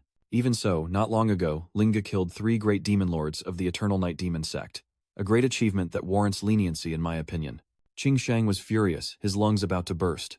Merit is merit and crime is crime. How can the two be compared? A voice cuts through the pointless argument. Mu Yuan, that's enough. Linga, you performed poorly in the Spirit Herb Garden trial. I'm docking your pay for 3 months and assigning you to teach outer sect disciples for 3 months. Do you accept? Linga respectfully accepts the punishment. Yes, I accept the penalty. Kang turns to Jing Kang to discuss the matter. Senior brother, since this incident is due to the negligence of my Mu Yuan's disciple, it is only natural that I punish him. As Lingji's master, Igan Yuan will forfeit half a year's salary as punishment. Any objections, senior brother? Mua Luo has humbled himself this much. I can't make things difficult. I have no objections. With everything resolved, Tianse asked Linga, I heard that this crisis was resolved by a disciple named Bai Yifan. Is that correct? She honestly replied that it was indeed the case. Even Tu Shanrong admires him. Joining the order recently, he's already achieved so much and his cultivation improves rapidly. He must have extraordinary talent. I wonder how he'll develop. I'm intrigued. Tianse says, it's a pity senior sister would have been very interested if she were here. Elsewhere, Yifan sneezes while meditating. He wiped his nose, wondering who was talking about him behind his back, and looked at the things Linga had given him, beginning to calculate. Back in the courtyard, I immediately tried the mind-calming pill my senior sister gave me, but it didn't work as expected. It seems the quality of this pill is not high enough. The Purple Mansion, also known as the Sea of Consciousness, is the origin of all spiritual power and divine abilities. It can generate the primordial spirit, produce spiritual power, and store divine abilities within the newfound palace. But upon first breaking through to the Purple Mansion realm, one cannot fully control this power, and must nurture the brain, the newfound palace, to a certain level to fully transform. As for nurturing the mind palace, one wrong step could lead to cultivation, deviation. But you bringing walnuts gives me a brilliant idea, using like to heal like. Boss, give me 1.5 kilos of those big Blue Mountain walnuts. Boss? Okay. Eat them one by one just like you did back on Earth. These walnuts are truly a brain-boosting delicacy. Hopefully they'll work as I expect, and have the same effect in this world. His head starts to smoke, energy sinks to his core, embracing the original one. He can feel it power gathering in the newfound palace. An hour later he opened his eyes wide, feeling completely changed. With his training complete, the power within him now bends to his will. He retrieves a martial arts manual, preparing to cultivate the secret art his senior sister brought to Earth for simplification. Shattered golden finger Yi-Fan has returned to Earth, stretching his limbs. It's been a while now that I have so much money. I should take a break and enjoy a few days here. I should check my phone and not miss any important news. Yi-Fan sees a message from his mother. Manhwa's scenery is beautiful. Next time our whole family must come here together. His mother's health has recovered well, so there's nothing to worry about. He thought to himself that with his parents and Sister Guo, everyone seemed to be doing well, which put his mind at ease. Scrolling further, he sees a message from Tang Rongrong. Are you there on November 1st? There are some things I want to ask you about November. It's been days since November 11th. Why haven't you replied to my messages? November 15th, what's going on? This is strange. Seeing so many messages from her, he grew suspicious. Why would the second Miss Tang send him so many messages? He typed, feeling awkward. Sorry, I've been busy lately. Did something happen after you sent the message? Suddenly someone was knocking on his door. Who could that be? Someone's already come looking for me, and I just got back to Earth. What a coincidence. As he opened the door, he saw a man waving at him. It's Sheng Hui, Bai Yifan's childhood friend. He smiles and says, Yifan, long time no see. Yifan was completely surprised. Sheng Hui, what are you doing here? After they clink glasses, Sheng Hui says, I came to Hongcheng for work and thought I'd look you up. Thoughtful of me, right? Since when did you get so rich? This car is my dream car. Did you land yourself a sugar mama or something? Yifan asked, swirling the wine in his glass. After all these years, you still know how to tease people. I'm not teasing you. I'm praising you. With my looks, I'd love to be a sugar baby, but even they wouldn't want me. Come on, bottoms up. A voice echoed. Don't touch me. Yifan turned around, recognizing the familiar voice. Dung Dung's face was flushed as a man tried to force more alcohol on her. I really can't drink anymore. The man leered, trying to force the drink on her, but Dung Dung was trying to be polite. Have another drink, Yifan called out. Tang Rung Rung. Seeing that Yifan knew her name, Thin Hui asked, You two know each other. Before Yifan could explain, he stood up and left, saying, Wait here for me. The man looked at Dung Dung, his mind racing with dirty thoughts, thinking how hard it was to get this young lady to come to a bar with him as a classmate. The guards are outside. He'll drag her to the restroom later. Once it's a done deal, how could he not marry her? He clinks glasses with her. Dung Dung, just one more drink. She tried to refuse, but he wouldn't let her. She couldn't drink anymore. Her head was pounding, but he wouldn't take no for an answer. Just one last glass, drink it all up. Yifan steps in, grabbing his hand, saying she can't drink anymore. Can't you hear him? He's screaming from your grip. Ouch, you little punk, who do you think you are? Get out of my way, this is none of your business. Without a word, Yifan delivers a powerful blow to the man's stomach, declaring himself the man's grandpa. Get lost, and if I ever see you bothering Wrong again, I'll cripple you, you hear? Yes. The thug begged for mercy, terrified. Grandfather, please stop hitting me. He catches her and asks with concern, Dung Dung, are you all right? Can you stand this silly girl? How did you get into this mess? She dazedly asked Bai Yifan, who waved his hand in front of her. Where are your bodyguards? Why would they leave you alone here? Her vision blurred. She was so drunk she couldn't remember how she got there. 2 hours earlier, she was overjoyed to receive a message from Yifan Bai. Yifan had finally replied. On her phone, she saw Bai Yifan's name and asked, Are you free today? I have something I want to ask you in person. If you're free, let's meet. He replied, Sorry, I'm busy. Maybe another time. Dung Dung was displeased that he rejected her again, and back in the present she hugged him tightly and burst into tears. The nerve of him. Why won't he notice me? Yifan is stunned, never expecting things to unfold this way. She looked up at him, face flushed, and eyes brimming with tears. Why was it so hard to see him? Where have you been all this time? Have you been seeing another woman? He was utterly perplexed as Rongrong began to question him. Is she prettier and richer than me? Am I really that unattractive? So having something to do meant coming to a bar to drink. Yifan didn't know what to do. Please don't talk nonsense. Seeing Yifan in trouble, Sheng Hui just mocks him. Has this kid really latched onto a sugar mama? He angrily says, Don't talk nonsense. Come and help. The bodyguards agreed without hesitation, but Rongrong stubbornly refused to get in the car. I'm not going home, she says. Bai Yifan, I want to talk to you. He coaxes her. Okay, you don't have to go home. Just get in the car. Sheng Hui gave Yifan a thumbs up. Remember to be careful. Yifan bristled. It's not what you think. A moment later, he laid her on the bed and sighed in relief, finally home. Dung Dung, still dazed, kept calling his name. Bek Yifan, listen to me. I have something very important to say. He watched her disoriented and wondered, how did things turn out like this? He chuckled, finding the situation awkward, a man and a woman alone at night. Suddenly she sat up. Where am I? Helpless, Yifan says. Miss, just get some sleep. My Hang can tell me anything. Lost in thought, he doesn't notice Rongrong's hand reaching for him. What exactly happened to her that she needed to say it in person? Suddenly she grabs his face, and before Yifan can react, he panics and says, Tang Rongrong, what are you doing? She says, don't talk, just listen to me. Bai Yifan, I want to tell you actually you and I. His eyes widened as she leaned in, but before he could speak, she vomited all over his face, leaving him stunned. Miss Tang, did you come here just to torment me? She gets out of bed and strips off her uncomfortable clothes. I need to shower, she says, infuriating Yifan. The bathroom's this way, and don't just strip off your clothes. You've got vomit on them. He kept sneezing, curled up on one side of the bed, shivering and lamenting his situation. It was bad enough he hadn't done laundry, but sleeping naked was freezing. He'd been wandering other worlds so long he'd forgotten to buy furniture for his house, and only had one blanket and no clothes. And in the end, he still didn't know what Tang Rongrong was trying to say. Yifan was speechless, glancing at Rongrong, but he had to admit this girl's figure was really something. He mentally steadied himself, telling himself not to think nonsense and to sleep early, so he could go to the mall to buy a bed and blankets tomorrow morning. Suddenly, Dung Dung's arm reached out and embraced his waist. Yifan, you're finally a little closer to me this time. He wakes up in a cold sweat, realizing that Tang Rongrong might have been awake the whole time. She whispers, Bai Yifan, do you know? From that day on, I couldn't stop thinking about you. And Yifan wanted to turn around. Dung Dung stops him, saying, don't turn around, I'll be embarrassed. She began to pour out her heart, saying she hadn't had a chance to see him lately. If only I could see you again. But you're always so enigmatic, so close yet so far. Only now in his arms does it feel real. And she embraces him tighter. Ever since I was little, people have always listened to me, and I've never longed to see someone so much. I think I must be in love with you. Yifan didn't know what to say. This girl. She continued, I want to know if my feelings for you are just admiration or true affection. So can we share a bed tonight? He reminded her. Dung Dung, are you out of your mind? Do you even know what you're saying? She whispered. No, it's not that I'm very sober, please. Yifan sits up and she sadly asks Yifan, are you leaving? If you think I'm… Before she can finish, he silences her with a kiss. Blushing, he thought a gentleman wouldn't refuse a lady's request, especially when she was crying, and she cried even harder, calling out Brother Yifan. The two continued to kiss, and the next morning he rubbed his eyes and sat up. Too tired. I went to bed too late last night.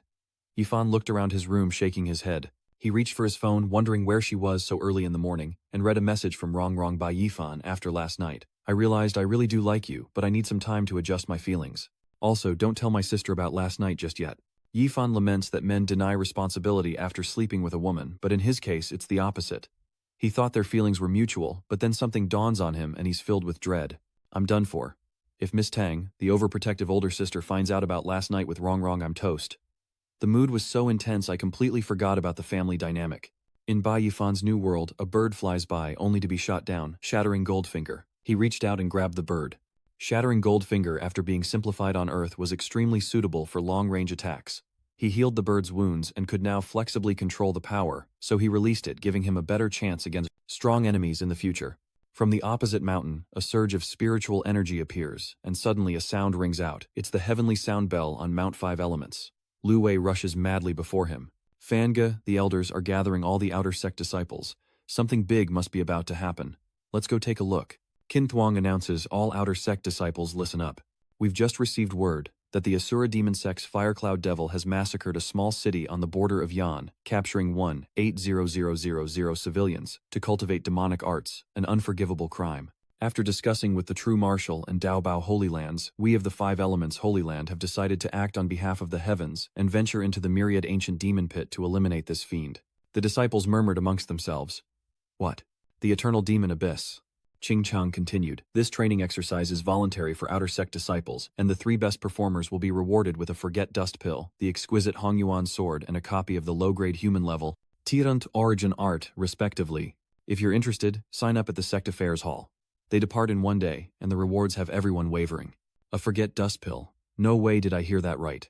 You're not mistaken. The Forget Dust Pill is a mid-grade spirit pill said to give those at the peak of the Violet Palace realm a 9 in 10 chance of breaking through to the Divine Power realm, one disciple said. What's more, there are top-grade magical artifacts and peak-level human-grade martial arts techniques. For the outer sect to offer such rewards, this training must be more complicated than it seems. Liu Wei asked Yifan, "What do you think?" Fan Yifan voiced his thoughts. "With the 3 sacred grounds participating, I fear the higher-ups want us outer disciples to perform well and bring glory to the sacred ground. Otherwise they wouldn't offer so many good things." Shuchun looked worried, but the Myriad Demon Pit is the demon race's stronghold. Anyone who goes there to train faces a 9 out of 10 chance of dying. "Senior Brother Bai, do we really need to go?"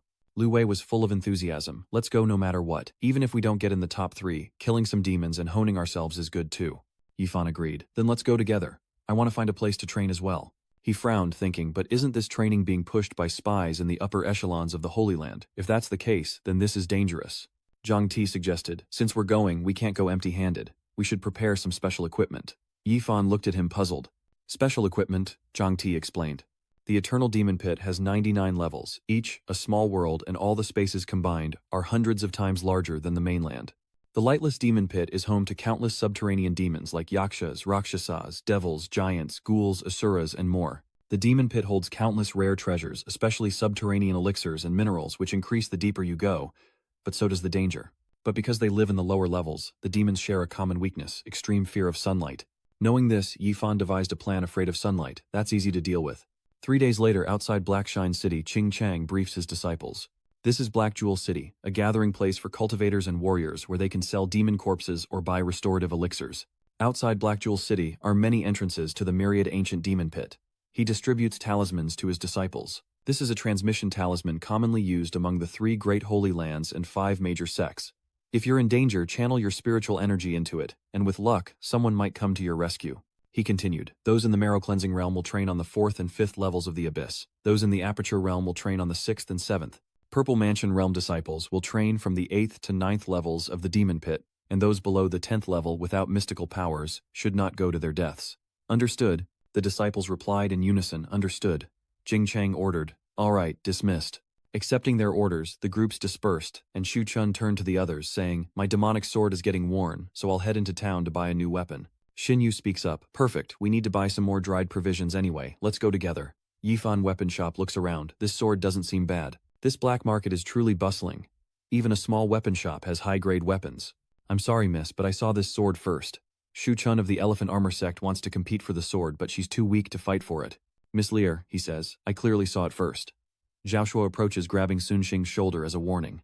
Armored Elephant Sect Zhao Shuo Senior Apprentice Sister, don't act rashly. They seem to be from the 5 Elements Holy Land. Sun Xing was visibly contemptuous upon hearing this. The 5 Elements Holy Ground, they're just stepping stones for the Holy Temple. "Are you scared?" Yifan frowned, wondering where this Wuji came from, just to offer experience points. Liu Wei retorted, "My dear, you can't say that. Even as stepping stones, we're still a sacred ground far stronger than third-rate sects like yours." Senior brother Liu Wei's son Xiang angrily retorted, "Who are you calling a third-rate sect? You fat fool, open your dog eyes and look closely. Our Elephant Armor sect is a recognized second-rate sect." Liu Wei sneered, "Second-rate, third-rate, isn't it all the same? In the eyes of us, holy disciples, you're all trash anyway." Unable to hold back, Sun Xing draws his sword ready to kill. "Who are you calling trash, Dai?" A voice echoed, "Stop," and Yifan pointed his sword at her neck. "By Yifan, I don't hit women, but I make exceptions for those who cause trouble for no reason." She was terrified. He was too fast, she couldn't see his movements at all. He says sternly, "Drop your sword and get out of here." Enraged, Sun Xing and his men leave, thinking the broken sword is not worth the trouble. "Let's go." Xin Yu hands Shu Chun the sword. "Take it, junior sister Shu." "Thank you, senior sister." Yifan turns to her, reminding her junior sister Shu needs to train harder or you'll keep getting bullied. "If you enter the demon realm, not everyone can protect you all the time." She sadly replied, "I'll remember it." Xin Yu approached to comfort her. "Bai Yifan is just worried about you, he didn't mean to blame you. To forge iron, one must be strong. Just train harder from now on." "Yes." She nodded. "I understand, senior sister." Sun Xing was struck in the face by spiritual energy, and all the disciples following her trembled and knelt on the ground as the cursing ceased. "Worthless trash. You're an embarrassment to us all." "I'm sorry, Elder Jiang, I've disgraced the sect," she cried fearfully, covering her face. He looked down at her. "Have I not warned you all about this black obsidian city? Don't act rashly unless you're absolutely certain, especially against the 5 Elements Holy Land," said Elder Jiang of the Elephant Armor sect. "The once great 5 Elements Holy Land may be demoted to a second-rate sect at the upcoming Ancient Prosperity Meet." leaving a seat open among the 10 great holy lands. Even though we, the Elephant Armor sect, are a second-rate sect with the support of the true martial city, it's not impossible for us to compete. But you at this crucial moment have disgraced the sect and lost to an outer disciple of the 5 elements holy land. I don't care how you do it, you must regain our honor, or I will hold you accountable. Zunxing bowed low in obedience. Understood. Outside Blackwine City, Yifan looks at the door beneath the tree. This is it, the closest entrance to the eternal demon pit outside Blackwine City. Is everyone ready? Let's go, they all shouted in unison. The 6th level of the demon pit. They've entered another space. There aren't many demons around here anymore. Let's rest after we finish these off. Lu Wei slays a demonic beast as he replies. Ling Feng's strike landed. Zhang Ti also kills a monster, saying die. Lu Wei, wiping blood from his sword, says, we've reached the 6th level in the last few days. We've killed at least 800 demons, if not 1000. As expected of a demon gathering place. Zhang Ti is confident in our group's strength. Even more wouldn't be a match for us. Xin Yu found something good and called them over. Look, I found a magic spirit. Zhang Ti examined it for a moment, impressed by its obvious value as Xin Yu confidently explained its use. This thing can be sold for a high price and I can't fall behind. It's time we split up here. I'm going down to the 7th floor to see what's there. Your cultivation is unstable. Stay here. Lu Wei asked. Brother Fan, you're leaving. He patted Lu Wei's shoulder reassuringly. I'm here to train in the demon pit. I can't just stay in the safe zone doing nothing. Ao Yu, your strength is the greatest now. Take good care of Xin Yu and the others. Lu Wei patted his hand. Don't worry. Xu Chun cautiously approached senior brother Bai. Can you leave a few days later? I didn't even get a single magic herb.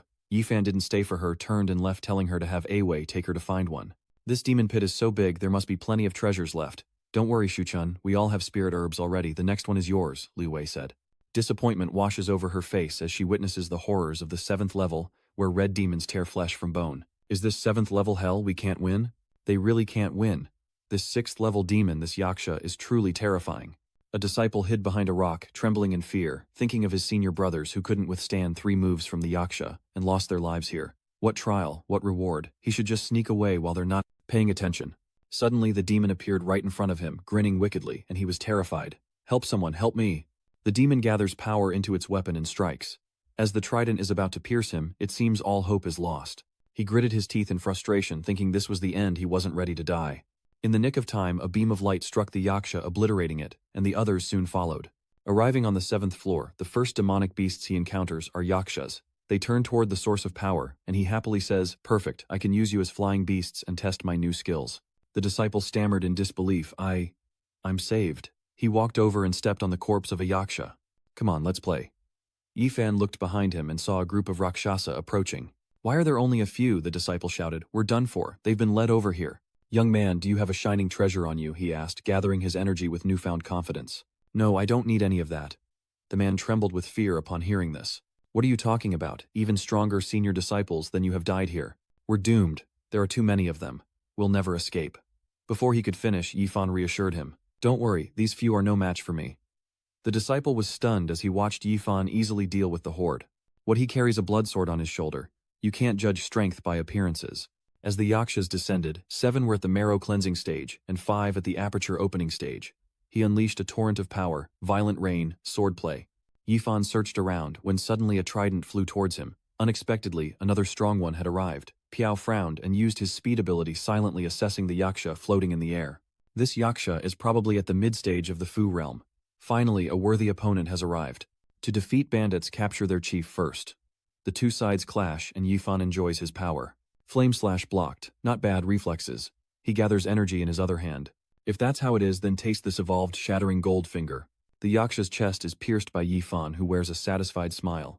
Shattering gold claw makes it easy. He cried out in shock, unable to believe that a nether-realm Rakshasa had been killed in an instant.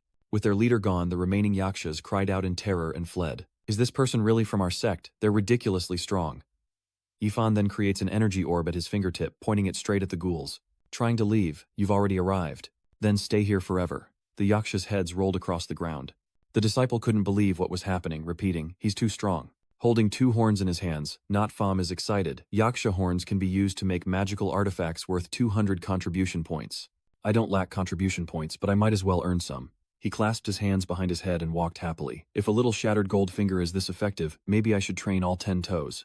He frantically called out, wait, Senior Gu is leading the way. Yifan leisurely lay on the ground, hands behind his head, a blade of grass in his mouth.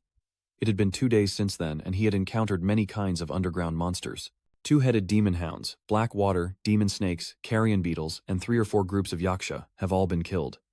Where is the entrance to the 8th level? I'm tired of bullying the weak on the 7th floor. Suddenly, he noticed the message talisman was glowing and it wouldn't stop. What's this? Someone's calling for help. It seems to be coming from over there. Hui, sword in hand, followed by her 2 junior sisters, cried out, Zhao Shuo. Sun Xing, release our 2 junior sisters. What do you want? The 2 junior sisters with swords to their necks cried out in fear. Senior sister Sun Xing began, You foolish woman, do you really think your 5 elements holy land still holds the power it did centuries ago? She continued to taunt. The last ranked of the 10 great sacred grounds is about to lose its name. What are you posturing for? Zhao Shuo chimed in with a sneer. That's right, I heard the 5 elements, holy land's spiritual veins are exhausted, and they don't have enough funds. They don't even need to be reported to the 100-sect alliance. They'll collapse soon enough. She ordered, throw down all your communication, talismans, and weapons, or I'll kill them. The junior disciple, tears streaming, cried out in fear, Senior sister Hui, save me. And with that, everyone immediately dropped their weapons and communication talismans. All right, don't hurt them. Sun Xing laughed heartily. Burn it. Let's see how they call for help now. Surround them. The group immediately moved to encircle the 3 girls. Understood. Hiri angrily asks, What do you want from us? We've done as you asked, when will you release them? Zhao Shuo grinned. What do we want? Listen closely, take off your clothes, and don't make me repeat myself. The others chimed in, laughing cruelly. That's right, strip them bare, let's have a look. Zunxiang, understanding, pushed her sisters away to escape. Senior brothers, hurry up, we'll get out of your way. The senior brothers looked eager and grinned with delight. You Holy Land disciples are usually so proud and aloof. Let's see how different you are from the common brothel girls. Hi. Ni trembled with rage. You are all hooligans. The other sisters were equally enraged. Senior sister Hui, let's fight these beasts. We'll carve a path to survival, and if even one of us lives, we'll make sure they never know peace. Hearing this, the men grew even more excited. Brothers, don't let these women escape, let's get them all. A figure appeared, and a man named Zhao fell to the ground in a spray of blood, as the man next to him cried out in horror, Senior Zhao. She turned at the sound of the cry. What happened, he cried, Senior Zhao is dead. Then the others were also horrified. What happened? It was too sudden. They turn around. Who is it? Yifan immediately retorted. A bunch of old men bullying women here, saying, you second-rate sex are trash. And it's true. Seeing him, Sun Xing shouted, it's you. She panicked, realizing his strength was extraordinary. Run, she cried, pointing a finger towards the group and unleashing shattering gold. You think you can escape under my watch? Instantly, those around her fell to the ground, struck. Senior brother, senior sister. Yifan approached her, saying, I told you I don't hit women except for those who are being unreasonable. Sun Xing was terrified he was too fast. He appeared before her eyes like ice, and likewise he doesn't kill women. Except for the trash, she trembled and begged, no, please, no. Sun Xing tearfully pleaded, no, I was wrong, please don't kill me, no, but as blood splattered, her fate was sealed. Huier thanks you on behalf of her sisters. Thank you, junior brother Yifan. We would have been in grave danger today, if not for you. The sisters agreed, for who knows what those beasts from the elephant armor sect might do. Yifan humbly replied that as fellow disciples, it was the right thing to do. Actually, I wanted to ask you, senior sisters, something. Do you know where the entrance to the 8th level is? The 8th level. I've heard that a magical beast leader with divine power might appear there, so you must be careful if you go down, Huier replied. Thank you for your concern, senior sister. I'll be careful. She pointed ahead, giving him directions. In that case, I won't say much more. From here, exit the forest and you'll see a river. Follow that river for about 3 miles and you'll find the entrance. Yifan happily produced 2 yaksha horns. Thank you for the information, senior sister. Here are some yaksha horns as a token of my gratitude. Huier excitedly thanked him, as he offered another bottle, this one containing spirit beast milk, to accelerate their recovery. Everyone was excited to hear that it was spirit beast milk, a miraculous elixir for restoring vitality. This bottle alone is worth at least 7,800 spirit stones. Senior brother Bai is truly generous. With that, Yifan waved goodbye to the senior sisters. It's nothing, goodbye, and farewell, junior brother. Keep in touch when you have time. The sisters watched him go, one commenting that Yifan was generous, righteous, and handsome. The other sisters agreed, yes, very handsome, unaware that not far away 2 brothers had witnessed everything with envy. Wang Teng said, damn it, it's that kid again, Yifan. His luck is really good. Gao Yang added, besides spirit beast meat, he even has spirit beast milk. I suspect he got the corpse of an entire spirit beast. Footsteps approached the two as Wang Meng chides, I knew I couldn't expect anything from you. My brother is truly useless. Wang Deng immediately said with delight. Monger, why are you here? Gao Yang leered, staring at her chest. Wang Deng, why didn't you tell me you had such a beautiful younger sister? I'm interested. Before he could finish, Wang Meng's blade was at his chin, and a terrified Gao Yang begged for mercy. Spare me, young miss. The young miss retorts, shut your mouth. If you mutts dare come near me again, I'll cut your heads off. Yes, I wouldn't dare. Now sheathe your sword and get out of my sight. He bowed deeply, trembling as he replied yes. Wang Teng lowered his voice, trying to soothe her anger. Menger, aren't you an inner sect disciple? What are you doing here? And your power has improved as well, she replies. After emerging from seclusion, I've already reached the late stage of the Violet Palace realm. This time, I'm following the elders to the 9th level of the demon pit to train. She reminds him, weren't you going to teach Yifan a lesson for me? But you didn't even dare approach him. He scratches his head. Menger, let me explain.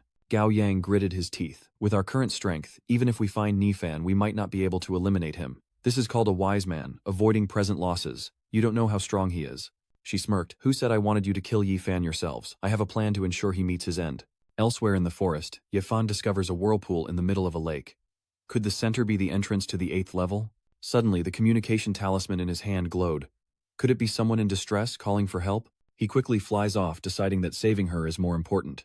A desperate cry for help rings out, and he's shocked to see Su Chun. Why is she here? She fought off the yakshas while screaming.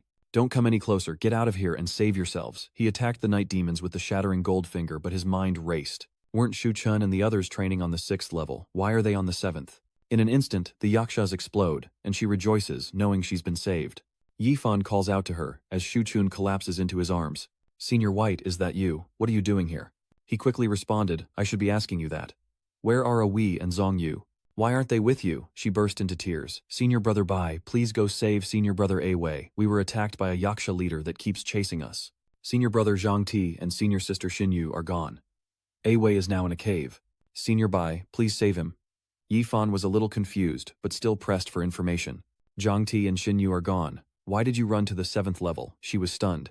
The 7th level. This is the 7th level, heavens. I was running blindly in a panic, never realizing I'd reached the 7th level. He immediately shook her awake, asking where Lu Hui was, and demanding she take him there, to which she immediately agreed. Okay. Shu Chun quickly led him to a cave. Senior Brother Bai, it's right there. He's locked inside this cave. Following Shu Chun's directions into the cave, she voiced her confusion.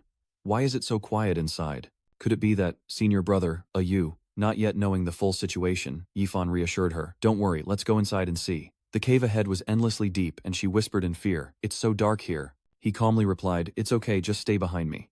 After walking a while, Yifan raised his wrist to cover his nose. What is this stench? Shu Chun nervously called out from behind Senior Brother Bai. Slow down, it's so dark in here, I'm scared. She suddenly took out a yellow talisman and mumbled an incantation, but before she could do anything, Yifan grabbed her wrist, finally revealing her malicious intent. She cried out, what are you doing? He snatched the talisman from her hand. Let's see. A stasis talisman. You're trying to capture me.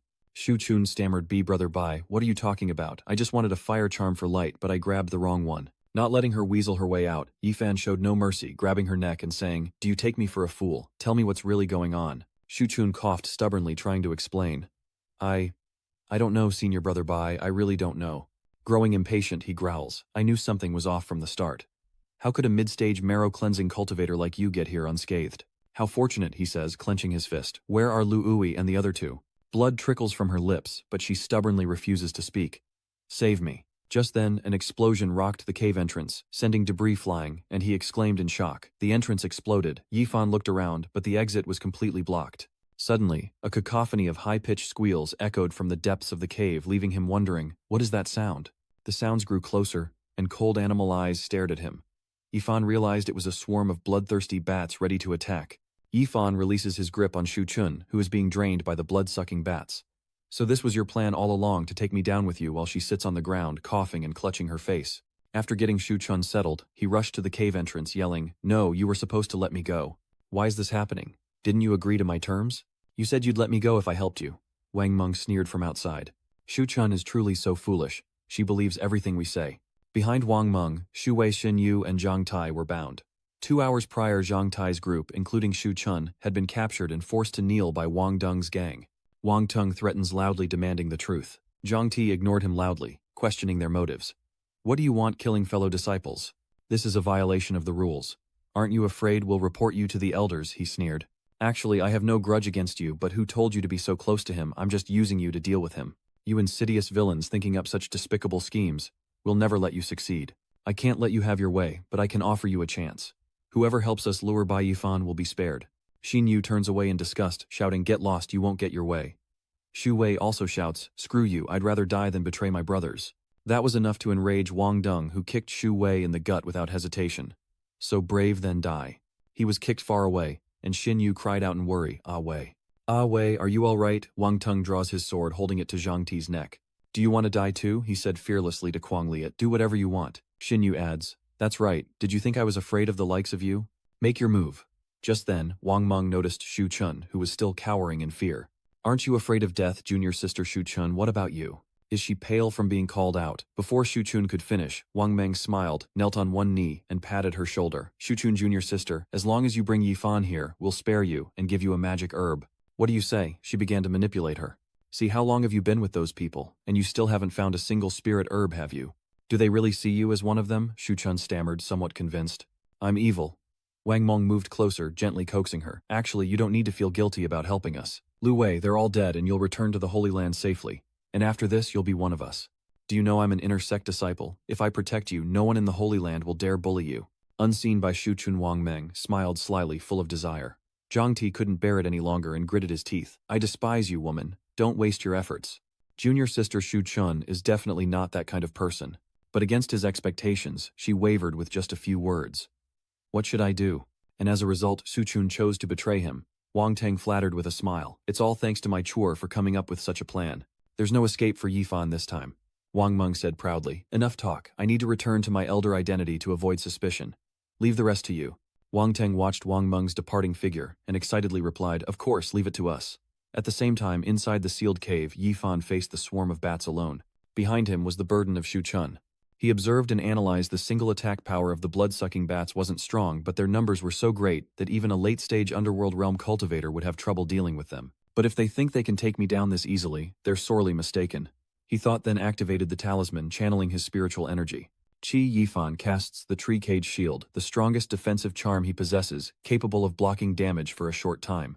As he focused his thoughts, the talisman unleashed an eerie spiritual power, forming a barrier around Yifan, leaving Shu Chun outside, desperately crawling towards him. "Senior White, please let me in. I don't want to die," Yifan asked. "Tell me who sent you to harm me." Shu Chun, no longer holding back, confessed. "It was Wang Teng and Gao Yang and a woman I don't know. I told you everything, now let me in." But after hearing her confession, Yifan's tone changed. "Since when did I agree to save you?" she cried out. What Shu Chun shamelessly demands. "How could this be? Senior, please let me in. You're not one to leave someone to die." Just then, the swarm lunged to attack her. Shu Chun screamed, get away, senior brother Bai, I was wrong. Please save me, I don't want to die. I really don't want to die." Yifan scoffed, letting the bats swarm her. "You dug your own grave." Amidst the dark barrier, Yifan sneered coldly. "Heaven-made misfortune can be avoided, but self-inflicted misfortune is inescapable. That principle is the last lesson this senior brother will teach you." Meanwhile, outside the cave, Wang Deng smugly hears the screams echoing from within, saying that Nifan must be dead, while Gao Yang laments that all his resources are now buried in the cave. Wang Teng replied, "Killing that brat wasn't easy. You can't ask too much, senior brother." Cao Yang looked at the three captured Lu Wei and said, "As for these guys, use a talisman to eliminate them, and let them fend for themselves." Though unable to reach Nifan, the fallen still stubbornly press forward. He clicks his tongue, muttering, "Tough crowd. There are too many of them. Looks like the shield won't last much longer." Though returning to Earth using the ancient realm would be easier, he grasped the sword hilt and slowly drew it. A sinister crimson-black power emanates from Yifan's movements as he grits his teeth. "But I came to train in the demon pit. What kind of sense would it make to run at the first sign of danger?" He shouts his command, "Come forth, Bloodchi Blade." Instantly, Yifan's speed increased exponentially, his blade slicing through the bats with incredible swiftness, their screeching cries echoing through the air. Yifan realized that the Bloodchi Blade and swift steps worked together, allowing him to quickly strike with devastating blows. No matter how many bats there were, they would all die, Yifan thought coldly. Next, he unleashed a spirit fire talisman, igniting a dragon of spirit energy that roared forth. Everywhere it passed, flames erupted and spread. Each bat was burned to oblivion, their shrieks echoing through the air. Not Pham watched the scene, marveling at the power, a truly satisfying sight to behold. Next, he should deal with those fries outside. He smirked, but then sensed something and glanced over. What Yifan exclaimed in disbelief, there was an even bigger one lurking. From where he stood, a massive force suddenly attacked, but with a quick reaction he managed to jump away in time. This bat is larger than the others, and its sonic waves create a shockwave that stuns Yifan. "Is that a sonic attack? It's too strong. My body's energy is being drained." The sound waves are amplifying, and Yifan immediately senses the danger. This echo is bad news. The sound waves are bouncing off the cave walls, amplifying the sound. The terrain is against me. I have to get out of here fast. He knew that sound waves in a confined space like a cave, especially a sealed one, would put him at a great disadvantage. But before he could react, the sound wave struck him again, attacking without warning. He's thrown off balance, but behind him isn't solid ground, but a deep abyss. An alarm bell rings in Yifan's head. This is it, it's the abyss. If I don't think of something quick, I'm really going to die here. Driven by a will to survive, Yifan fell, unleashing his blood-qui blade, plunging it into the rock face to slow his descent, yelling, "Stop me!" Yifan used his legs to brace desperately, clinging to the wall to halt his fall. He exclaimed in a fluster that the abyss was too deep and the walls too slick to stop. After much effort, Yifan's descent finally halted. He paled as he looked down, breathing a sigh of relief he'd finally stopped. Another moment and he surely would have died. He stepped onto the ground below, thinking, it's almost the end anyway, let's see what's down here. Yifan took out a talisman, chanted a spell, and cast the light of the soul fire, creating a floating blue flame to light his way. As he explored, he thought, in novels, the main character always finds something unexpected when they fall off a cliff. Let's see what's ahead. As he ventured deeper, he saw skeletons and weapons scattered everywhere, and wondered, so many demon bones. There are yaksha, demon beasts, and many human cultivators. Could a great battle between humans and demons have occurred here? He wondered about the corpses before him, when a figure appeared, a human in golden armor, with a large hole in his chest impaling a monster with a spear. Yifan approaches the demon statue, observing, let's see the demon who was pierced by a weapon. Then he carefully examines the burly man with a dark hole in his chest. And this corpse is human. The hole in his body was a fatal wound. Though the demon elder and the man in golden armor have been dead for years, their bodies show no signs of decay. On the contrary, they're incredibly lifelike, and even the blood hasn't dried, which shows how powerful these two were. Yifan looked around, analyzing the situation. If he wasn't mistaken, these two were likely top experts from the demon and human races who killed each other here. The skeletons outside were probably their subordinates. Suddenly something catches his eye, and Yifan glances over, muttering, what's this? He picked up the item and opened it curiously. The scroll emanated a powerful energy. Suddenly a ghostly voice echoed, causing Yifan to break out in a cold sweat. Young friend. He immediately turned around, shouting defensively. From the body of the gold-armored man, a soul emerges and speaks. Excellent, excellent. For over 9,000 years I have clung to this last wisp of my soul, and at last I have found you, my destined one. For over 9,000 years, a remnant soul has persisted, a feat even a 10th-level supernatural expert couldn't achieve. Then the soul calmly asked, young friend, what is your name? Where do you come from? And Yifan respectfully introduced himself. I am Bayion from the Five Elements Holy Land. He thought to himself that even a wisp of a strong cultivator's soul should be respected. Hearing this, the soul happily said, the Five Elements Holy Land. So you're a disciple of the Holy Land. Excellent. Do you know who I am?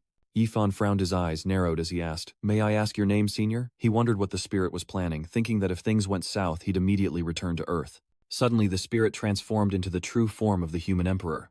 Zhuanyuan Jingtian reveals that he is the old ancestor of the Holy Land, shocking Yifan, who asks, you're the old ancestor of the Holy Land. Then, pale and sweating, he recalled the ancient ceremony. The Holy Land of Huangji has 3 ancestors, known as the Heaven, Earth, and Human Emperors, each with great power and boundless magic. He feared this soul was an ancestor of the Holy Land of Huangji, while the soul bowed his head with a solemn expression, lamenting, it's normal that you don't believe me, little friend.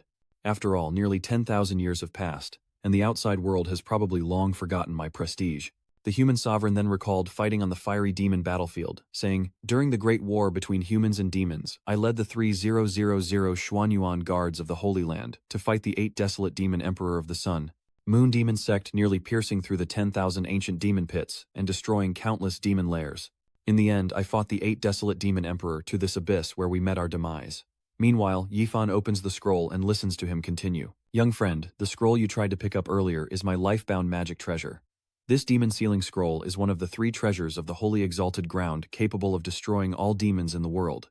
Even demon emperors and gods are not exempt. It is the nemesis of all demons. In shock, he asks, so this scroll is the demon sealing board. The human emperor stares intently, adding, and the golden armor I wear, and the human emperor halberd that killed the 8 desolate demon emperor, and the 8 desolate thunderhell cauldron of the demon emperor, are all supreme Tao artifacts that once shook the continent. It's just a pity that I have a short life, and no blessing to grasp hegemony again. Then looking down at the bewildered Yifan, he asked, young friend, since we are fated, would you like to inherit my legacy? And he heard Yifan ask curiously, what guidance do you have, senior? Kneel before me 3 times, acknowledge me as your master, and I shall bestow upon you the Hoang Kukba, the dew, and all my equipment. This is the supreme divine art of my holy land, of the imperial extremes, divided into 3 volumes, heaven, earth, and man. Once you've mastered this, you'll be a true disciple of the Holy Land, with the honor of bearing the imperial family name. And the human emperor saw Yifan kneeling as he replied, if that's the case, then thank you, senior. It's a great fate that you and I could meet here. But he grinned slyly, thinking his plan had succeeded.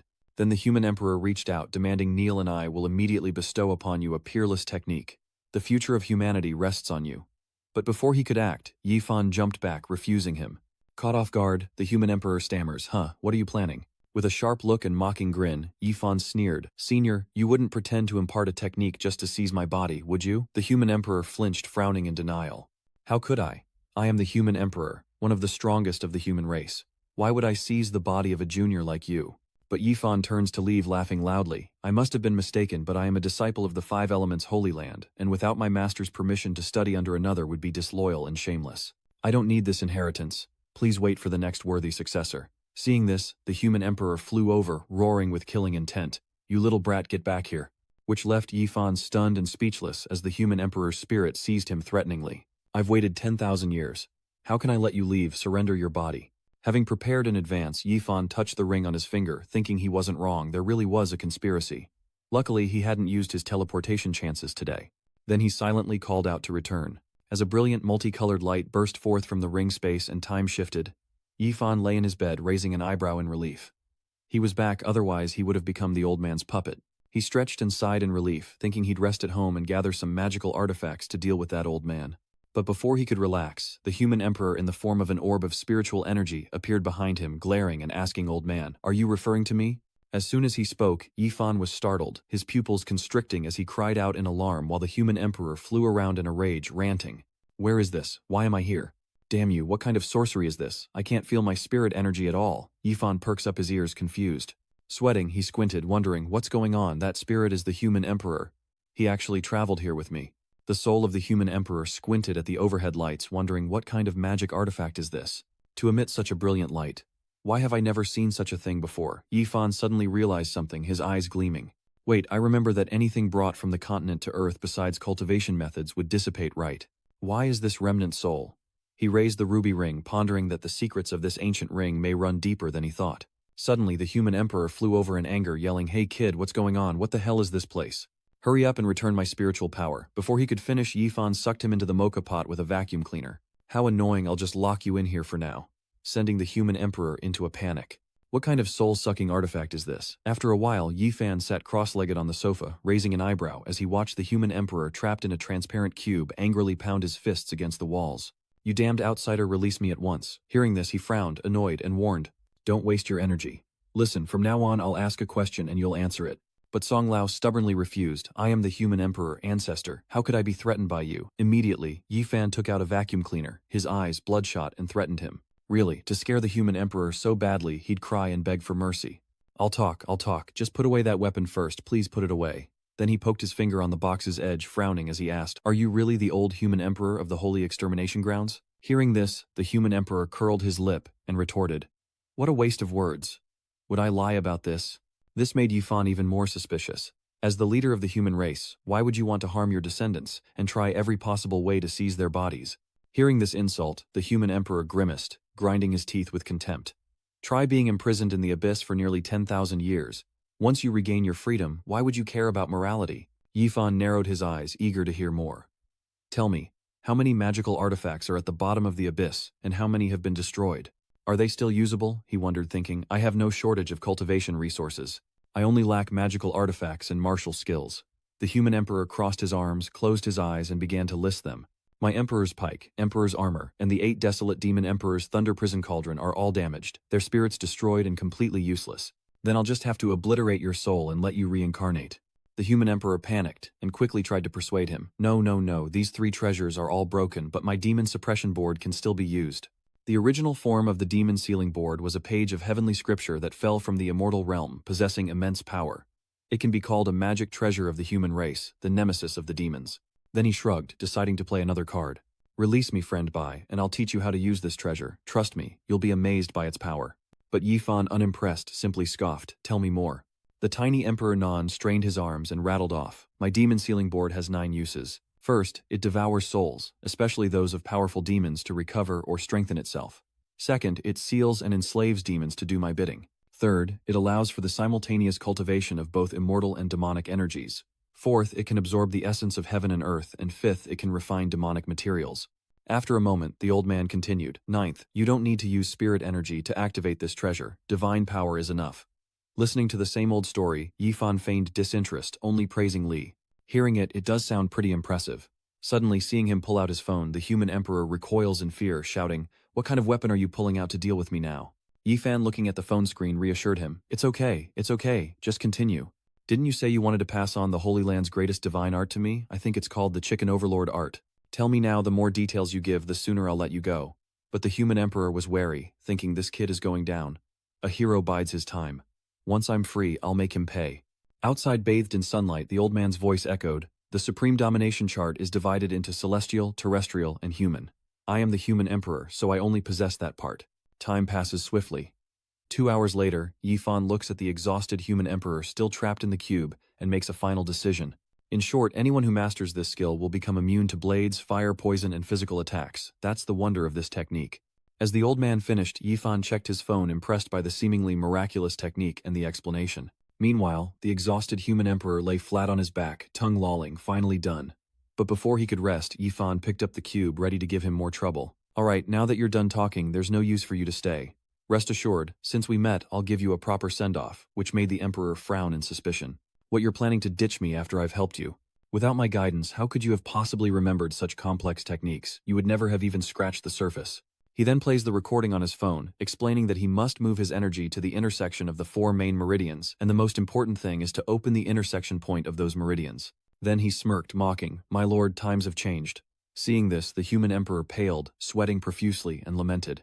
The world is truly a frightening place. And with that, Yifan seals him in the microwave, delivering his sentence. If I let you go, there's no guarantee you won't harm the remaining disciples of the human race. Now embrace death and reincarnate quickly. The desperate human emperor pounded on the microwave's walls, screaming, let me out now.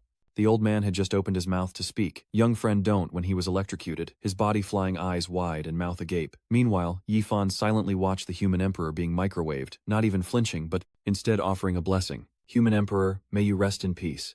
As the blue soul ascended, he clasped his hands and murmured, if I don't eliminate the threat, keeping it around will only endanger me. This is the safest way. Then, taking out the scroll he'd obtained from the Abyss secret realm, he told himself that the Fengma board was next. Quickly, Yifan cut a small wound on his finger, letting the blood fall onto the scroll. Remembering the emperor's words, he dripped blood on the scroll, and suddenly golden energy radiated from his body. Yifan's eyes widened in shock as he exclaimed, This is the chaos space. He realizes the demon sealing board has entered his spiritual world. Has he successfully claimed it as his own? Standing within the scroll's space, surrounded by golden luminous script, he was inwardly delighted.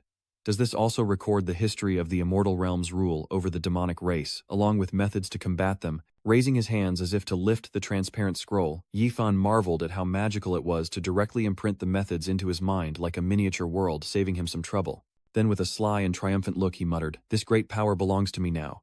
Looks like I need to find some demons to test it out on.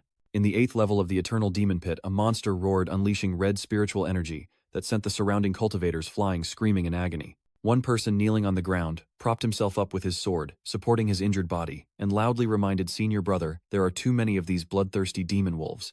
I'm afraid we can't hold on. Another, holding his sword with both hands in front of his brother, reassured him. Hang in there, do you want to die here? However, the man looked down at the cliff and sighed. But senior brother, there's a cliff behind us. We have nowhere to run. Then he looked up and cried, pleading, ancestors of the Holy Land, please show us mercy. I haven't taken a wife, nor have I had children. I know the Holy Land's rules by heart, and I've never chased women, gambled, or broken any rules. Save me, I don't want to die. Suddenly, a terrifying roar echoed, startling them as they turned to look back in confusion. What was that? Just then, a horde of demonic beasts appeared out of nowhere. Jianhang roared as it advanced toward them. Seeing this, someone exclaimed, we're done for. We haven't finished off the old demon wolves, and now a new pack has arrived. The two cultivators grimaced, panicking. Damn it, are we really going to die here today? It's all our fault for being too greedy, coming to the 8th level too early, only to die here. As a demon wolf lunged, claws bared to attack its own kind, someone cried out, brothers, hold your tears, something's not right. Their eyes widened, mouths agape in stunned disbelief. What's going on here? Meanwhile, the wolves, once orderly, now ferociously tear at each other. A stunned cultivator cries out, the demon wolves are slaughtering each other. Observing the fire in the beast's eyes, someone notes, wait, something's not right. The bloodthirsty demon wolves have golden pupils.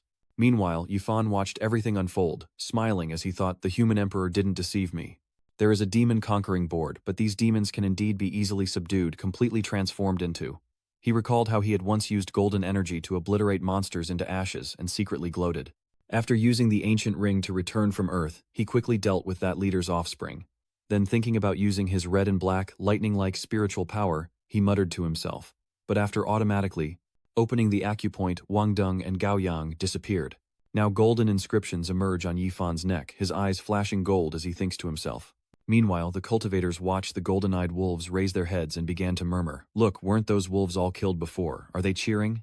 Meanwhile, Yifan waves his hand to control them. They're all dead. Then go, Yifan commanded. Immediately the wolves turned as one, sending shivers down the spines of the cultivators. They're staring at us. It looks like they're targeting us. But as they watched the wolves howl and leap into the abyss, the cultivators cried out in alarm. Wait, the demon wolves aren't attacking us. They're all jumping to their deaths, while everyone else is making a fuss. Am I seeing things? Let's go take a look, Yifan said, turning to leave, thinking to himself that it was clean enough to go down another level. The cultivators stared into the abyss, stunned. What is happening? It's a miracle. The holy ancestor wouldn't let a good disciple like me die. A miracle has occurred. Time passes, and now in the 9th level of the eternal demon pit, a bear beast cleaves a beehive in two, prompting someone to shout a warning. Yifan used a cup to catch the flowing honey, sighing. Luckily I got you to stop in time, or we wouldn't be able to drink this royal jade honey. He looked at the clumsy bear flailing around, swatting at the bees, and raised an eyebrow in disdain. For the past 2 days he's used 3 dire wolves to hunt and plunder, turning each wolf into a servant, even capturing 2 peak-level abyss demon bears. Then recalling the beasts he's acquired, he analyzes them, planning to use this demon slave guard to sweep the 9th level's vast forest, slaughtering countless demons. Black-armored boars, 3-headed hellhounds, venomous spiders, abyssal sandworms, and every time one dies, a new enslaved monster takes its place, maintaining constant combat power.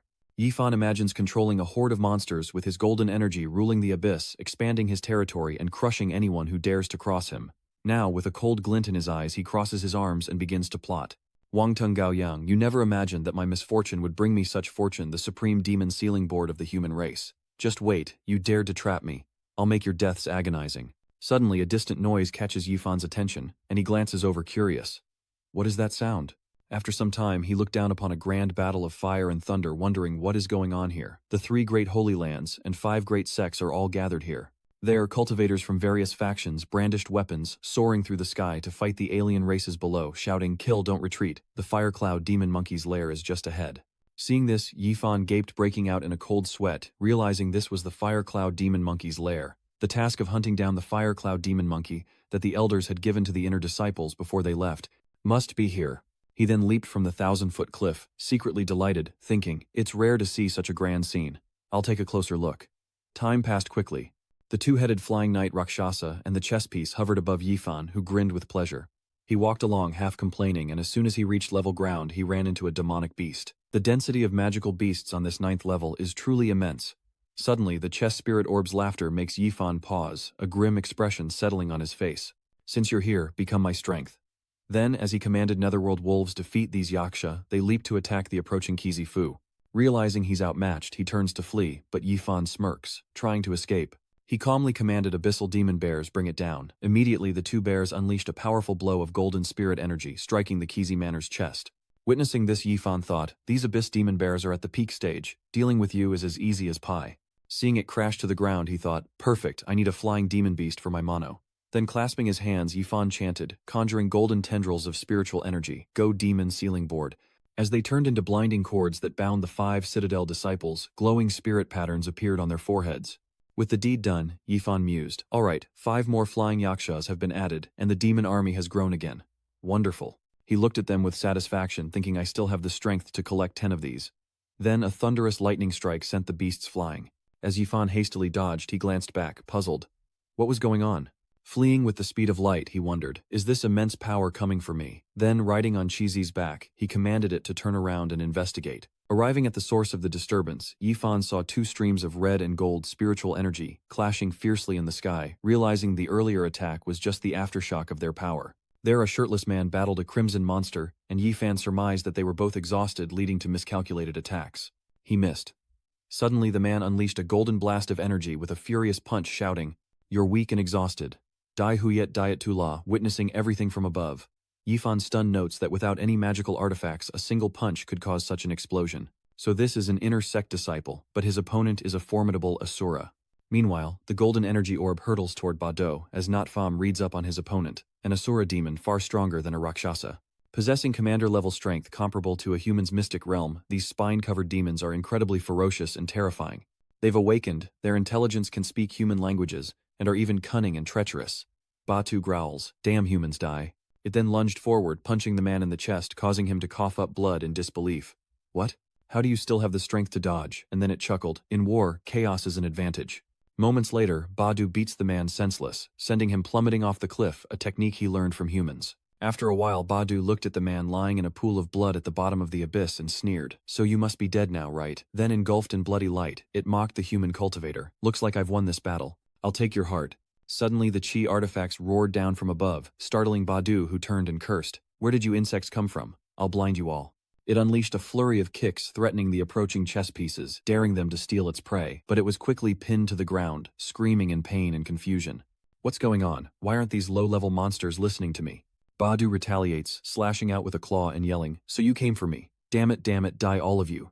Suddenly, Yifan appears behind him, declaring that now is the time, leaving Batu wide-eyed in shock. At the same time, he ran it through his chest with a sword, causing him to cry out, "Damn human, where did you come from?" Then the spirit soldiers swarmed him, trapping him, and he was unable to escape, screaming curses. "Damn it, these persistent insects. I'm being held back by these pawns and I'm furious. To think I'd be killed by such low-level creatures." It then explodes, with power unleashing red spiritual energy to scatter the chess pawns, screaming, "I will kill you all." Seeing this, Yifan was stunned. What? With a single blow capable of killing over 20 Fu realm demons, this is the strength of a commander. He quickly clasps his hands together, conjuring a long chain and launching it forward. "But surely you don't have much strength left to fight." This is a slave seal. You, a mere inner body realm ant, want to control me with a slave seal. What wishful thinking, Yifan sneered triumphantly. Enough nonsense. Just be a good, obedient dog. At the same time, chains wrapped around Batu's body, causing it to cry out in agony. What kind of slave seal is this? Seeing Batu still resisting, Yifan's eyes flashed with killing intent as he shouted, "You still want to resist? I'll increase the binding force." At the same time, a golden mark appeared on Batu's forehead, causing it to stammer in fear. How? How could this be? After a long while, Yifan slumped to the ground, panting, I did it. Subjugating a leader-level demon with my current cultivation was a bit of a stretch." He looked proudly at Batu, who knelt before him. "But I finally succeeded." Asura Batu pays respects to its master. Seeing this, Yifan smiled and praised Batu, "You even have a name. How interesting." He then looked at the lifeless man on the ground, and told Badu to check on their fellow human, who turned out to be an inner disciple of the true martial Holy Land. He reached out and closed the man's eyes, lamenting, "Trust me, those who participate in the myriad epic demon resistance have long since stopped caring about life and death." "Rest easy," Yifan said, using magic to retrieve an item from the true martial Holy Land disciple. "Open this. It has a primordial spirit mark." Batu replied, "Understood." Batu then held the ring with both hands, unleashing lightning to break the blue spiritual energy surrounding it, and after a moment, Yifan held the glowing ring, thinking, "Let's see what's inside." A brilliant red gem adorns the ring. He analyzes demonic prism, demonic bearhide, yaksha horn, yaksha rock, wing, asura bone marrow plus spirit herbs and some common magical artifacts. A golden light flickered in Yifan's eyes as he exclaimed inwardly, "It's true, I can't believe it was really inside." Raising the golden book, Yifan muses that this must be the terrifying spirit-grade martial skill, Colossal Spirit Fist, cultivated by the man in yellow. After some time, Yifan returns to the real world, practicing stances in his room, thinking that the Colossal Spirit Fist is divided into 5 forms: Mountain Split, Earth, Ren Sea, Cover Sky, Suppress, and Shocking Immortal, each more powerful than the last. To unleash this fist technique, one must fuse spiritual power with the intent of the fist, and practice relentlessly. He pondered, "I don't have spiritual power, but I've already broken through the Violet Palace, so I can use soul power instead. My strength, will, and spiritual perception are all far greater than before." He could barely substitute spirit energy with soul energy, but the intent of the fist was not something he could grasp overnight. He had to practice diligently. Seeing the caller ID, Yifan wondered, "What does Sister Guo want now?" Then he answered, "Sister Guo, what's up?" "What's up?" Immediately, a voice on the other end shouted, "Your online orders are piling up at my place. When are you coming to get them?" Seeing the caller ID, Yifan paled, realizing, "I completely forgot about this." His stomach churned and he broke out in a cold sweat. "Okay, I'll come get them today." He thought about how his mother had said she wanted to buy him some things on her first trip abroad. He then reread the messages on his phone, which revealed that his mother had become fascinated by foreign customs and wished she could drag his father to the same place 800 times, adding that she wanted to visit nearby cities again. She also bought a lot of new things, saying she wanted to give them to him, to which he replied, "As long as Mom is happy. Spend more time with Mom. A good mood is essential for her recovery. I'll transfer another 30 million so she can shop and relax without worry." And so he secretly plotted to have Guo receive his online orders, as he would be busy eradicating demons in the myriad realms, conveniently forgetting about it later.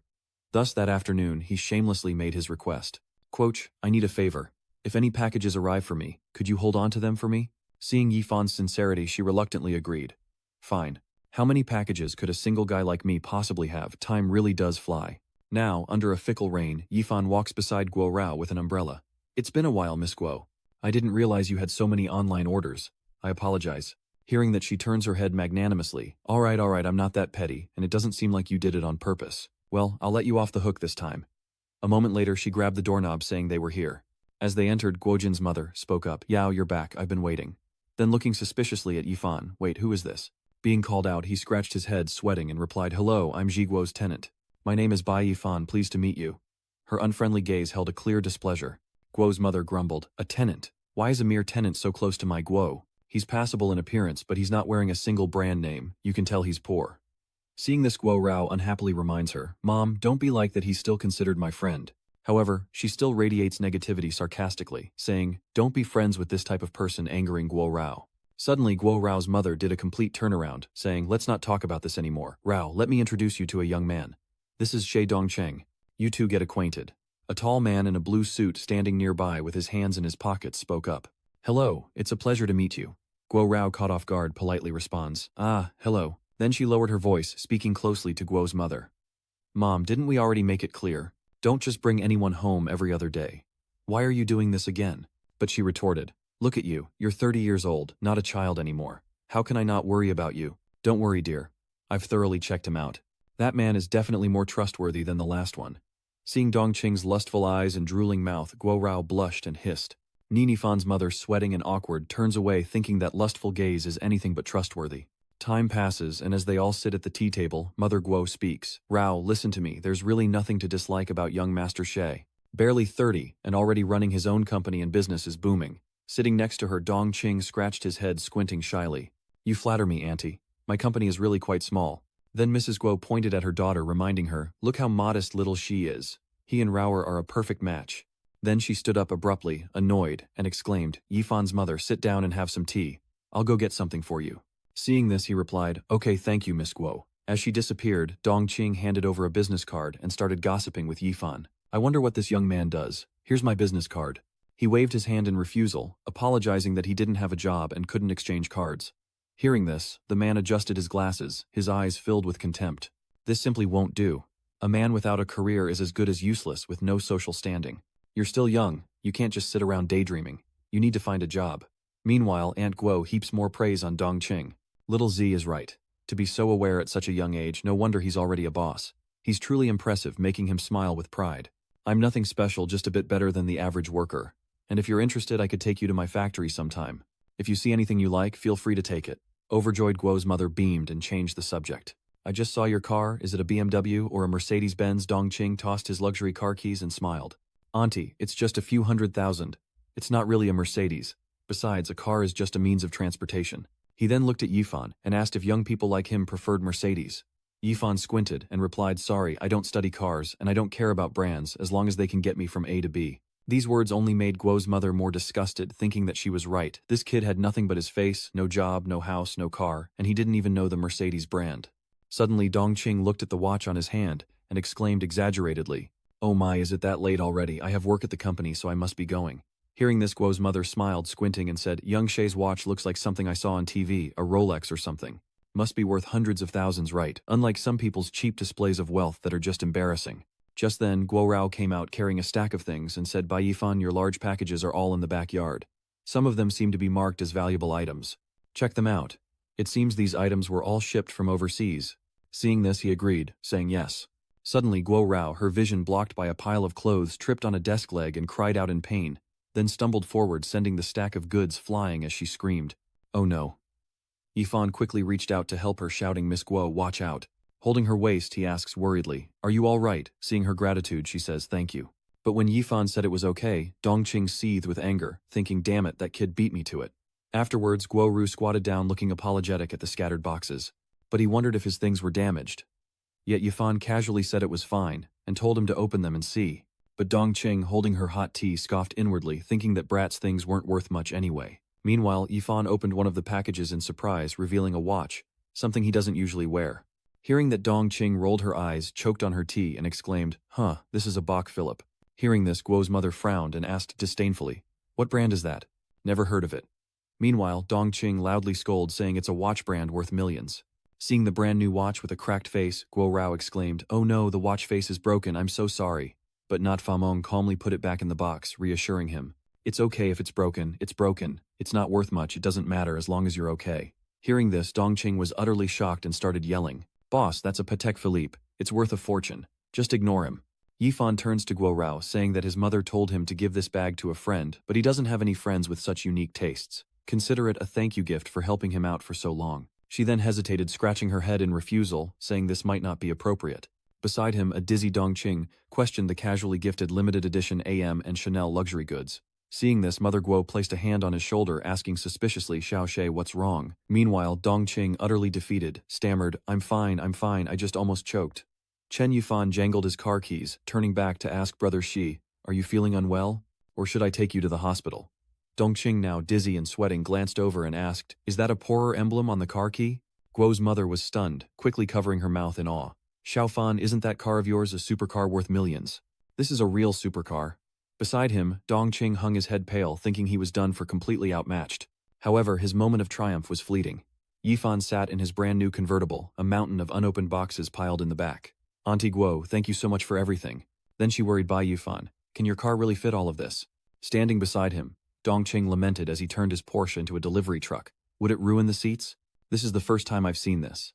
Yifan starts the car, reassuring her with a glance. "Don't worry, it'll fit, and if it breaks, it's no big deal. After all, Brother C said a car is just a tool to get around, right?" Seeing this, Dongqing went ballistic, yelling, "Is this brat using my own words against me?" But he ignored him and drove off, shouting goodbye and splashing dirty water all over Dongqing, who screamed in frustration. Meanwhile, the mother, Miss Guo, had a change of heart, waving goodbye as if they were close friends. "Xiaofan, come visit when you have time." He waved back, already some distance away. Definitely, please go inside." Time passes swiftly on the 9th level of the ancient demon puppetry, as Yifan throws a punch, unleashing red energy and shouting giant spirit fist mountain opener. It instantly hurtles forward, creating a terrifying explosion of blood, ice. Seeing this, he marveled at its immense power as the red energy slowly dissipated. He thinks that even though he's only using soul force to activate the fist technique, it's already this powerful. Once he enters the divine power secret realm and cultivates spirit force, things will really take off. Suddenly, 3 figures appeared behind Yifan, kneeling on one knee. "Congratulations, Master. Your talent is overflowing. You've mastered spirit, grade fist techniques. We are in awe." Hearing this, he glanced back and said, "Get up." Then with a serious face, Yifan asked, "Right, aren't you a demon from the divine power secret realm?" Knowing that he asks if it knows how to use spirit energy, and upon confirmation he demands to see it. Immediately 3 figures obeyed. "Yes, Master." Standing before Yifan, it unleashed 2 sharp streams of spirit energy, the Asura cross slash. After witnessing this, Yifan realized it was simply using hands like swords, rapidly emitting sword energy, and continued to assess. "You probably can't see its power, can you?" Before he could finish the sword, strike exploded in midair. This display left Yifan wide-eyed and secretly astonished. "How incredibly powerful," Badu proudly boasts, "Master, this is the divine power of our Asura clan. The Asura cross slash can eliminate enemies a realm above, and now behold the burning blood magic orb." With a wave of his hand, he unleashes a technique combining blood, energy, and spirit force capable of withstanding an army. In an instant, the area before them erupts like a nuclear blast. Yifan exclaimed in shock, "The range is too wide," but it didn't stop there. B began to unleash even more techniques. This is the Asura instant kill technique, this is the Raging Fury strike, this is the Heavenly Underworld palm. Yifan was sweating bullets, his face frozen in shock. Next, B unleashed a series of explosive moves, the Asura God-splitting, slash the Blood Spirit, Mountain Opening Art, and the Demon Dust Sky-Rending Claw. Having exhausted itself, it panted, and asked Master, "What do you think?" causing Yifan to quickly intervene. Alright, the Mystic Realm's divine power is indeed strong. If you and the purple-robed man hadn't fought and injured each other, I wouldn't have been able to subdue you, even with 10,000 lives. But in his mind, he was ecstatic, grinning from ear to ear, thinking he'd tamed a monster with power beyond comprehension. Suddenly Du corrected him, "Master, you praise wrongly. Compared to the soul-destroying formation that the Fire Cloud demon set up beneath the city to kill human cultivators, my power is nothing." Which shocked Yifan. "What? Du, say that again." Remembering the horned demon with glowing red eyes, he recalled that 3 months ago the Fire Cloud devil had set up a 10,000 souls extinction formation under his lair.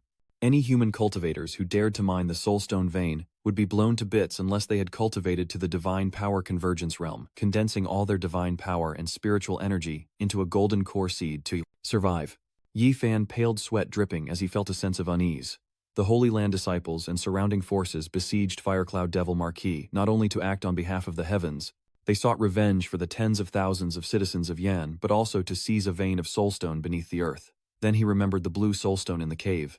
Soulstones are a type of crystal produced from the ancient demon pit, containing soul force that can cultivate the Niwan Palace and strengthen the Purple Mansion's soul. Even mystical realms can use them. These crystals are only found deep underground, making them relatively scarce, with one piece worth 1000 spirit stones. Now Yifan turns and glances back at the three tusks, asking, what about the Firecloud Devil Marquis? He expects mutual destruction and awaits their denial. Of course not. The Demon Marquis isn't that foolish. He's already set up a teleportation array within the city, ready to escape at any moment. Hearing this, his eyes filled with murderous intent as he analyzed the situation, realizing there was such a conspiracy. So they want to eliminate the elite disciples of our Holy Land. This identical method. Could that traitor be behind it again? With a sidelong glance, Yifan commanded, act like I'm your prey and take me to the main battlefield. Immediately it shouted its orders. Time quickly passed, and on the main battlefield, humans and demons were locked in a fierce battle, each side screaming as they fought. A female cultivator soars through the air, sword in hand, striking a spider monster below, shouting, die, you damned fiend. Elsewhere, Bayion is carried by the three lackeys, feigning pitiful cries. Senior help. Hearing this, Xiaothorn turns her head in confusion. It's Bayion. Why is he captured here? She turned to her two disciples and commanded Luo Shenshinger, cover me. I'm going to rescue him. They immediately agreed. Then Lasan and Xing combined their swords to unleash the Emerald Gale Leaf Array, creating a swirling vortex of green energy.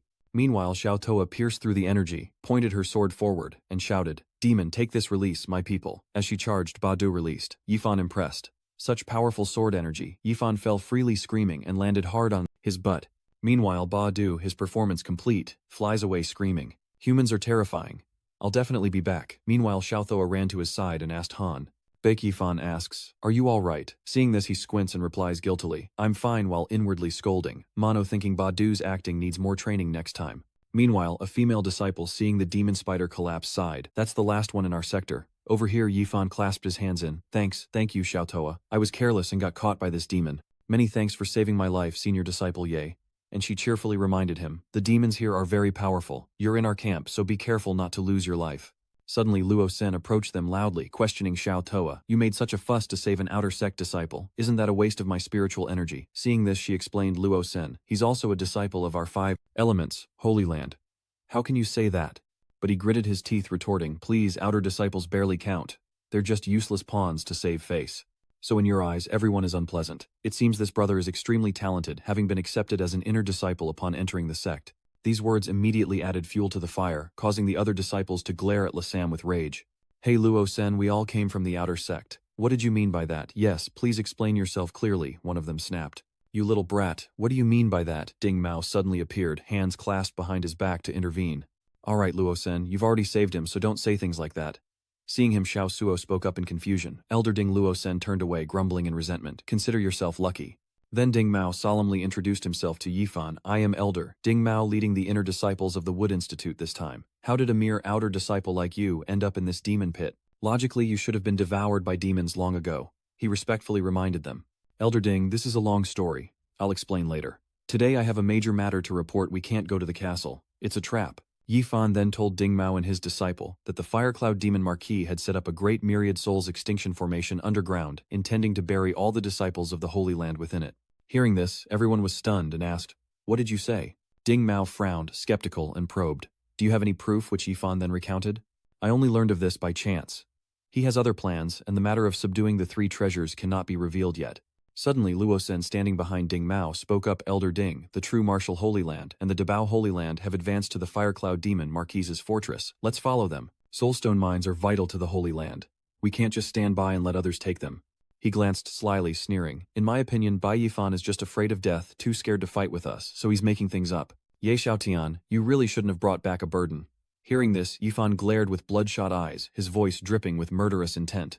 What did you say? He trembled suddenly, overwhelmed by a mysterious pressure. Larson reels, thinking, wait, what's going on? Just a glance from him and his whole body is frozen in fear. Meanwhile, he could see black energy rising from Yifan's body as he cursed inwardly. This guy's eyes are terrifying, but Yifan coldly states that lives are at stake, and he's not in the mood for games. Yifan clasped his fist, telling Ding Mao solemnly that this matter was important concerning everyone's lives, and he dared not lie, hoping the elder would decide. Hearing this, Ding Mao was a little confused and doubtful. Indeed, there is something to this. Suddenly, the communication talisman in Ding Mao's hand crackled to life. Elder Ding, why haven't you set out yet? The other factions have already reached the main battlefield. Only the 5 elements sacred ground remains outside. Meanwhile, Luo Sen slyly added, Elder Ding, even Elder Du Huo Yuan is urging us. If we delay any longer, we'll miss out entirely. You're taking the word of an outer sect disciple with no proof. Then Ding Mao looked at Yifan and decided, alright, no more delays, let's move forward at full speed. Bai Yifan, your cultivation is too low. It's too dangerous for you here. Come with us and observe, but don't try to take credit, understand. Hearing this, he frowned unhappily, replying, yes. Meanwhile, he internally cursed. These people are nothing but trouble. After a while at the Firecloud Demon Monkey's lair, the group of cultivators bombarded the demon settlement with spells shouting, hurry, we're almost at his lair. The first to break through the formation will definitely be us from the Daobao Holy Land. A man raises his sword, rallying the troops.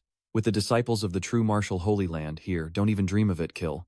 Observing the situation, Elder Du gritted his teeth and cursed, damn it, we need 100 disciples back in position to activate our 5 elements formation. Why isn't Ding Mao here yet? Suddenly, Ding Mao arrives with the inner disciples of Mu Yuan shouting, Elder Du, we apologize for our tardiness. Seeing Elder Du's displeasure, he shouted, you're really holding me back. To delay any longer would be futile. Can't you see the city is about to be breached by the 2 great sacred grounds? He then pointed behind him, loudly giving orders. Disciples, listen up, head towards the demon fortress at full speed. Yes, sir. Within Mu Yuan's ranks, Yifan frowned in annoyance, unable to advance any further. They were nearing the attack range of the Wan Hun extinction formation. He pulls out 3 red root vegetables and throws them, thinking he'll show them the power of this thing, all to save them. Suddenly, 3 explosions erupt behind the Wood Institute group, causing them to turn back in fear and confusion. What was that? Elder Du panicked. This is bad. Those are sky punishment, 7 profound beans. Everyone stop. He frowned uneasily, assessing the situation. This plant's power is limited. While it won't injure anyone if you're not careful, the explosion could damage your meridians, making it difficult to gather soul and spiritual energy for a short time. Everyone, be careful. Ding Mao, sweating profusely, complained, damn it, is this some other faction's way of holding us back? Meanwhile, Yifan crossed his arms with a sly grin, thinking of the impatience and chuckling to himself. The heavenly punishment, 7 profound bean, is just an impatient seed. I remember how happy I was when I first saw them. It was you and how I harvested them. Yifan secretly calculated his losses, using the team's rest time to find a large pile of wild beans to experiment with, finally discovering the best way to hinder the team's progress without hurting anyone. Now tossing out 3 Phoenix Immortal tubers, he smirks, I think these little bombs should slow you down for a bit. Then Yifan thinks to himself, only when the Myriad Souls extinction formation is activated will you understand my painstaking efforts. This caused more explosions, scattering the cultivators who cried out as they scrambled for safety, enraging Elder Du, who yelled, hold the line, they're trying to slow us down, don't let them. Suddenly, crimson spiritual energy erupted from the Firecloud Demon Monkey's tower, startling Elder Du. Nearby disciples cried out in alarm as the energy above the tower surged, accompanied by a sinister voice. Die, you damned cultivators! The ground trembled and cracked, and nearby disciples screamed for help. The more they cried, the more the red energy spread, and the person inside the tower laughed wildly, shouting, die, all of you, time is running out. When the smoke cleared, the ground was nothing but shattered rock, with several people lying prone, their fates unknown. Someone gasped, What just happened? Elder Du knelt on the ground, gazing into the distance, lamenting the devastating energy unleashed by the Firecloud Demon Marquis within the city. He looked at the disciples of the various sects, now a bloody, indistinct mess, and wondered why, apart from the disciples of the 5 elements sacred ground, the entire army had been annihilated. Luo Sen collapsed to the ground, eyes blank, mouth agape, stammering in horror. What power is this? How is this possible? We're the only ones left. Yifan glances around relieved. He made it in time and swells with pride, knowing he's done a great deed today. Suddenly, Qin Thuong was enveloped in a pale blue light, appearing before Ding Mao and Elder Du, asking elders, I sensed intense fluctuations of spiritual energy here. What happened? Elder Du bowed slightly, stating frankly, Vice President, we were ordered to besiege the Firecloud Demon Monkey's lair, but apart from our 5 elements Holy Land, all the other sects were killed in battle. On the side, Ding Mao clutched his injured arm, muttering in fear, it's true. The Myriad Souls extinction formation is real. Hearing this, Ching Chang gritted his teeth and questioned, the Grand Myriad Souls extinction formation. Ding Mao, what exactly is going on? Tell me the truth now. This caused him to fearfully clasp his hands together and report respectfully. Dean Shah, I received information from a disciple. He explained how the Fire Cloud Demon Marquis deliberately led the cultivators of the 3 great holy lands to besiege his city, wanting to take the opportunity to wipe out all the elite disciples, and then Ding Mao bowed his head and added, "I was concerned and was verifying the information, which is why I was late in joining the main force. I didn't expect to survive this disaster." At this, Qing Chang curiously asked, "Who is this informant disciple?" Suddenly Yifan stepped forward brimming with confidence and said, "It was I Bai Yifan, a disciple of the outer sect."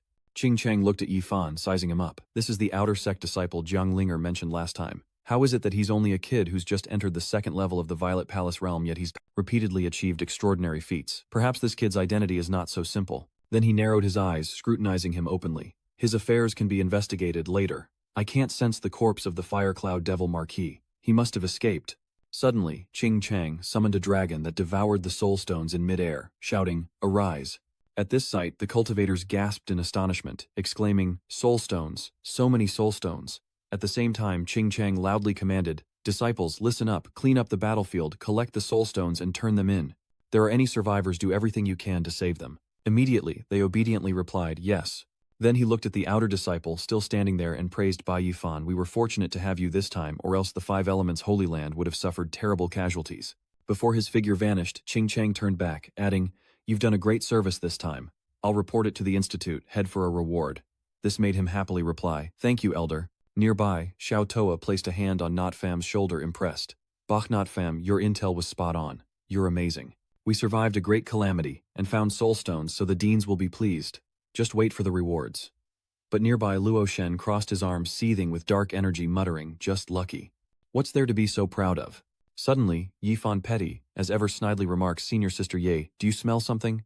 Does anyone else smell something sour? Could it be that Mo Qing has been cultivating some kind of evil art?" This left her bewildered, sniffing the air in confusion. Was there? Why can't I smell anything? Meanwhile, Luo Shen gritted his teeth and cursed, "You little punk." After settling things, Yifan turned to leave, excusing himself to his senior sister, leaving Xiao Toa puzzled. "Wait, Bai, Yifan, where are you rushing off to?" With a chilling look of murderous intent, he declares, "I'm going to collect what's owed." Watching him leave, Luo Shen, unable to vent his anger, curses under his breath, "Damn it, so dramatic. Let's see what you're up to." Sometime later, outside the myriad ancient demon pit, Gao Yang sat at a street food stall, propping his head on his hand, as he asked Wang Deng, "You don't think this will come back to us, do you?" The man next to him reassured him, "Senior, Brother Gao, what's done is done. It's a little late to be afraid now, isn't it?" He picked up his cup, a sly grin spreading across his face, and continued, "In the demonic abyss, disciples die all the time. Even if others knew we killed them, what could they do?" As he spoke, something flew in and attacked them, shattering the glass in Wang Tung's hand, leaving him wide-eyed in terror. From afar, Yifan mocked. "You two were easy to find," causing Wang Tung and Gao Yang to cry out in alarm. By Yifan, Wang Tung's face paled, sweat pouring as he screamed, terrified as if seeing a demon. "How is this possible? How is that kid still alive? Shouldn't he have died in the demon pit long ago? Surprised to see me alive, are you?" "Impossible, Bai Yifan, you shouldn't be alive." "For me, nothing is impossible," leaving Wang Tung gasping for air. Gritting his teeth in frustration, he screamed to be released. But with an icy glare, Ye Fan demanded, "What have you done to Lu Wei and the others?" "It's a secret." Wang Teng sneered. "If you want to know why, don't you ask the King of Hell?" Hearing this, Yifan's eyes flashed with murderous intent as he asked what he had said, but Wang Dong, unafraid, sneered. "You want to kill me? Look around you." Surrounded by disciples, he sneered. "In broad daylight, you wouldn't dare kill me, would you?" The others wondered. "Why is he attacking? What's going on?" Then, taking advantage of his location, Wang Teng taunted. "I don't mind telling you, my younger sister broke through to the Violet Palace realm at a young age. She is valued by the Holy Land, and if you dare touch a hair on my head, today, my sister will crush 10 of your bones tomorrow. If you don't believe me, you can try." Yet Yifan grinned, eerily speaking of the Violet Palace realm. Then he conjures black and red lightning energy, scaring Wang Tung so much that he stammers, turning chi into soldiers. "The Purple Prefecture realm. You've broken through to the Purple Prefecture realm." When seeing Yifan point the blood sword at him, Wang Tung finally realized the gravity of the situation and quickly apologized. "Wait, I'm sorry, Bai Yifan, it was my fault. I was confused. I was used by Gao Yang. How about this? When I get back, I'll have my sister compensate you with a high-grade spirit pill." "Aren't we both from the Yan Kingdom?" He begged for forgiveness, but before he could finish, Bai Yifan unleashed his sword with a snarl. "No worries, just pay attention next time. This is what you get for trying to sabotage me so many times, you deserved it." Seeing this, the surrounding disciples cried out in fear. "He's killed someone. He actually killed someone. Murder in broad daylight. Does this kid have a death wish?" And Gao Yang was so terrified that he fell to the ground, stammering. He's dead. Wang Tung is really dead." Hearing him, Yifan turned around, Zishui sword in hand, ready to strike. Next, it's Gao Yang's turn to beg for his life. Stay away, I was wrong, please spare me. Suddenly Xiao Toa appeared behind Yi Fan, loudly stopping him. Bai Yi Fan, have you gone mad? What have you done? I was worried about you, so I followed you only to find you killing people in Dicthon. Don't you know that Yi City is protected by the 10 Great Sacred Grounds and the 100 Sect Alliance? But he firmly replied, Senior Sister Yi, I know very well what I'm doing. Seeing this, Xiao Chua hurriedly shouted, You know nothing. You must pay for slaughtering your fellow disciples. But Yi Fan remained unmoved and declared, Is that so? Then wait until I kill this beast. Xiao Toa laments, Why would you do this? Behind them, Luo Shen smirks. This kid is a fool. He probably thinks that he can do whatever he wants because he has some merit. He doesn't respect the rules. Let's see how the elders deal with him. Meanwhile, with wide eyes, Gao Yang pleaded Bai Yifan, I was wrong, I was really wrong, spare me for the sake of our brotherhood.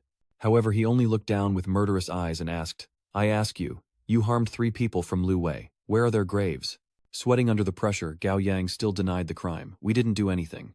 As the words faded, his arm was severed, and Gao Yang cried out in agony, My arm. At the same time, Yi Fan angrily roared, You're all fellow disciples, yet you couldn't even bury them, leaving them to be devoured by demonic beasts, their bones scattered. Seeing the sword radiate a terrifying bloodlust, Gao Yang clutched his blood-soaked shoulder and screamed, I was wrong, I was really wrong, please spare me. But Bai Yifan raised the blood sword high, Take your repentance to hell, and tell them yourself. Suddenly, before he could strike, a pink spiritual force slammed into his blood sword, and someone shouted, Stop. Elder Du and another elder appeared ordering Bai Yi, Fan, this is not a place for you to cause trouble, come with us. Sometime later at the trial, platform suspended in the sky amidst thunder. Yi Fan thought, this is the execution platform. Standing at the foot of its long imposing staircase, he recalls seeing elders conduct trials on this very platform. With newfound resolve, Yi Fan begins his ascent, analyzing each step. These stones are specially made, and each step feels like 1,000 pounds of pressure. 3 masked elders sat above looking down and asking, Does the disciple below know his crime? Unafraid, Yi Fan stood tall and replied, Disciple Bai Yifan is innocent. Hearing this, the Hong elder angrily shouted, Bai Yifan, how dare you? You slaughtered 2 fellow disciples in an instant, and you're still so arrogant. Do you even respect the law? But he only raised an eyebrow, his eyes flashing with cold. Motsere. Where was the law when Wang Tung and Gao Yang framed me, sending me into the demon imprisonment cave? Where was the law when they went mad and killed 3 members of Lu Wei's group? Yi Fan then looked at the elders before him and continued, Today I am acting on behalf of the heavens, slaying the corrupt and eliminating the scourge for the sacred land. Yet you want to use the law to suppress me. How ridiculous is that? These words left Elder Hong speechless with rage. You. Suddenly, Gao Yang appeared behind Yi Fan, pointing and accusing elders. Bai Yi Fan is insane. He fought with Lu Wei's group over treasure. Wang Tung and I saw him kill Lu Wei Su Chun and 2 others. He then began to loudly and dramatically plead his case. He killed them to silence them, which is why he risked murdering people at the station. I only survived because the elders intervened. Hearing this, Bai Yifan glanced back with a sneer. Gao Yang, your ability to twist the truth is becoming more and more skillful. Elder Hong asked through his icy mask. What did the 2 elders think? The old elder to his left then spoke. Although Bai Yifan is guilty, he has performed great service to the Holy Land this time. I believe his merits and demerits can offset each other. But Long Elder, seated to Hong Elder's left, disagreed, saying that murder is murder and cannot be offset by merit. Suddenly, Gao Yang knelt down, looking extremely distressed, and cried out, Bai Yifan is too much. I beg the 3 elders to deliver justice for me. Elder Hong, presiding over the assembly, declared, Very well, Bai Yifan, the fact remains that you killed someone in the street. As for Lu Wei and Shu Chun, there are no witnesses to their deaths, and you cannot prove your innocence. But as soon as he finished speaking, someone objected, saying, Who says the dead can't testify? Causing Elder Hong to ask in confusion, Who's making noise?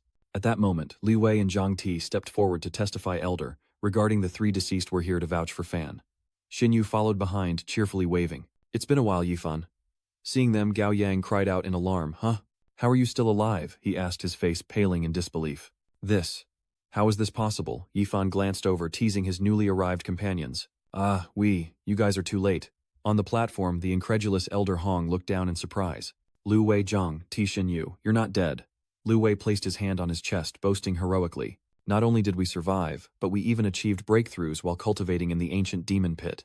Elder Tratlong questioned Bai Yifan, what exactly is going on here? Hearing this, he smiled, emitting dark energy as he replied, the truth. Then Yifan recalled the events of a few days prior. In the eternal demon pit, Lu Wei Zhangti and Xin Yu were bound back-to-back. Lu Wei so angry he could barely open his eyes as he roared. These beasts actually murdered their fellow disciples, Xin Yu advised. Save your breath. If you attract demons, we're as good as dead. Suddenly, strange rustling sounds echoed through the forest, startling the 3. Zhangti opened his mouth to shout, What's that sound? Then a white rabbit hops out of the bushes, prompting someone to exclaim, "What the?" It was just a normal rabbit. But as soon as he said that, the rabbit transformed into a giant, its eyes glowing red, and lunged at them, causing Xin Yu Huang to scream, "Damn it, the rabbit got bigger. That's not right. There aren't any normal rabbits in the Eternal Demon Pit."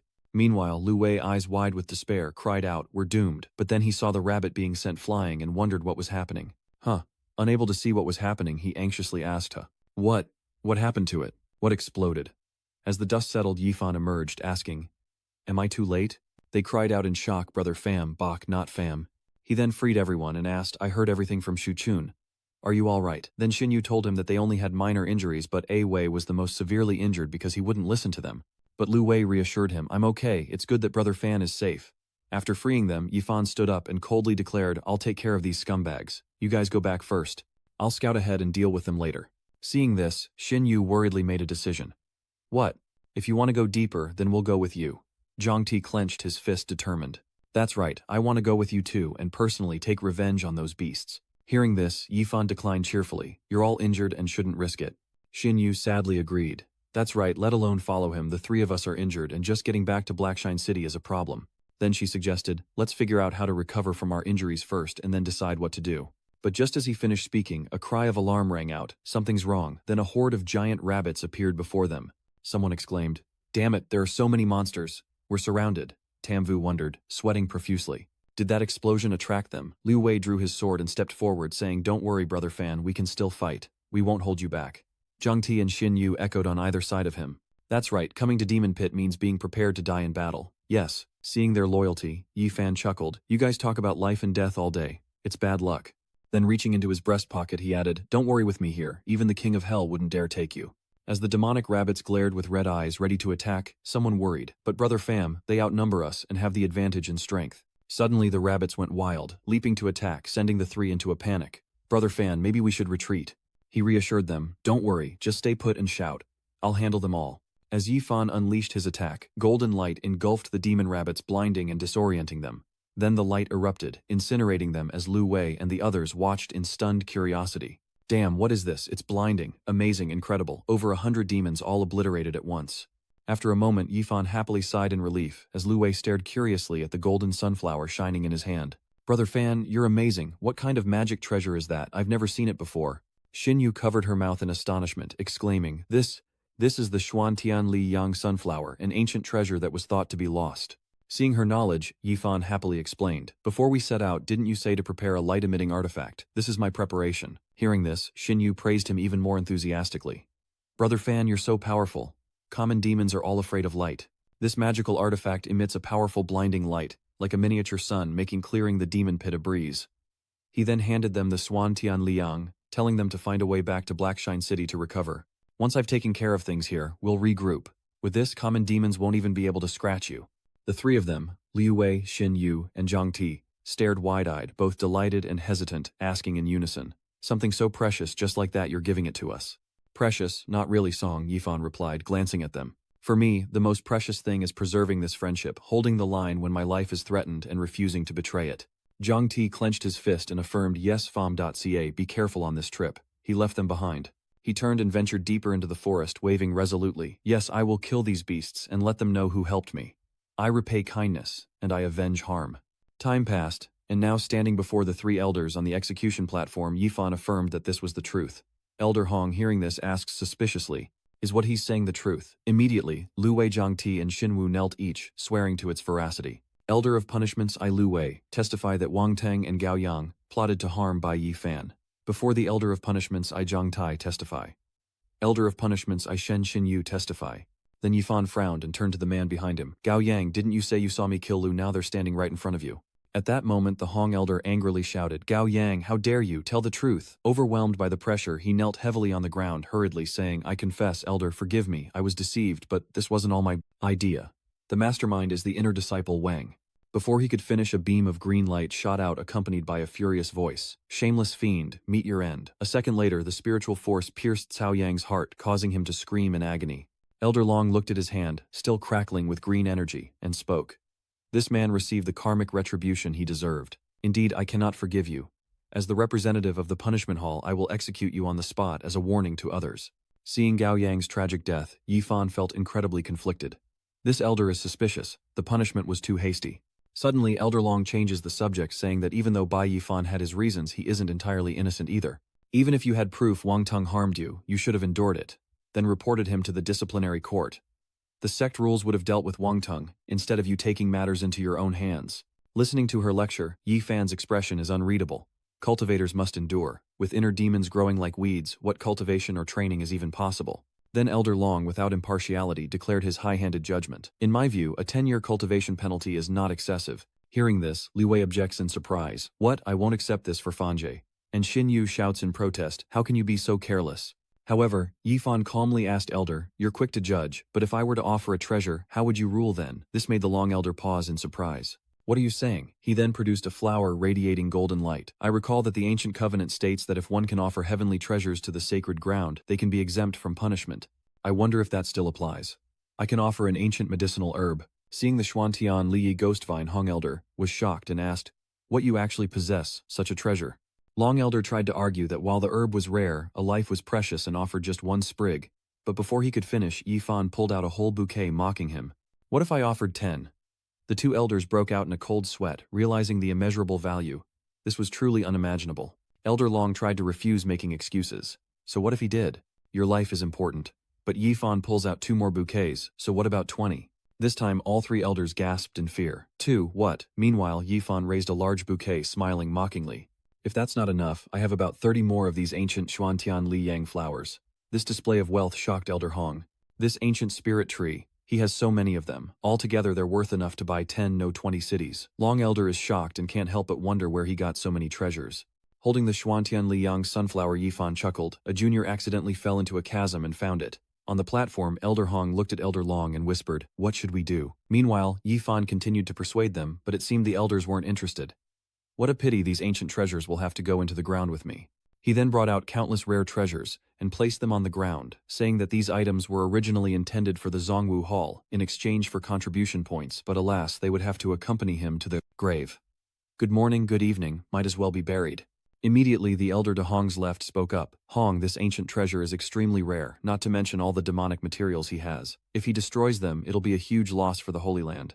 We must stop him. He then went to Hong's side and pleaded. This boy Bai Yifan found 30 Xuantian Lai Yangui for the Holy Land, a great achievement.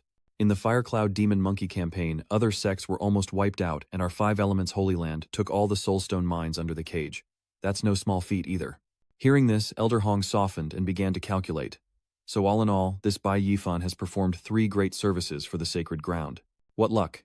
If he were to be punished, wouldn't that discourage the 1,2,0,0,000 outer disciples? Another elder chimed in, saying that not only should he not be punished but rewarded. Suddenly understanding, Elder Hong straightened his back and agreed. According to Lu Wei, Wang Teng deserves to die 1,000 deaths, and his demise is no pity. If Bai Yifan can redeem himself by offering these treasures to the sacred ground, we will surely gain favor in the eyes of the other sacred grounds.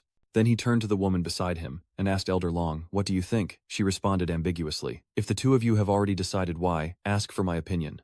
With the decision made, Elder Hong addressed the disciple and the pile of treasures below, announcing, Bai Yifan, you found 10 ancient Xuantian Liyang sunflower herbs for the Holy Hall. This is a great contribution to the eternal demon resistance. Thanks to your information, the South Institute disciples were spared a second great contribution. And hearing this, he clasped his fist in salute. Upon hearing the 2 merits, the elders behind Lu Wei happily exclaimed, excellent, as he was rewarded with 3 genuine pills and 5,000,000 spirit stones. However, Yifan coldly replied, thank you, elders, but Bai Yifan has another request. Elder Hong was surprised. What other request could you possibly have? And Elder Long sneered at Long Yi, the petty man. I knew people were greedy, and this precedent would only encourage more to abuse treasures without restraint. Thus, Bai Yifan clasped his fist and respectfully said, Disciple Bai Yifan volunteers to be confined in the Devil's Maw Cliff for 3 months. This stunned the disciples and elders alike, who asked in unison what he meant. While Xin Yu, her face etched with worry, pleaded, Bai Yifan, do you even know what you're doing? Ghost Weeping Cliff is a sunless place where serious offenders are locked away. He glanced at her calmly and explained, of course I know, but what the punishment elder said earlier makes sense. As for Wang Teng, I didn't follow the disciplinary procedures and ultimately violated the rules. I'll take a 3-month self-punishment as an explanation to the Holy Land. Hearing this, Elder Hong was surprised and exclaimed, admitting fault and correcting it upright and just, it seems our judgment this time was correct. Meanwhile, the old elder brown-nosed. This man has a magnanimous heart, a rare quality, and will surely be an asset to the Holy Land. Then Elder Hong asked Elder Long, "What do you say?" which caused her to tremble as she agreed. Meanwhile, Yifan lowered his head, letting his bangs hide his emotions, and smirked, thinking, admitting fault, how laughable. He justified his actions, thinking that if he had to do it again, he would kill Wang Tang 1,000 times over. The reason he asked to be confined was because he knew the Holy Land of Fish and Dragons was a mixed bag, and with so many treasures on him, he was bound to be targeted. Meanwhile, the two guards gossiped, wondering just how many treasures Bai Yifan possessed. With eyes that seemed to see through the mortal world, Yifan thought to himself, I'll take the initiative to ask for punishment. There are 3 benefits. First, I can gain the favor of the Holy Land's leaders and receive rewards. Describing the dark place struck by thunder, he calculated, the secluded Ghost Sorrow Cliff is a good place to settle down and cultivate in peace without being disturbed. Then, remembering the mysterious figure in the hooded cloak, Yifan thought to himself with a sharp glint in his eyes. Thirdly, I can secretly investigate the Holy Land's spies and catch the real culprit as soon as possible. Suddenly, Elder Long raised his hand and declared, Bai Yifan, since you have this awareness, then, as you say, you are sentenced to 3 months at the Devil's Grief Cliff. Accepted. He agreed with the wise elder, then told the guards who approached senior brother Bai, please follow us. Lu Wei frowned and worriedly called out, Brother Fan is leaving with the guards. Yifan reassured them, don't worry. I'll use this time to cultivate in peace. Maybe my cultivation will even improve. Don't let yours fall behind. Hearing this, Lu Wei smiled reassuringly, don't worry, we will definitely train hard. Brother Fan, please take care of yourself. Some time passed, and a startled cry echoed outside a mountain villa beneath clear skies. What a sentence of 3 months confinement at Grief Mountain. Wang Meng, trembling with rage, hissed through gritted teeth. Master, are you playing dumb? Bai Yifan beheaded him in front of everyone. To violate the rules and receive such a light sentence. Didn't you say Bai Yifan was doomed? How could this be? Elder Long removed her mask, saying, that brat keeps getting lucky, achieving 3 great feats at the Holy Temple. If I hadn't been quick to read the situation and decisively dealt with Gao Yang, do you think you'd still be standing here unharmed? But Wang Meng was even more enraged, her eyes wide with fury, cursing and emitting dark energy. Damn it, damn it, damn it, how could this bastard be so lucky? Seeing this, the Elder Long frowned in annoyance and scolded, silence, know your place. If something like this happens again, no one can protect you. Immediately, she obediently lowered her head and replied, yes, I understand, master. But a moment later, Wang Meng unleashed her rage, screaming, Bai Yifan, I will not rest until you're dead. A month later, at the foot of Mount Guichou, Cliff Zhongtai, gazing at the lightning-struck area ahead, declared they had arrived, while Lu Wei remained doubtful. This is the place. The place already looks gloomy. I wonder how Brother Fan is doing in there.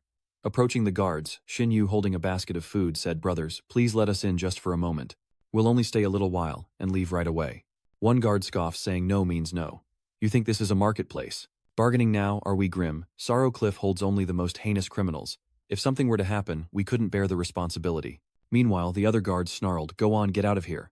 Hearing this, Xin Yu sadly turned to leave. Seeing this, Zhang Ti lowered his eyes and advised Xin Yu to just go back for now. Then the 3 of Lu Wei went back down. He turned back to look at the mountain peak with worry. It's been a month, I wonder if Fanji can endure it. Xin Yu imagines the prisoners enduring extreme temperature shifts from sweltering days to freezing nights. How can Brother Fan, who looks so frail, possibly endure this? Meanwhile, Lu Wei imagines Yi Fan as a wandering, muttering soul. Oh wee, you look so carefree eating popcorn while telling ghost stories. Not only that, I heard resources are scarce there. It's not just a matter of having one meal, but not the next, but also living with snakes and insects. The 3 then embraced, crying their eyes out, vowing to treat Fanka to a feast, and make it up to him when he got out. Indeed. Meanwhile, back on Earth, Yifan sits on his bed eating popcorn and watching a movie which asks, is seeing believing? Stuffing himself full, he patted his belly and grumbled, this is dangerous. If I keep enjoying myself like this, I'll really become Lu Wei too. Meanwhile, inside the secret realm, Lu Wei and his 2 companions lamented as they left. Poor Fan, let's go unaware that someone was watching them from behind.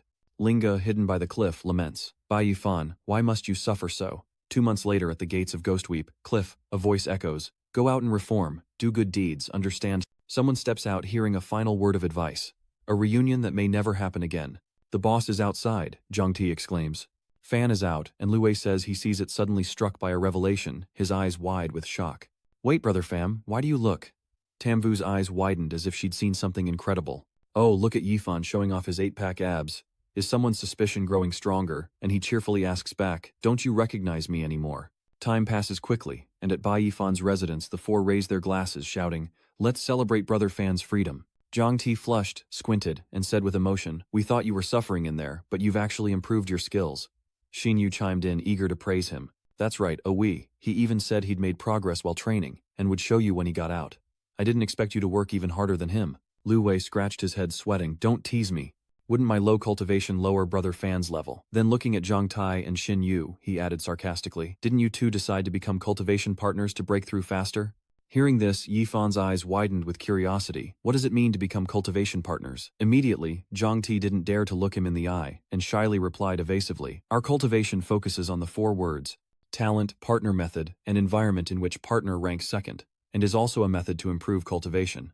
If 2 people can cultivate together even with lower comprehension, they can still achieve cultivation, obtain each other's techniques, and experience a significant increase in cultivation speed. Hearing his long explanation, Lu Wei grumbled. Why make it so complicated? It's not just dual cultivation, but before he could finish, Xin Yu stuffed a bun in his mouth, saying, eat. Some didn't hear the second half of his sentence, but Yifan clapped his hands together excitedly saying, so that's it, truly a good method to increase cultivation. Blushing Xin Yu looked at the tiny piece of meat and mumbled, but with Yifan's cultivation, he doesn't need to think of ways to speed up his training like we do.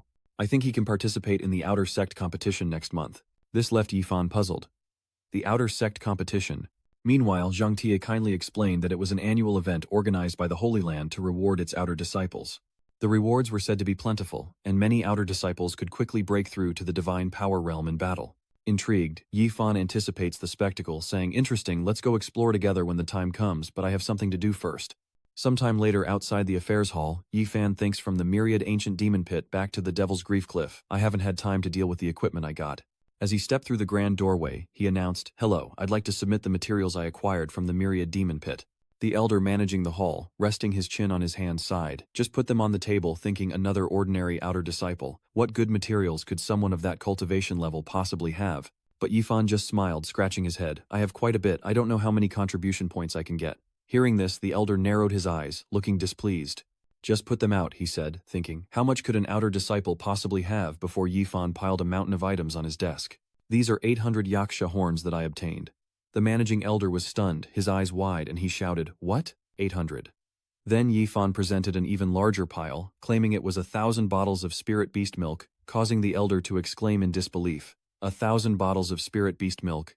But wait, Yifan shows off even more treasures. Here are 10,000 demon bear hides. The elder's eyes nearly pop out of his head as he stutters. How much? How much did you say? Yifan asked with a bright smile. How many contribution points can I get for all of this? The elder in charge of affairs stood up abruptly, his jaw dropping in shock. Did a mere outer disciple really obtain all of this? Others turned them in one at a time, but he brings hundreds, thousands. Standing before him, Yifan waved his hand, calling him back to reality. Elder, are you still with me? Hello. The elder snapped back to attention, a smile blooming on his face as he grabbed his abacus, saying he needed to calculate carefully. Yifan, sweating, simply agreed. Before long, the elder announced that the items totaled 2,400,000 contribution points, leaving the surrounding disciples stunned and murmuring in disbelief. Did I hear that right? 2,400,000 contribution points. Can an outer sect disciple really achieve that? With his points secured, Yifan turned to leave, saying, thank you, elder. I have received my contribution points, so I'll be on my way, but in his mind he thought, actually I still have dozens of Asura's sharp bones, but if I take them all out, it might create too big of a scene and attract the attention of the sacred grounds higher-ups, so I'll save that for later. Chen Yifan scratched his chin, pondering the giant spirit fist is almost complete. It's time to look for a more advanced technique to cultivate. I should also upgrade my weapon. A high-grade one would befit my current strength. I'll find time to exchange it at the martial arts pavilion. Suddenly someone blocked his path, startling him. Bai Yifan, wait a moment. Linga stood before him and suggested I have something to discuss with you. Let's find a quiet place to talk. Hearing this, Yifan asked suspiciously, okay senior, follow me. Later at Bai Yifan's residence, Linga sat at the tea table observing. This is my first time in a disciple's outer residence, and I didn't expect the spiritual energy to be stronger than my own. He explained I added herbs to enhance the spiritual energy in the room. You can take some with you when you leave. Then, placing the tray on the table, Yifan offered, please have some tea. And hearing her reply, thank you, Linga brought the cup to her nose, squinting her eyes as she sighed. The tea smells wonderful. As if tasting the finest delicacies, her eyes widened as she exclaimed, this is delicious. What kind of tea is this? I've never had anything like it. Sitting across from her, Yifan explains that it's just milk tea, ordinary tea, mixed with a little spirit beast milk. And if she likes it, he'll make more for her next time, thinking that no girl can resist the allure of milk tea. Linga turned serious and said, that's right, the reason I came to find you this time. Then she took out several items, a sword, a book, a green plant, and a porcelain bottle, and placed them on the table, saying she was going to give them to him, much to Yifan's surprise. So much. He picked up the golden sword intrigued, as Linga explained that it was a pseudo-spiritual flying sword called Spring Plow. activated by soul force, capable of decapitating you from 100 steps away with just a thought. What a fine sword. She then presented a book saying, and this is the Golden Steel Sword Manual of spirit-grade quality. I specially selected it for you from the Divine Power Pavilion in the Inner Sect. These are entry-level techniques that can be cultivated from the Zifu realm, so accept them. Yifan politely returns the compliment. Senior, you even specially chose martial arts for me. You're really so thoughtful. Then, holding a pot of green plants, she smiled and said, this is golden needlegrass, a spiritual herb that aids in cultivating the adamantine sword art. Next, Linga introduced the 2 porcelain bottles on the table, and as for the last 2 items, each bottle contained 2 pills, 1 God-devouring pill and 1 oblivion pill. They can both help you enter the divine power realm, making Yifan's eyes light up. He mutters, what? There's medicine like that, Linga boasted wide-eyed. That's right, but their effects vary greatly. If you use this God-devouring pill, you're almost guaranteed to break through to the divine power realm in a year or 3. Now Yifan was sweating and doubtful. So 1% is that good? Linga picked up a vial and examined it closely, saying it wasn't bad. This elixir would force your primordial spirit's potential, forcibly opening the door to supernatural power. In other words, it's like promoting growth. But after using the God-devouring pill to break through to the divine power realm, your path forward will be essentially blocked, making it difficult to surpass the 3rd level of divine power, unless you have a great opportunity. Yifan asked curiously. What about the oblivion pill? Linga gazed into the distance, explaining that it was the best reward from this demon pit experience. This pill is gentle and purifies the mind. It won't immediately help you break through the divine power realm, but it will solidify your foundation. Hearing this, Yifan felt uneasy and squinted. Senior sister is all of this for me. Linga took another sip of tea and confirmed, yes, I originally intended to visit you the day you left the Devil's Grief Cliff, but our master suddenly assigned me a task, so I missed it. You saved so many disciples of the 5 Elements Holy Land. You shouldn't be punished but rewarded. These words moved Yifan to tears. Senior sister, you're so good to me. Linga was startled out of her reverie by his question. Why are you staring at me like that? Then she earnestly warned Bai Yifan, I must remind you, with your yellow-grade talent, breaking through the divine power secret realm will be as difficult as ascending to heaven. With your talent, you're only fit to be a menial disciple, and in the history of the 5 Elements Holy Land, none have ever risen to become inner disciples. Yet one fam is brimming with confidence. Senior, don't you believe in me? Want to bet? Leaving Linga confused, what kind of bet is he proposing? He looks her in the eye and proposes a bet with my royal-grade talent. I can enter the divine power realm without the God-devouring pill. Then Yifan happily and smugly guarantees, if I can break through to the divine power realm within half a year, senior sister will agree to become my cultivation partner. How about it? Upon hearing this, Linga blushed furiously and exclaimed, what? You want to become my cultivation partner? Yifan, with utmost seriousness, says, becoming cultivation partners allows for rapid progress, doesn't it? Or does senior sister not want to causing Linga to question her existence? Bai Yifan, do you even know what it means to become a Tao companion? With shining eyes, he innocently replied, of course I know. It means researching magic together and improving by leaps and bounds. Senior sister, your cultivation and magic are top-notch, and I want to learn more. This left Linga speechless, sweating bullets as she wondered, is that what you think it means? She then looked at Yifan and asked, what if you lose? To which he replied, if I lose, I'll let you do as you please, senior. Helpless and amused, Linga frowned and agreed. You're too cunning, kid. This bet doesn't seem to benefit me at all, but I accept. Seeing this, Yifan happily asked again, really? Linga looked at him with a stiff expression, confirming, yes, really. Thinking to herself, she knew Bai Yifan had many opportunities, but for a disciple with only a yellow-grade aptitude to break through to the divine connection realm in one short year was harder than ascending to heaven. Seeing his cheerful demeanor, she silently accepted it, but considering his good qualities, she decided to give him a small goal to encourage him. Meanwhile, Yifan clenched his fist with joy, saying, this is great. Before leaving, Linga turned back to remind him that the Outer Sect martial arts competition is next month, and he should strive to be in the top 10. I heard the prizes for this martial arts tournament are extremely generous, especially for the top 3. But Yifan scoffs, thinking top 10. What's the point?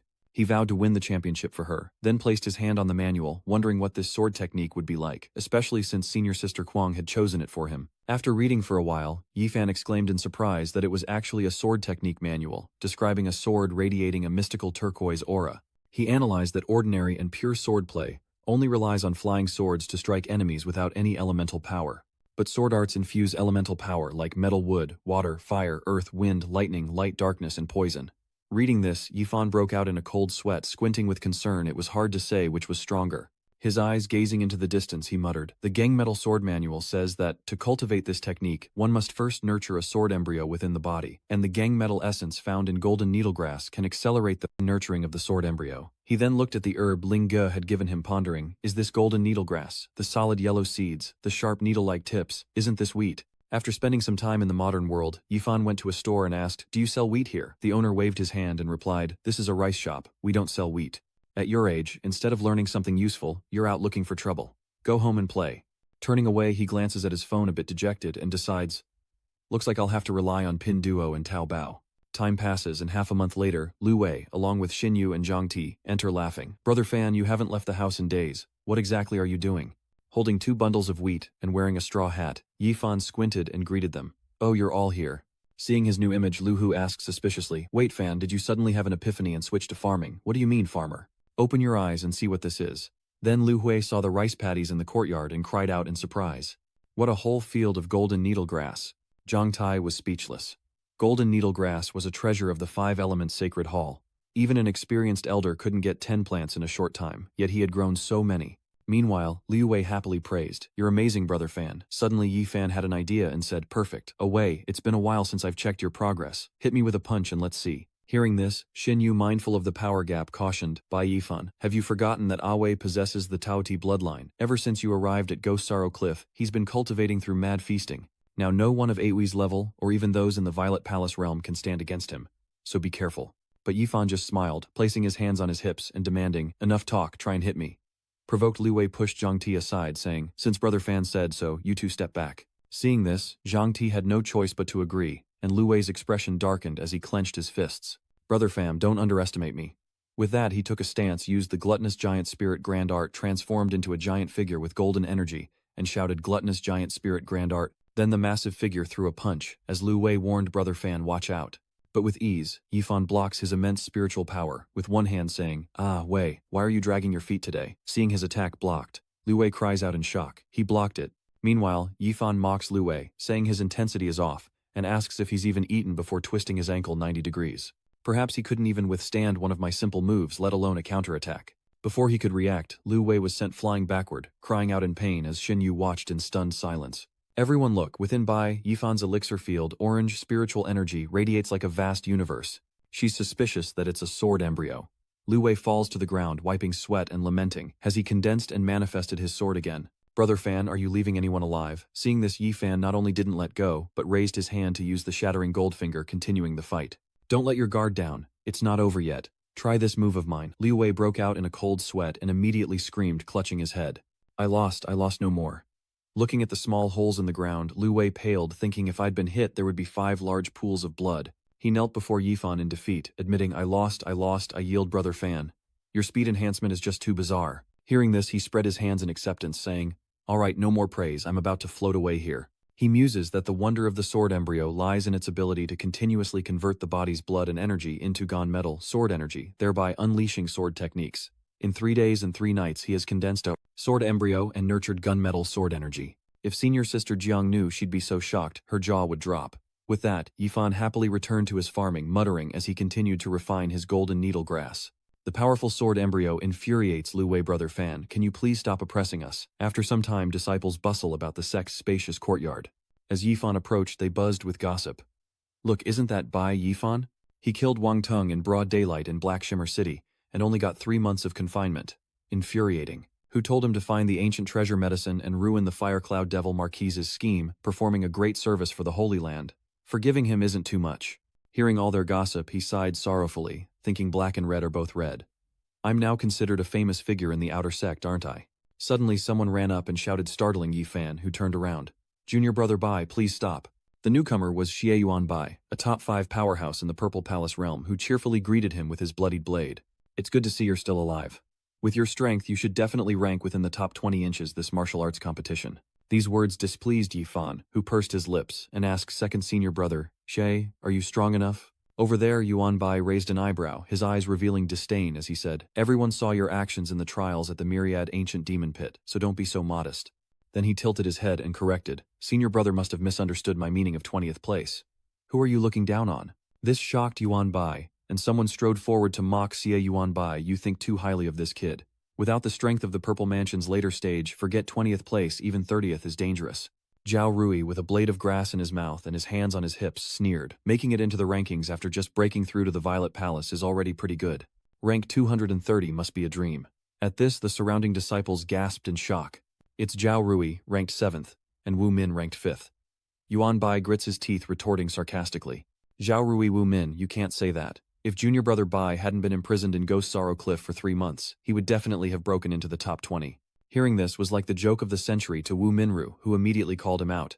She Yuanbai, don't think I don't know, you're only defending him to get your hands on the Vong Tran pill. Then she looked at Yifan with envy, amnesia pill, and a high-grade one at that. If we peak Violet Mansion cultivators used it, we'd have a high chance of breaking through to the divine power realm. Zhao Rui scoffed, adding, what a pity to fall into the hands of a trash with yellow-grade talent. But Yifan calmly reached into his breast pocket, asking, what's wrong, senior apprentice brother? Zhao Rui, do you want one? Then he pulls out a porcelain bottle, shocking everyone it's the soul cleansing pill. With eyes like daggers and a wicked grin, Yifan sneered, I'm not special, I just really love my sons. Just kneel and kowtow 10 times, call me father 10 times, and I'll give you this oblivion dust pill. How's that sound? Hearing this, Zhao Rui, enraged, clenched his fist, ready to strike, and cursed, Bai Yifan, do you want to die? But Wu Min grabbed his shoulder, stopping him, and advised Zhao Rui, this kid is provoking you. If you attack, you'll be disqualified. Frustrated, he brushed her hand away, replying, of course I know. Zhao Rui then pointed forward, his face contorted in a threatening scowl. Boy, don't let me catch you in the arena or I'll beat you so badly, your own mother won't recognize you. I'll be waiting to see your little show. Meanwhile, Yifan crossed his arms, standing tall and unafraid. The spectacle of someone with royal aptitude like me, defeating a disciple in the top 10, will be even more captivating, won't it? In professional terms, it's called a reversal. Then, with a contemptuous look, Yang continued, everyone loves to watch that. As soon as he finished speaking, Zhao Rui gritted his teeth. With that arrogance, he'll be killed sooner or later. Wu Min scoffed, arms crossed and brow furrowed. Leave your arrogance on the battlefield. Those words pleased Yifan. He turned and said that if anyone wanted to compete, Bai Yifan would always be ready. Meanwhile, squatting on a tree branch, Xiao Thoa observed everything below, thinking he was an arrogant kid, unafraid of the top disciples of the Purple Mansion, secretly plotting against him. Standing beside Ling Ge, she agreed that he was indeed a bit arrogant, then smiled, her eyes fixed on someone as she added, but I kind of like that, Xiao Thoa said, settling in to watch the drama unfold, teasing Ling with a glance. Like senior, don't tell me you and that kid. She blushes furiously, covering her face in embarrassment as she shouts in protest. Don't get the wrong idea, I just value him. But Xiao Thao continued to tease her. Then why are you blushing? At that moment someone flew towards the plaza, astonishing the disciples who shouted, it's Xiao Jing. He then looked down at the disciples in the arena and said, I am the elder presiding over this competition. The purpose of this outer sect competition is to select talent and provide encouragement. The entire plaza fell silent as Xiao Jing announced, I will now read the rules of the competition. The 8000 disciples will compete on 4 arenas. Being knocked out means defeat until only 20 remain, who will then draw lots to determine one-on-one duels. Moreover, only through the life or death struggle can one temper their spirits, see through fear, achieve complete enlightenment, break through the secret realm of divine power, and lay a solid foundation. Xiao Jing, with his hands clasped behind his back, exuded the demeanor of an immortal, adding that the martial arts competition may result in injuries or even death despite yielding. Imagining the ornate red robe imbued with spiritual power, he announced that this martial arts tournament would reward the top 10, with first place receiving a waterfire spiritual artifact, and second place a yellow cultivation. Manual, a blood-bursting spiritual grade movement technique. Next, he announced the other prizes, third place being the spirit grade Ziyang pill. Over here in fourth place, Yifan listened intently with his arms crossed and eyes closed. Those are some pretty great rewards. After introducing everything, Xiao Jing loudly announces, the outer sect martial arts competition begins now. All disciples in the aperture and reincarnation stages come to the arena. As soon as he finished speaking, all the other disciples, except for Yifan, flew toward the arena cheering. A second later, someone attacked, yelling at the lone figure in the arena, Bai Yifan, I've been wanting to meet you for a long time, but before they could touch him, they were sent flying. Yifan scoffs, oh then come and try. Seeing his opponent fall with one kick, he scratches his head muttering, you're not good enough. Why are you falling before I even try? Someone exclaimed, look, it's Bai Yifan. Let's take him down together, and eliminate him. A group of disciples decided behind him. Right, let's beat him first, then we can compete later. And with that, another group gathered. Soon they surrounded Yifan, leaving no escape, and openly threatened him. Yifan, you're surrounded. Surrender now if you don't want a beating. That's right, surrender, and get off the stage early. It might save you some pain. Why waste words on him? Why not just knock him off the stage? All that talk? Yifan just cleaned his ears, looking disdainful. I think you've got it all wrong. With that, he spun around, kicking the other disciples away, screaming. With little effort, Yifan crossed his arms and mocked, it's clear that you're the one surrounded by me. As the dust billowed, the audience was stunned and began to chatter. Damn, look at Bai Yifan over there. He took out more than half of them with one move. Is that all there is? Look at Zhao Rui's side. He stands alone atop a mountain of bodies, radiating a palpable bloodlust that stuns the audience. He's taken out over 100 people in moments. A terrified disciple fled, shouting, "Damn it, I can't believe I'm in the same match as this maniac, I forfeit." Then others spoke up, "I forfeit too." Soon the two stood face to face untouched as Xiao Jing made the announcement. Bai Yihan advances to the top 20, and Zhao Rui to the top 10. Suddenly Zhao Rui gives a thumbs down, mocking him. "See that? That's what's going to happen to you." This angered Yifan, who glared back with ill intent. Was he mocking him? "I advise you to save your strength and your breath, and save your true skills for the match."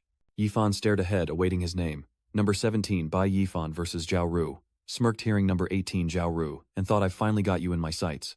As the brackets were announced, the disciples murmured, "How unlucky for Bai Yifan. To face a top 10 powerhouse in round 2, this is going to be rough." Hearing this, Li Wei retorted, "Rough my foot, Fan Jie is number 1 in the outer sect." On the arena, Zhao Rui brandished his weapon, crackling with lightning, and laughed. "Bai Yifan, you never expected to face me in the second round, did you? Don't worry, out of respect for your earlier insults, I'll go easy on you." This irked Yifan, who furrowed his brow and questioned, "What nonsense are you spouting? Are you going to fight or what?" Zhao Rui immediately braced himself with one hand on the ground, eager to get off the stage. "Since you're so impatient, I'll send you on your way. Taste my family's Demon Slayer sword." He then charges forward like a rocket, yelling Kung Shen Dan Ying, while Yifan simply raises a finger, releasing golden spirit energy, and muttering, "Are all the disciples on the ranking board as weak as you?" At the same time, Zhao Rui was hit in the chest, blood slowly flowing out as he stared in disbelief. He stared at his chest, face paling, as Yifan shouted Twai Kim Chi, and he wondered, what? From the trees above, Linga was stunned. A single move shattered the defensive spiritual energy around him, his right hand trained to perfection. Beside her, Xiao Cha yawned, curious. Where did he get so much gold sand? Linga wondered. What's going on here? Toai Kim was something I taught Bai Yifan. She then bluntly stated that mastering this martial art required a massive amount of wild gold sand, costing a fortune. It's hard enough for a normal person to master one finger, but Bai Yifan has mastered his entire right hand. Is this guy secretly rich? You seem quite attached to this sword. With a bare hand, Yifan contemptuously crushes Zhao Rui's blade. Alright, just a piece of junk. Then with a contemptuous look, he gazed down mockingly. Didn't you say you'd fight so hard your own mother wouldn't recognize you? Is that all the power you've got? Meanwhile, Zhao Rui's eyes rolled back as he gaped and screamed, My family's Demon Slayer sword, I'll fight you to the death. As soon as he finished speaking, Yifan struck him in the head with spiritual energy, shouting, Risk your life. Let's see if you have the ability, Zhao Rui thought, alarmed. Wait, who am I? Then he took a punch to the face, his eyes rolling back as he wondered, where am I? By the third blow, Zhao Rui had no idea what he was doing anymore. Stop, Bai Yifan said, impressed that senior brother Zhao at the peak of the Violet Palace realm could endure so much, as Zhao Yue lay face down groaning in pain. Still, Yifan wasn't done, adding another punch and kick, sending Zhao Yue flying. Even my weapon was forced out, you should just get off the stage. Moments later, sitting on the ground cradling his bruised face, he wailed, My sword. The disciples watching from outside the arena were stunned and chattering. Bai Yifan's victory over Zhao Rui, rocketing from 46th to 7th place, was truly unprecedented. Then Jia Xiaojing coldly appeared and declared, You defeated Bai Yifan. Leaving the arena, he asked his fellow disciples, How did you all do? Lu Wei replied, I only beat the 38th ranked fighter. Nothing like you, brother, jumping straight into the top 10.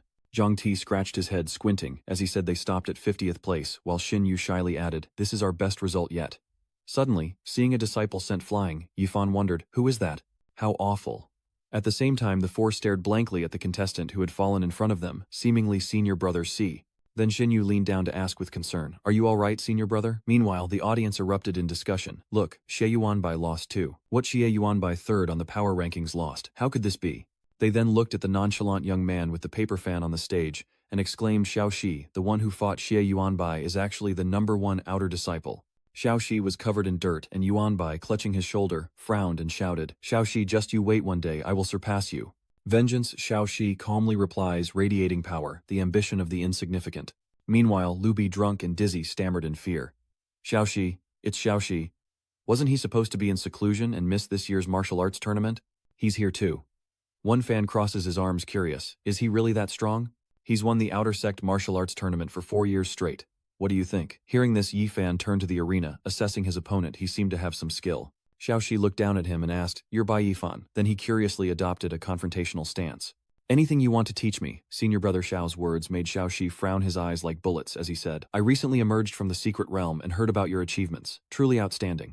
I hope to have the opportunity to spar with you. Suddenly someone carrying a disciple on his shoulder approached them shouting, Xiaoxi, you only have one opponent in the outer sect and that is me. Xia Huzhen, are the rest of you blind? Everyone get out of my way. It's Xia Huzhen, he's back. This time there's really going to be a good show. Meanwhile, Xiaoxi casually opens his paper fan in greeting. Oh, Xia Huzhen, I heard that after I defeated you last year, you've been training non-stop hunting down dangerous wanted criminals to hone your skills.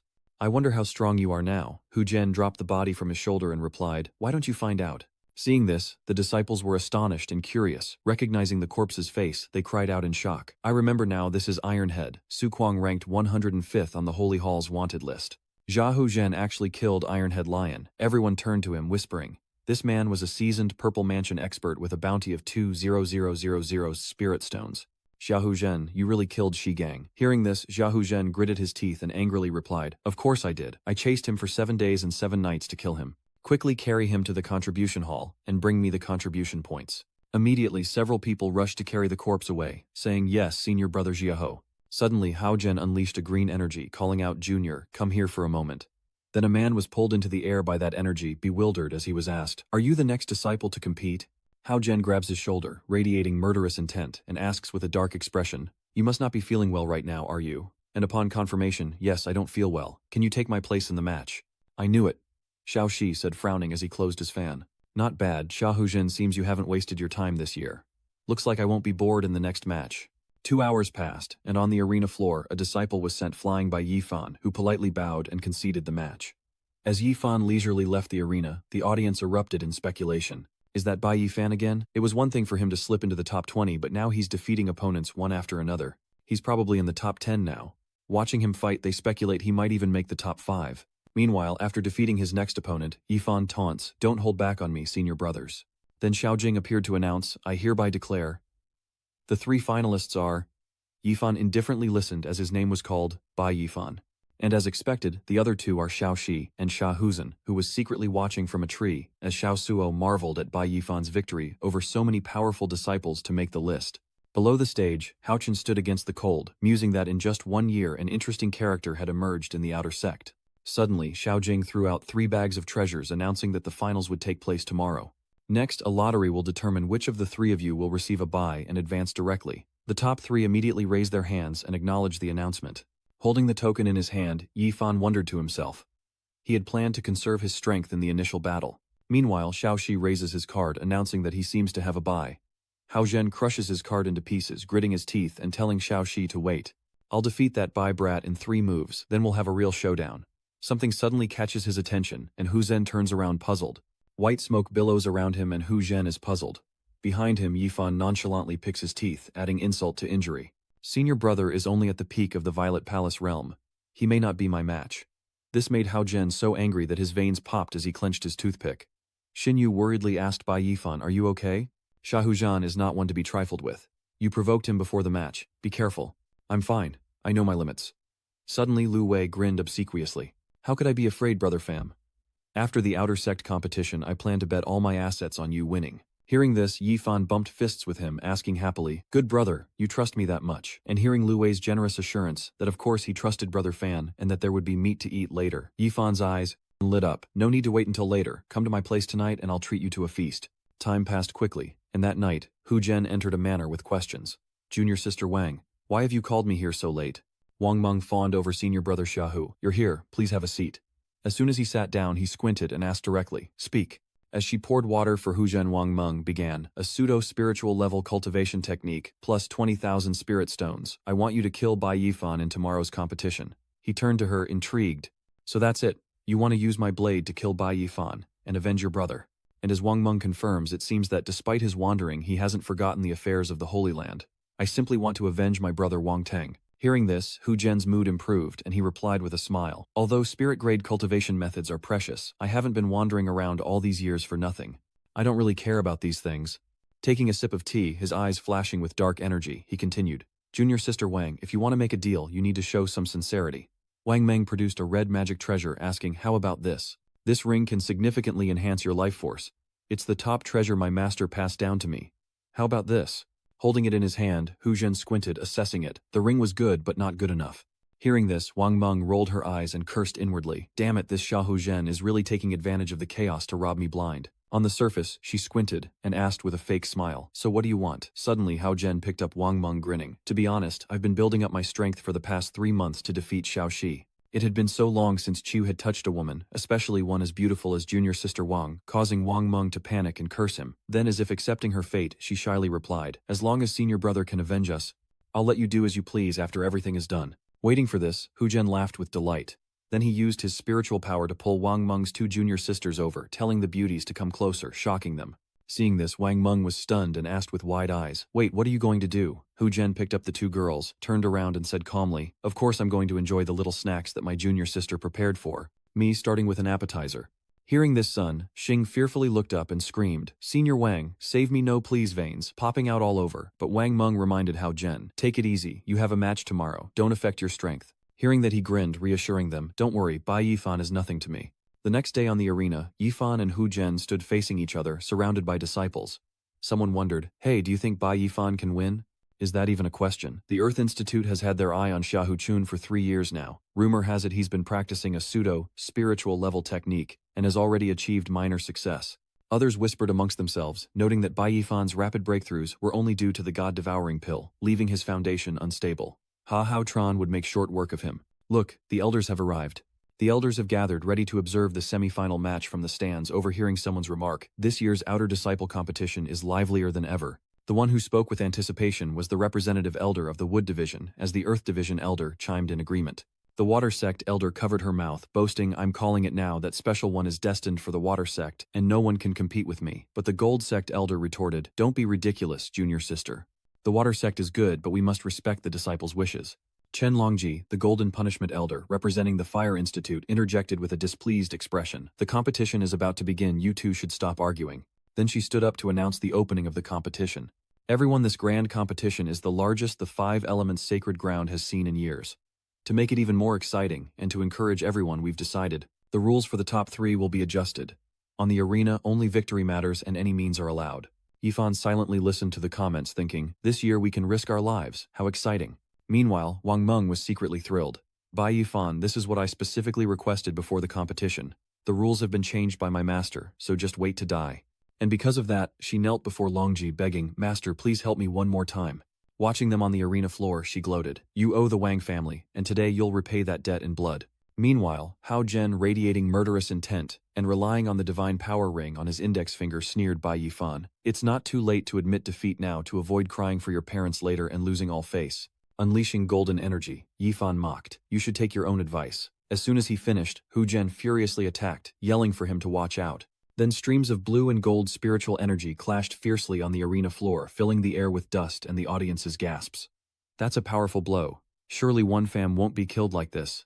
Look, the smoke is clearing. In the center of the arena, a small crater has formed, but both competitors are unharmed, much to the crowd's surprise. What, Yifan dodged it. Meanwhile, he smiled, sizing up his opponent. "As expected of the second-ranked master, you've certainly got skill." But the audience was focused on something else. What kind of artifact is Xiahou Zhen wielding? It's incredibly powerful. Meanwhile, Wang Meng watches with his arms crossed, confident that the ring passed down from his master will amplify the warrior's strength 5-fold. With Xiahou Zhen already formidable and now aided by this artifact, Yifan's chances of survival are slim.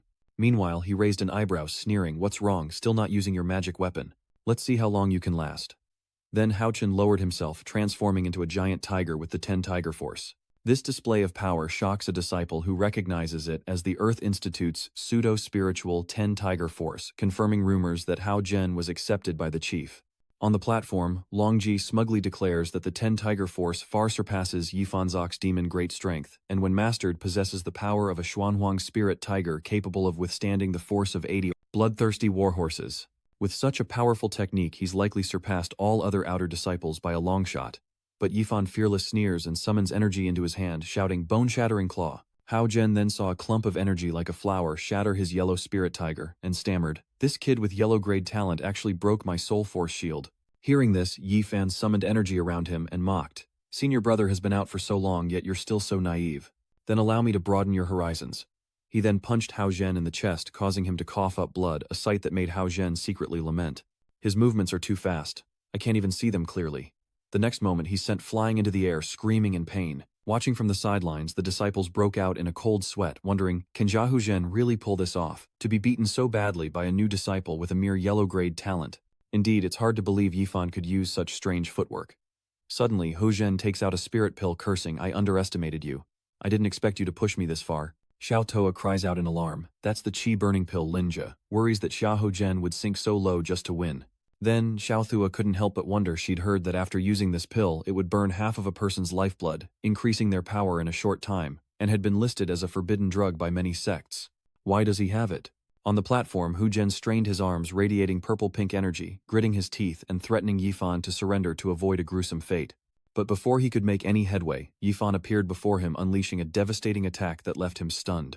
What only now did Huzhen realize what he was up against, his face paling as he whimpered in dismay. As Yifan's massive golden fist descended, he desperately summoned the 10 tiger vigor to defend himself, but struggled immensely. Seeing his spiritual energy dissipate, Huzhen panicked, realizing he was doomed. This was a spirit-level martial art, a power he couldn't withstand. Moments later, Yifan unleashed his giant spirit fist, sending him flying like a kite with a broken string. Seeing Huzhen sprawled on the ground outside the arena, the disciples gasped. Xia Huzhen couldn't even withstand a single blow from Yifan. Damn, how is this possible? Yifan looked down with disdain and asked, whose fist is harder after all? The onlookers were baffled. How is this possible? Yifan just used a high-level spirit technique. Aren't spirit-grade martial arts only activated with mystic realm powers? How can Yifan activate it without spiritual power? Up in the tree, Xiaochai turned to Ling and asked, wait, why haven't I seen this martial skill before? Have you ever seen it, Ling? She replied, it doesn't seem like the 5 elements, Sacred Hall's techniques. Meanwhile, on the observation deck, the Water Institute elder turned to the Wood Institute elder with a questioning look. Senior brother, as Wang Meng gritted her teeth in fury. What's going on? Did Jia Huzhen get knocked out? Meanwhile, below in the plaza, Lu Wei, sensing the heavy silence, anxiously asked, what's going on? Didn't Fanja win?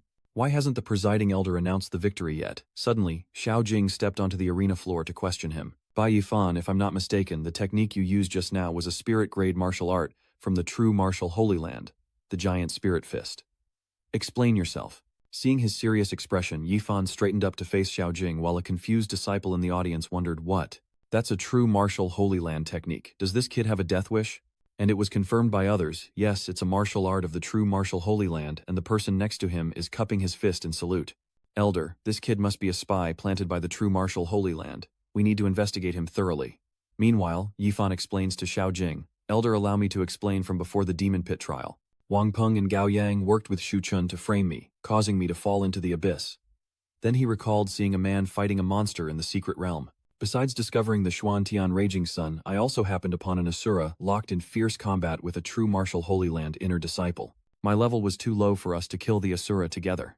That yellow-robed disciple passed on some moves from a spirit-grade technique to help him out.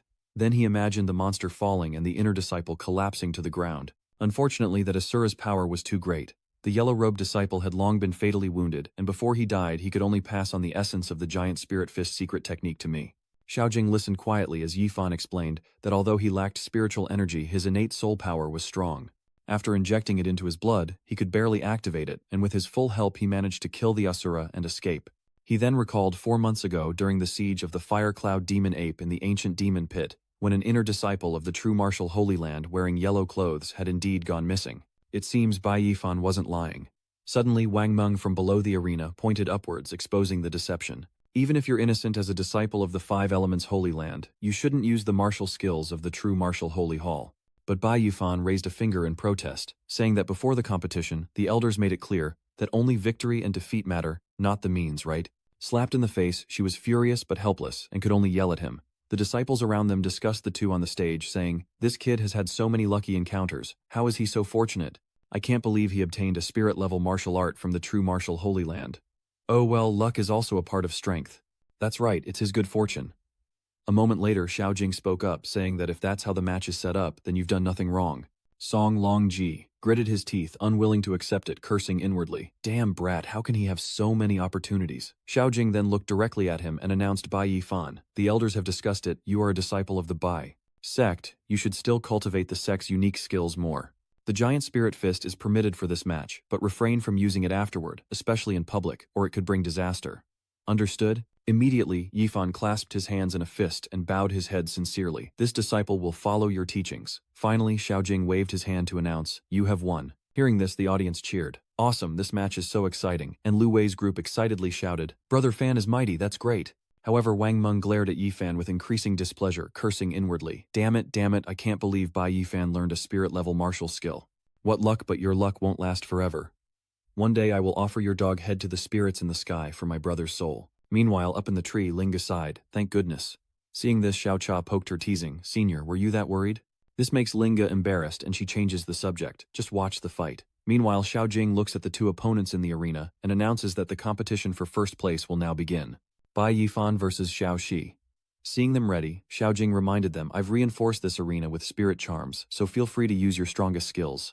Hearing this, Xiao Shi fanned himself with his paper fan and said, Junior brother Bai, your giant spirit fist is strong, but you're still no match for me. Hearing this, Yifan immediately attacks, using the giant spirit fist, declaring, we'll only know who's stronger by fighting. Xiao Shi blocks his blow with a paper fan, then frowns in assessment. A spirit-grade martial art is powerful, but it consumes a lot of energy. I reckon you can only throw so many punches unless you don't believe me. And just as he says, then let's see, the paper fan spins into the center, and Xiao Shi raises his hand, conjuring green magic to attack Yifan's spirit-pushing breath technique. Witnessing this, the disciples watching the match exclaimed in shock, what's going on? Isn't Xiao Shi's weapon a fan? Why throw it away? Look closely, that's spirit energy. Xiao Shi has actually broken through to the spiritual transformation realm. In the trees, Xiao Toa frowned with worry. This is bad. The difference between the Divine Power realm and the Violet Palace realm is too great for Bai Yifan to overcome unless he has an ace in the hole. Otherwise, Xiao Shi summons a sword, his eyes as sharp as knives. See that, this is the difference between us. Instantly, the sword imbued with azure spirit energy shot forward, prompting someone to remark, sword control and intersect technique, only those in the Divine Power realm can perform. Below the platform, a disciple pointed out, look, that sword is a first-grade magic artifact. Seeing Yifan pushed back, he predicted the end was near. Meanwhile, Lu Wei anxiously called out to Fanga, but Yifan remained calm, casually crossing his arms to meet Xiao Shi's sword, asking what's wrong. Then raising two fingers, he unleashed the brilliant orange spiritual power of the Guardian Flame. Senior brother Xiao isn't much of a swordsman, is he? Before attacking, Yifan thought to himself that he wanted to hide his trump card, but now he has no choice but to use it. This is the perfect time to test its power. He unleashed his spiritual power toward Xiao Shi, yelling, watch me, causing Xiao Shi to wonder what he was up to, while Linga, secretly observing from a tree, stared in astonishment. It's the Kan Kim sword technique. He actually mastered it. I remember only giving him one insufficient golden needle herb, so it was impossible. Below, Xiao Shi uses his blue spirit energy to protect himself, remarking, my junior really knows how to put on a show. With such weak sword energy, how could you possibly withstand my magic weapon? As soon as he finished speaking, two streams of blue and orange spiritual energy collided, and Xiao Shi disdainfully said, you dare to use such a petty trick in front of me?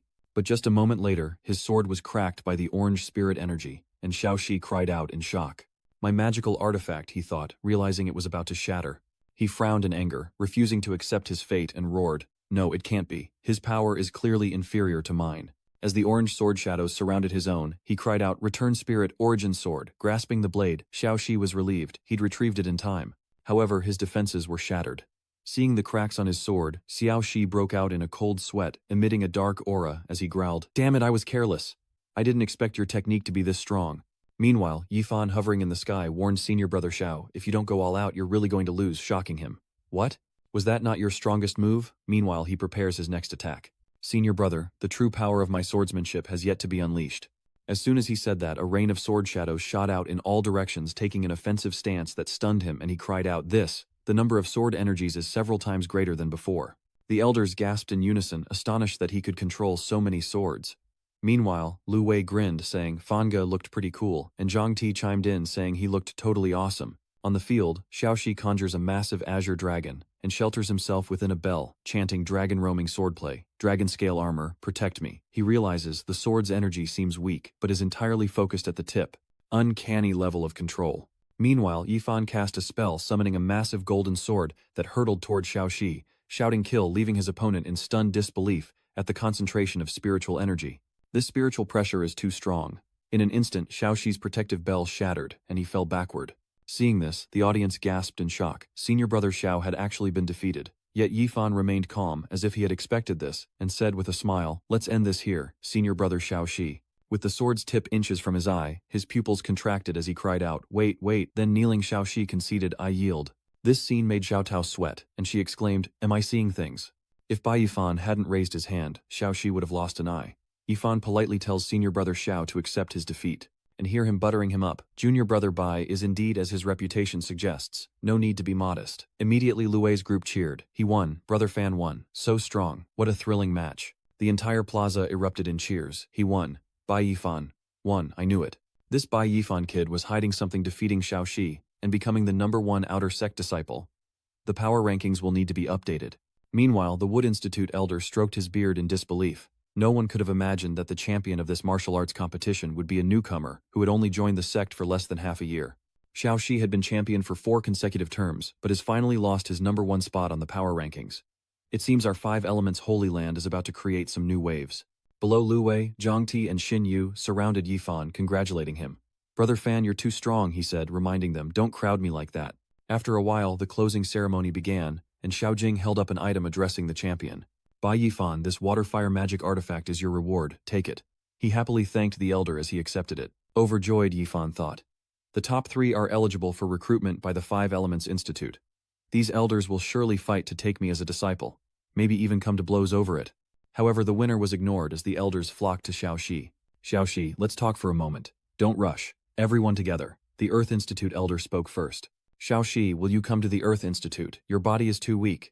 Training with us will greatly benefit your future cultivation. Meanwhile, the Water Institute elder called out, you should still come to my Water Institute. We have plenty of beautiful women. Meanwhile, the Gold Institute elder tried to persuade him with reason. Xiaoxi, you practice swordsmanship and my Gold Institute excels at swordsmanship, and the Wood Institute elder also wanted to compete for him. The doors of the Wood Institute are always open to you, leaving Xiaoxi speechless. Watching him receive such a welcome, Yifan, drenched in sweat, lamented. Wait, wasn't I the champion of the martial arts tournament? Why are the elders fighting over Xiaoxi? Are these elders out of their minds? With his arm in a sling, Hu Zhen approached, saying, Bai Yifan, are you surprised? Let me tell you the 5 Elements Institute values aptitude above all else. Xiaoxi has superior aptitude while you only have royal aptitude. You'll never compare to him. Xin Yu then came to encourage him. Bai Yifan, don't listen to him. He's just trying to make you angry. But Hao Zhen sneered. What, that's just the truth.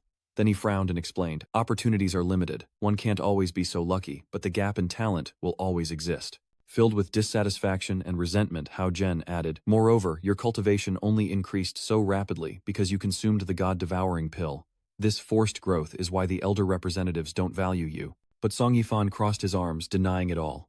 When did I ever take a god-devouring pill? This only fueled Hu Zhen's disbelief, as he cleaned his ear and voiced his suspicions. Stop making excuses. I've heard things. If you didn't take the god-devouring pill, how could your cultivation have improved so quickly? I knew it. How could someone with yellow-grade talent make it into the top 3? No wonder the elders didn't want to take him in. If I were an elder, I wouldn't want someone so impatient either. Hearing these remarks, Yifan crossed his arms, smiled and sighed. So that's how it is. The disciples below, confused by Yifan's actions, turned to each other, asking, what's wrong with him?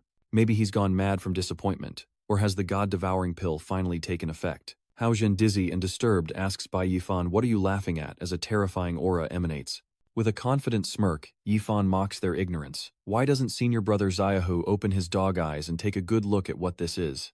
Below, the disciples chattered with excitement and disbelief. It's the god-devouring pill, you didn't drink it. Wasn't there a rumor that Goddess Jiang gave him 2 elixirs? He clearly took 2 divine pills before the competition. I bet he's already used something else. So today's match is entirely based on his own strength. From the tree, Xiao Chao remarked, Ling Ge, he didn't even take the medicine you gave him, leaving her sighing in resignation. I didn't expect him to be this strong. In the arena, Hu Zhen gritted his teeth as Yifan continued. Just because you rely on drugs to show off doesn't mean everyone else does. Too bad I don't need drugs to beat you. Hearing this only fueled his resentment. Then Hu Zhen glared, retorting darkly. Don't be so arrogant. Even without drugs, haven't you noticed that none of the elders have invited you? In an instant, they changed targets, swarming him, saying, Bai Yifan, why don't you consider joining our Water Institute? No one steals from the Metal Institute. Seeing this, Xin Yu standing behind Hu Zhen sneered. Look who's the one not being invited by the elders now. Meanwhile, he was speechless with rage. And over here, Yifan bowed respectfully, saying, thank you for the offer, elders, but allow me to consider it. I haven't decided which house to join yet. I plan to cultivate further before making a decision. Hearing this, the surrounding disciples broke out in nervous sweats, shocked that he would refuse. Meanwhile, Yifan silently rested his chin in thought, judging that these elders were all short-sighted. Even if he became their disciple, there's no guarantee he'd gain anything. It's better to increase his strength first and wait for an opportunity. Stretching and yawning, he decides that the next important thing is to quickly increase his strength, so he'll head to the Eternal Demon Pit, where there are more monsters. Yifan turned and said to Lu Wei, "Let's go. Make him wonder what will Bai Yifan do next," to which Yifan simply replied, "Cultivate." No sooner had he thought it than a scream erupted like a stuck pig. "Can you stop dragging us into your messes, you troublemaker?" Time slipped by, and standing beneath a skyscraper, Yifan clasped his hands behind his head, thinking that upon his return he would head straight to the Wangu demon pit, and stay there until he either broke through the mystic realm or swore never to leave. He gazed happily at the scenery before him, thinking that this was one of the most expensive commercial complexes in the city, and he had to enjoy a fancy meal here first. As he was thinking, a voice suddenly called out, "Bai Yifan, what are you doing here?" Alerted, he glanced over suspiciously, thinking, that voice sounds familiar. Yifan was shocked to see Chu Shueki approaching with her boyfriend, as she remarked, "I never expected to see you here. Everything here is so expensive. Did you come here to broaden your horizons?" Hearing this, the man beside her turned to Shueki and asked if he was her friend, secretly thinking that this kid was a little better looking than him. Meanwhile, she snuggled into the man's arm and replied, "Just a classmate from university, Bai Yifan." Meanwhile, he silently recalls Chu Tu Yet Kai, the woman he was madly in love with back in college, his eyes devoid of emotion. Yifan recalls diligently studying, sacrificing everything to buy her gifts, only to be seen as a spare tire. He then remembers carrying a pile of things, following and listening to the two girls gossiping ahead. "He brought you food every day and bought you gifts. How could you not be moved? Who? You mean Bai Yifan? He was just a spare tire I kept around. How could someone so poor ever be the main character?" Shuiqi thought, observing his cold demeanor. "Bai Yifan, how did you get so tall, and your physique is so much better?" However, Yifan turned away, telling her it was none of her business, leaving Shuiqi speechless. Her boyfriend, enraged, reached out to grab him, demanding he watch his mouth. "Hey you, I'm talking to you, stop right there," but before he could even move, he was sprawled on the ground, cursing under his breath in pain. "Damn it, what was that? Did something push me?" Passersby mocked the scene, saying, "How embarrassing, lying flat like that must be slippery." Yifan turns annoyed and sarcastically says, "A good dog doesn't block the road." Shueki helps her boyfriend up, blaming him. "Bai Yifan, this is our old grudge, don't take it out on others. We've known each other so long, can't we even be friends? Is that not allowed?" But with a murderous glint in his eyes, he coldly refuses. "No thanks, I have no interest in being friends with girls like that." This infuriates Shuiqi's boyfriend, who points and shouts, "I knew it, you're the one who harassed Shuiqi back in college. Bak not fam, I'm telling you, I won't let Tu Yet Kai associate with someone as poor as you, so don't even think about harassing her again." These words were a joke that wasn't funny. Yifan crossed his arms, rolling his eyes sarcastically.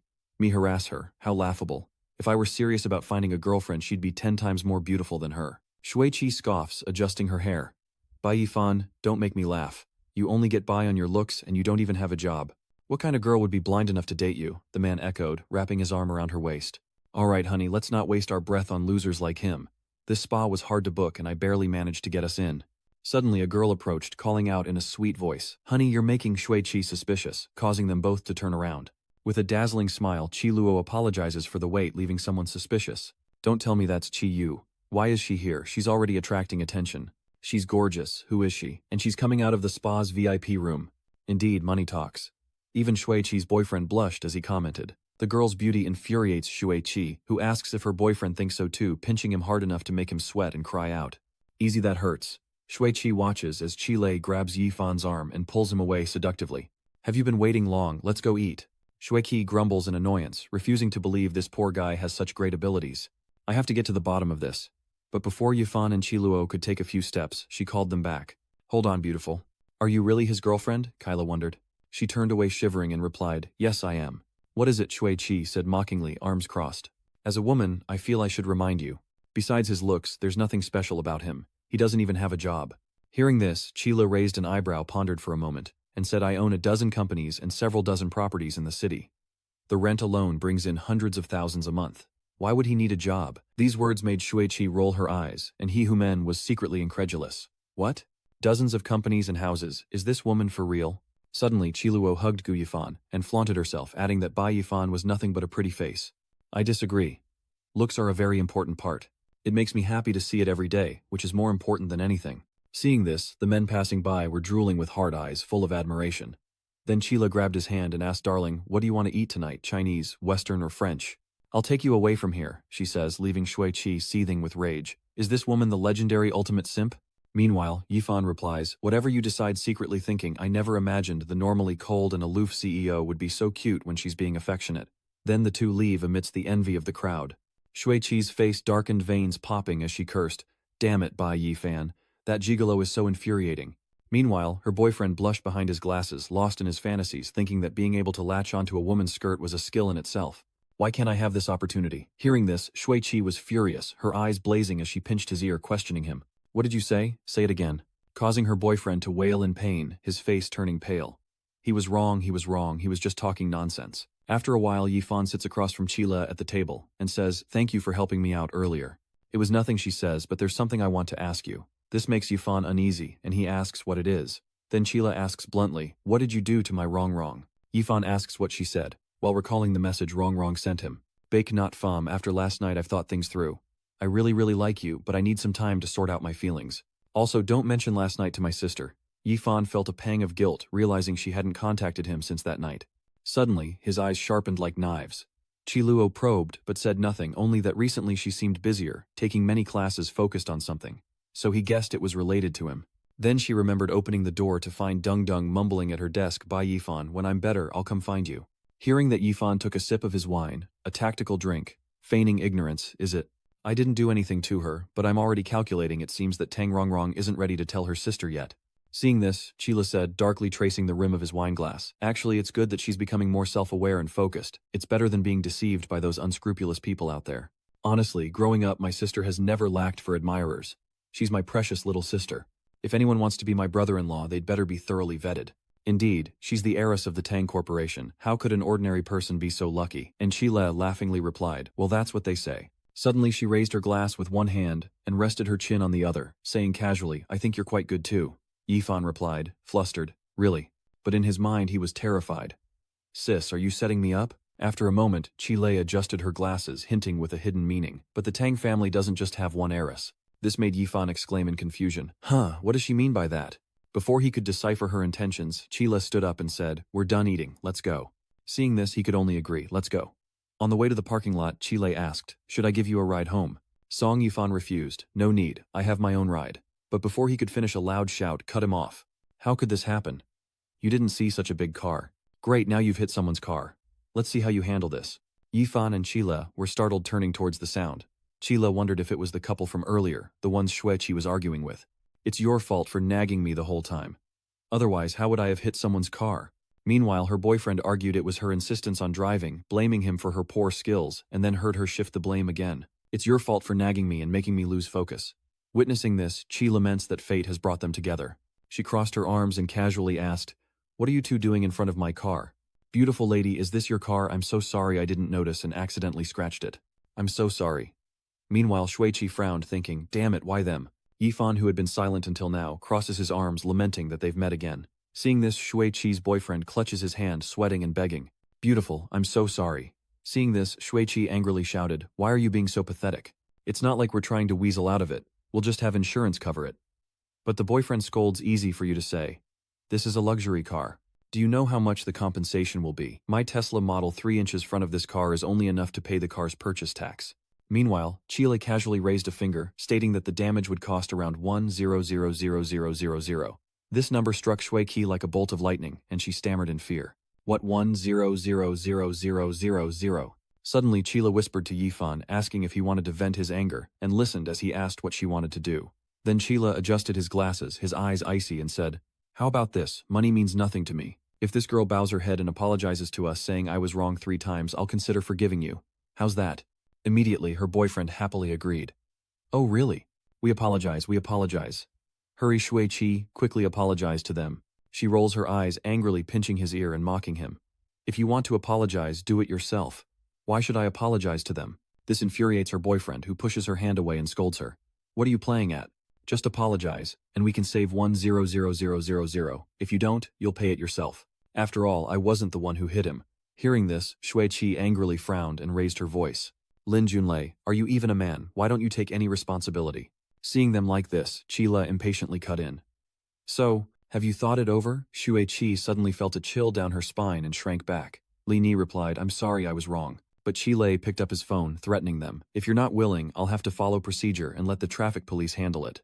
Terrified, Shu-Chi quickly said, "No, I was wrong, I really know I was wrong, please don't call the police."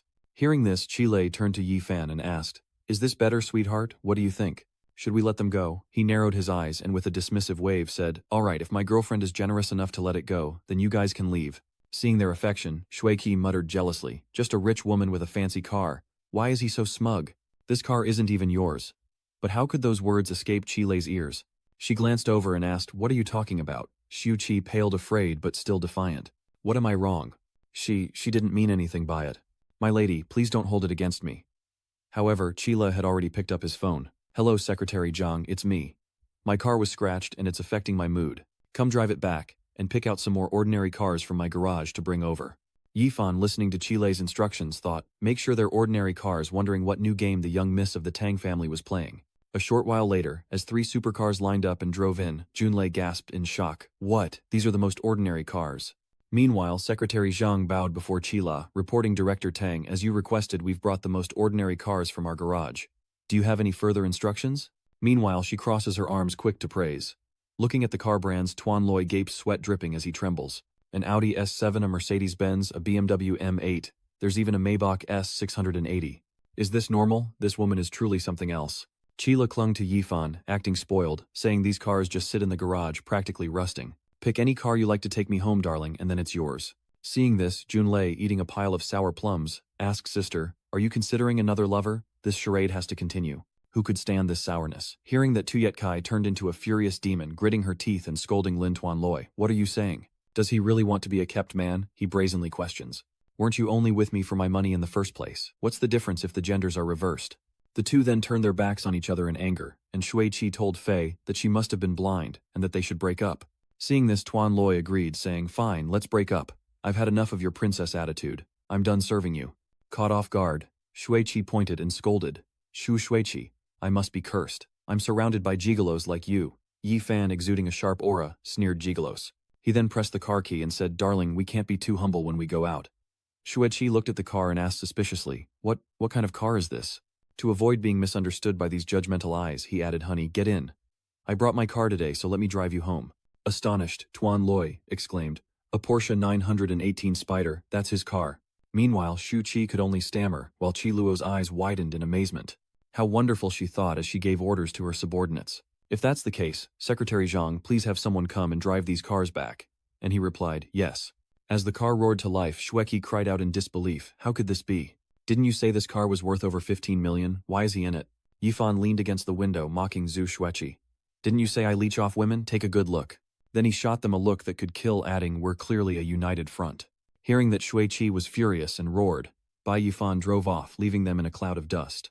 Yifan bids farewell, and as he does, Junlei chases after him, asking, "Wait for me.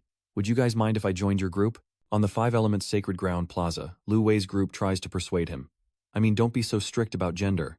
Brother Fan, are you sure you won't reconsider? We barely escaped with our lives from the myriad ancient demon pit. Why would you want to go back? Yeah, maybe you should think it over carefully. As you said, the demon pit is incredibly dangerous, but that's exactly why it can temper people and unlock unexpected potential. It's been too long since I broke through a mystic realm. It's time to push myself," Lu Hui worriedly said, but Song Xinyu interrupted him. "He's made up his mind. Let's not dissuade him."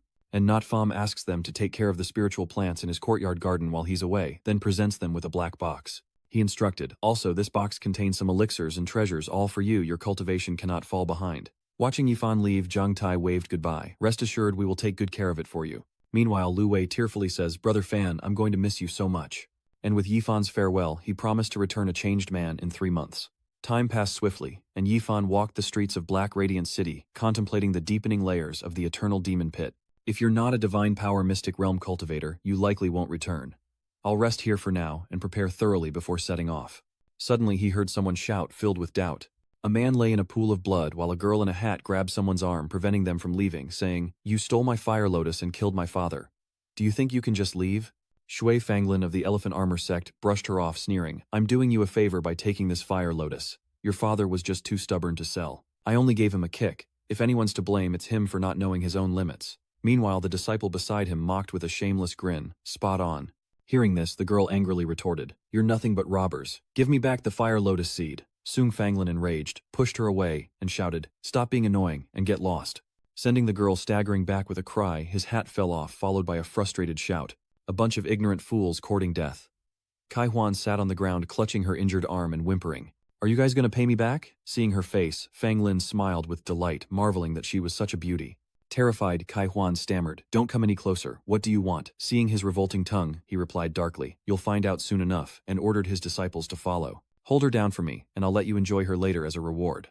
The disciples immediately advanced towards Kai Huan. "Yes, Elder Shui." And as he heard her cries for help, Fang Lin sneered, "Scream all you want. There's no one around."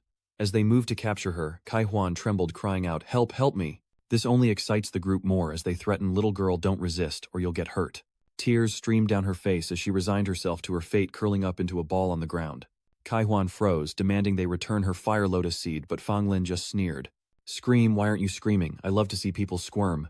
Then a hand reaches out to Kai Huan, urging him, "If you don't scream, you'll ruin my good mood." Suddenly a blade flashed with a taunt. "If you like hearing screams so much." As it pierced Fang Lin's hand, Yi Fan added, "Why don't you scream to your heart's content, instead of listening to him, tremble, and cry in pain? My hand was just meddling." Fang Lin cursed, wondering who was meddling in his affairs. "Do you have a death wish? State your name." Standing behind them, Yifan crossed his arms and chuckled, "I'm that man's father. Elder, it's him. It seems to be Bai Yifan from the Five Elements Holy Land." Hearing this, Fang Lin frowned and shouted, "Very well, so it's you. You're the one who bullied my sect's disciples in Black Radiant City." This made Yifan frown in confusion. "So the Elephant Armor sect is just a bad seed rotten to the core," one fan said unhappily. "You're their master, no wonder the superiors are unjust and the subordinates cause trouble." Surrounded by a blue fiery aura, Fang Lin growls, "You've come at the right time, boy. Today I'll kill you to restore the reputation of my Elephant Armor sect."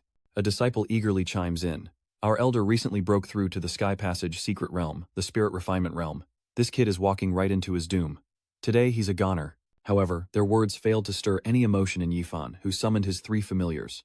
At that moment, Mao flew out from Yifan, flapping its wings as it rose loudly, responding, "Master," and awaiting his command to kill. As he shouted, the Upper Armor sect disciples were blasted away, meeting their doom. Moments later, they lay on the ground, screaming in agony. Seeing this, Fang Lin stammered in shock, "What? You can command demons?" Facing the three demons, Yifan sneered. "So what?" Immediately, Fang Lin turned pale with fear and ran away, screaming, "This Asura is too strong. I need to escape." But Yifan won't let him get away so easily. He brandishes his sword, crackling with red energy, asking where he thinks he's going, then slashes at Fang Lin's legs, sending him reeling in pain. It was then that Fang Lin learned what true despair was, turning to Yifan and screaming for help. In broad daylight, a five-element sect disciple was committing murder. Resting his chin on his hand, Yifan said calmly, "My memory isn't great, but didn't you just say to scream your head off since there's no one around?" In a panic, Fang Lin cried out, "I was wrong, please spare me. Someone like me isn't worthy of staining your blade." Hearing this, Yifan sheathed his sword and replied, "You make a fair point." Then he commanded the three evils to tear the beast apart, turning him into fertilizer for the road, and listened as they confirmed their orders. Knowing there was no escape, Fang Lin desperately begged for mercy. "What? No, please don't." In a flash, the Badu's ferocious image appeared in his eyes, followed by Fang Lin's desperate screams echoing through the streets. Meanwhile, Yifan crouched down, picked up the fire lotus seed that had fallen on the road, and approached the shivering Kai Huan, asking, "Hey miss, are you all right?" As he approached, Yifan reached out and touched her, realizing she was encased in a thick layer of ice, and exclaimed, "This is..." Kai Huan slowly opened her eyes, confused. "Hot, so hot." A drop of sweat trickled down her face as she squinted in puzzlement. "Is this a motel? Who's there?" She looks at her clothes, then sits up mortified and cries out about her clothes. At that moment, Yifan brought a bowl of medicine to Kai Huan, asking if she was awake and saying it was perfect timing to take the fire lotus seed. Embracing herself, Kai Huan shouted out in embarrassment, her voice echoing through the hallway. A passing waiter remarked on how easily young people fall in love these days. After some time, Kai Huan knelt before a simple grave marked Father Yu Yin's tomb. Unfilial daughter Yu Kai Huan. As she burned the spirit money, she said, "Father, your unfilial daughter Kai Huan is all right now, rest in peace." Then she turned to Yifan, "Young master, Bai, thank you for saving me, not only buying me clothes but also spending money to build a grave for my father." Then Tai Hoan, filled with remorse, started to kneel. "I repaid kindness with hatred. Hu Lam, you wanted to make fun of me. I have no face left to live in this world." He then helped her up, saying, "Please stand up." The handprint was still visible on her face. Yifan scratched his head, laughing, as he added, "It was an emergency. I only resorted to such measures to save you. Let bygones be bygones." "That's right. What are your plans for the future?" She's too embarrassed to even look up. Chai Huan reveals her father is dead, and she has nowhere to go. "If Master Bai doesn't mind, Chai Huan is willing to be your servant to repay you." Hearing this, Yifan flatly refuses. "I don't need a servant, and the trials of the demon realm are far too dangerous to bring someone along." But Tai Hoan dejectedly blamed herself. "Young Master Bai must despise me, right? It's only natural. I was born with the frostbone curse. I'll only hold you back." Hearing this, he looked blankly confused. The girl with the frostbone curse suddenly burst into tears, painfully recounting that this was an illness she had since birth. Whenever it flared up, her whole body would be covered in ice and bone, turning her into an ice statue, causing immense pain, only soothed by timely doses of fire-based medicine. Tears streaming down her face, Taewon wiped her eyes and added, "My family spent all their money because of me, and my mother overworked herself to death because of my illness. This time, the fire lotus seed that my father worked so hard to buy for me was stolen by the people of the Elephant Armor sect, and my father lost his life as well." Hearing this, Yifan suggests she join a sect as some provide medicine and stipends. But she hesitated. What good would joining a sect do? Then Kaihuan revealed her past. "The truth is, my father once brought me to join the 7th grade white medicine sect, but because of this strange illness, it flares up every 6 months. The sect didn't want to waste spirit herbs on an outer disciple like me, so they left me to fend for myself." With tears streaming down her face, Kaihuan said sadly, "Now that even my father is gone, I really don't know what to do." Her circumstances reminded Yifan of his own past in the modern world when his mother was stricken with a serious illness. He felt that same despair. If he hadn't met the Tang sisters that day, he might have lost his closest relative. Then he asked with a smile, "Junior sister Yu, I have one more question. Have you ever tried to awaken your talent?" And he thought having met her he should help her out, consider it an act of kindness. Kai Huan A. Li replied, "No, only inner disciples at White Medicine Mountain are qualified to awaken their talents. Outer disciples like me are not." Hearing this, Yifan rested his chin on his hand, lost in thought. He recalled that the ancient grand ceremony listed special cultivation constitutions, such as innate divine power, pure yang spirit body, frost spirit body, thunder spirit body, and so on. Among them, when the frost spirit body awakens, the whole body will form ice bones, which is extremely painful, very similar to the symptoms she described. He thought to himself that if his guess was right, she must possess the frost ice holy body, and if he could get her into the 5 elements holy ground, her problem could be solved. He then proposed junior sister Nagak, "One last question, would you like to enter the 5 elements holy land?" This immediately shocked Taihon. "Did I hear you right? Are you talking about the 5 elements holy land, one of the 10 great holy lands that every cultivator dreams of?" Time slipped by, and 7 days later, 2 maids entered a room carrying items, announcing, "We're here, miss." Kaihuan, seeing the flower on the tray, asked curiously, "What kind of flower is this?" A maid respectfully presented it, explaining, "Miss Nok, this isn't a flower, it's medicine to treat you. Young Master Bach instructed us to place it by your bedside, and replace it every 7 days to prevent your old illness from recurring." Then the maidservant squinted, and revealed that this spiritual medicine was a treasure worth millions in gold. Her sweetheart really cares about her, which made Kai Huan blush and deny it. No, you misunderstand, he's not my sweetheart." And she gasped inwardly, realizing the medicine was worth over 100 million. Then Kai Huan recalled Yifan's earlier suggestion, "Miss Yu, I can give you enough money to live comfortably, but that's not a long-term solution. If you want to stand on your own in this world, you need to learn skills to protect yourself." She was shocked by his advice.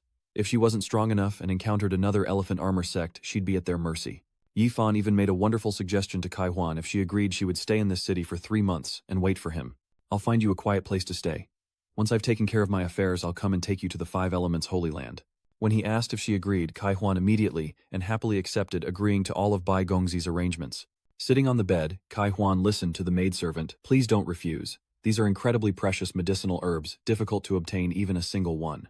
Yet the young Master Bai left 3 without hesitation, even reminding us not to be frugal and to prioritize your health.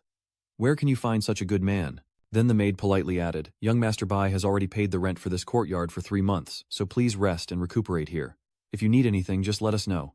Hearing this, Kai Huan frowned sadly, thinking to herself, "Young Master Bai, I will definitely wait for your return." Meanwhile, elsewhere, "Ba Du, you emerged from the devil pit. Tell me what is the situation beyond the 10th level of the devil pit." Wangumo Kang on the 10th level, Yifan knelt on one knee and commanded. Then scribbling on the ground, it reported master floors, 1 through 8, are filled with ordinary monsters fighting amongst themselves, mostly low-level creatures with no intelligence. The flame cloud devil we attacked was the strongest force on the 9th floor. Beyond the 10th level, the danger is immense, and the territories grow ever larger. Imagine towers radiating terrifying red energy. Badu continues that the demon lords build fortresses of varying sizes and distribute troops, making them difficult to deal with. Even on the same floor, there are different spheres of influence, and in the current situation, we can only descend to the 12th floor at most. Yifan wondered why the 12th floor specifically. B-Rank scratched his chin and replied frankly, "Because that's my territory. I can't be sure beyond that." Hearing this, Yifan was stunned. "Your territory, I've never heard of it before." He quickly defends himself, saying he wasn't asked, so he didn't answer. Then they continued to discuss their strategy. Yifan requested, "Badu, you're on the 12th floor. How large is your territory? How many troops do you have, and how many geniuses are worth nurturing? Report everything." And he obeyed, understood master, and began to list everything. My territory is equivalent to 4 districts of the human realm with a radius of about 200 miles, and belongs to the vassal demon city of the Xuanye Asura. I have about 400 flying yaksha and 20 to 3,000,000 yaksha soldiers, and the remaining demon population is in the tens of millions. The numbers stunned Yifan. That's huge. He realized that a li in the ancient Vong continent was equivalent to a kilometer on Earth, meaning 200 li was over 1,200,000 square kilometers, about the size of 7 or 8 Hangzhou cities. He then secretly rejoiced, marveling at the unexpected benefits of subduing Batu, and asked, "What about the Xuanye Great Asura you mentioned?" Under Huna's command was a powerful army, including 4 great Asuras besides myself. It didn't hesitate to highlight the strengths of other leaders. The 4 Asuras are loyal to Xuanye, and have built their own fortresses on floors 11 through 14. I was wandering around floor 9 to help Xuanye with something, but I accidentally ran into a powerful human cultivator. This information suddenly clicked for Yi Fan, and he realized he had found an opening. Curious, Batu asked his master about his plans, and with a knowing smile, Yi Fan shared, "I intend to cultivate and break through, then attack Xuanye's fortress on the 15th floor, controlling even more Asuras for my own purposes. Ideally taking over the entire floor." This left Badu speechless, exclaiming, "What, take over the entire 15th floor, master? Do you know how vast a single level of the myriad ancient demon pit is? Considering all 12 floors, there are an estimated 2,000 demon cities, large and small." But Song Yifan calmly affirmed, "I have my own plans, but you are the key to this mission." He then stood up, looked at his minion, and asked Badu, "If you want to occupy the 12th floor, how much power do you think you need?" And heard him answer, "Master, if I can break through the 3rd level of divine power and advance to demon, Marshal, although I dare not say that I can sweep the 12th floor, I can easily destroy dozens of demon cities." However, Batuo also expressed his concerns, saying that the fastest way for monsters like them to level up is by drinking blood, but since following his master he hasn't done anything bad, and he fears that in such a short time, not a problem for Yifan, who confidently replies, "Leave it to me. I guarantee you'll break through to the 3rd level of divine power in under a week." Sometime later, at the 12th level of the eternal demon pit, lightning strikes a red tower. Inside, the demon cultivators were hunched over mining, while the manager shouted, "Demons over there, hurry up, don't make me whip you." Suddenly, one of the 4 great Asuras of the Dark Knight Ghostfang appeared, saying, "Take it easy. Don't beat those beasts to death," terrifying the manager. The demon cultivator manager turned around terrified. "Please calm down, Lord Guiya. If we don't hurry, we won't be able to deliver the quota Lord Badu assigned." Another retorted, "Why bother with him? Lord Badu has been missing for months now. Perhaps he's already dead." Then with a sly look he says, "In my opinion, we should offer this mine to Lord Quenya to lead us." But before he could finish, a beam of light struck him in the chest, and the remaining manager could only stare in wide-eyed terror. And just like that, the loudmouth fell dead. Badu appeared behind him furious and roared, "Who gave you the courage to do that? Taking it upon yourself to decide such a thing?" The remaining manager stammered in fear, "It's Badu, Lord Badu is back." Guiya asked indifferently, "Batu, you dare to return, Lord Xuan. Ye tasked you with stealing the Firecloud Demon Marquise's magic armor during the human war. Why are you so late? You're up to something, aren't you?" Badu exuded power as he replied, "It's true I didn't bring back the demon armor for Lord Xuanye, but I caught someone, and Lord Xuanye will not only pardon me, but will surely reward me handsomely." Then he smirked, boasting, "Who knows, he might even grant me your level 11 territory." Hearing this, Guiya gritted his teeth curious. "Who is it?" Immediately, Badu pulled the chain and shouted, "Come out." A hooded figure bound by chains was dragged forward as Badu announced the Holy Lord of the 5 Elements Sanctuary. Hearing this, Guiya exclaimed in shock, "What, you're saying you captured the Holy Master of the 5 Elements Sanctuary?" Badu, standing next to the cloaked figure, affirmed, "That's right, I had to struggle with him for months before finally defeating him. This is a great achievement." However, with a belly full of doubt, Ghostfang denied it. "I don't believe you're really the Holy Master of the 5 Elements Holy Land." Suddenly the iron chains on the cloaked figure's hands shattered into pieces. This startles Ghostfang, who smirks in disbelief as the cloaked figure reveals himself to be none other than Yifan. He conjures golden energy attacking Demon Fang with the Wind Demon board. Seeing the tendrils of spirit energy hurtling towards him, Demon Fang cries out in terror, "This is bad." It flies away, keeping a contemptuous distance from Yifan.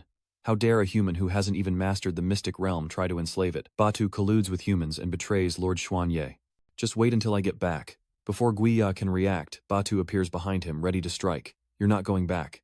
This startled Quenya, who dodged with wide eyes and shouted, "What?" Then seeing Badu's red eyes, Quenya stammered, "Impossible. When did you become an Asura?" Meanwhile, Yifan removes his hood, unleashing his spiritual power with a great shout. At that moment, Guiya shouted in shock from the Feng Mo board, "Knight Yaksha army, what are you waiting for? You're colluding with humans, betraying Lord Xuanye. If you kill him, Lord Xuanye will reward you handsomely." Elated by his success, Yifan praised, "You've done well. After the gods devoured them day and night, their cultivation soared. Our army now has over 1,000 celestial yakshas. Suddenly monsters flew from afar, attacking Yifan from behind, but he remained unfazed, waving his hand and releasing golden spirit energy, declaring, "Perfect timing, come at me all at once, saves me the trouble of catching you one by one." Then they were all bound by Yifan's spiritual power, screaming in agony, and quickly knelt bowing to their master. Meanwhile the demon was terrified, gnashing his teeth. What? How is this possible? He managed to imprint nearly 100 yakshas at once. I have to run, I have to escape. But then Yifan turned and sneered, "I've already prepared a dog collar just for you. Where do you think you're going?" With that he used the demon sealing board to bind the dumpling demon who trembled from the torture, and then obediently knelt on all fours swearing, "Master, your servant, the demon awaits your command." Seeing this, Yifan glanced back and praised Badu. "It's all thanks to you that we subdued the ghost tooth this time. You did a great job. Eat up and be grateful. It's all thanks to the high-grade blood beasts the master has given us these past few days. My strength has improved so dramatically because of it." The three heads then wondered about the next plan, asking Master, "The main force in the magic treasure is completely under our control. What should we do next?" With a serious look and unwavering eyes, Yifan replied, "Of course, we expand our forces and seize all 12 levels. Can you do it?" After some time, a demon army surrounded Yifan shouting, "We pledge our undying loyalty to our master." Then on the 13th level of the demon tower, they watched as the tower was smashed to pieces, debris falling all around. The demon cultivators cried out in fear, "Run!" Seeing this, the two soldiers with spears knew they couldn't hold out any longer. They had to report to Lord Guyan. "I understand." Time passed and a soldier burst through the great doors shouting, "Lord Guyan." He knelt on the ground, reporting to the figure with his back turned on the high steps before him. "Lord Guyan, the rebels are treacherous. Our army has suffered heavy losses and tragic deaths. Please lead us in battle." And with that he felt much more at ease. They thought the Bonyama king was Lord Hyunya's strongest warrior. With him here, victory was assured. Suddenly, a golden-handled weapon with a wing-like blade came flying, heading straight for the soldier who stammered in terror. "Lord Grim, why would you?" Yifan said, sitting cross-legged in his chair, propping his chin up. "It's a shame Lord Grim was so steadfast, preferring death to your submission. He surrendered to me long ago." At the same time, Guyan clenched his remaining weapon, gritting his teeth, standing still, helpless. Gasping on the ground, the soldier muttered in disbelief, "How could this be? Lord Bonyama, your strongest war god is being controlled by a mere human." At the same time, Batu and Guiya fly in to report, "Master, the task you assigned us has been completed." Outside the tower, thousands of demonic cultivators lined up in 4 neat rows awaiting orders. Badu reported that the 13th level of the demonic treasure had been successfully captured and the battlefield cleared.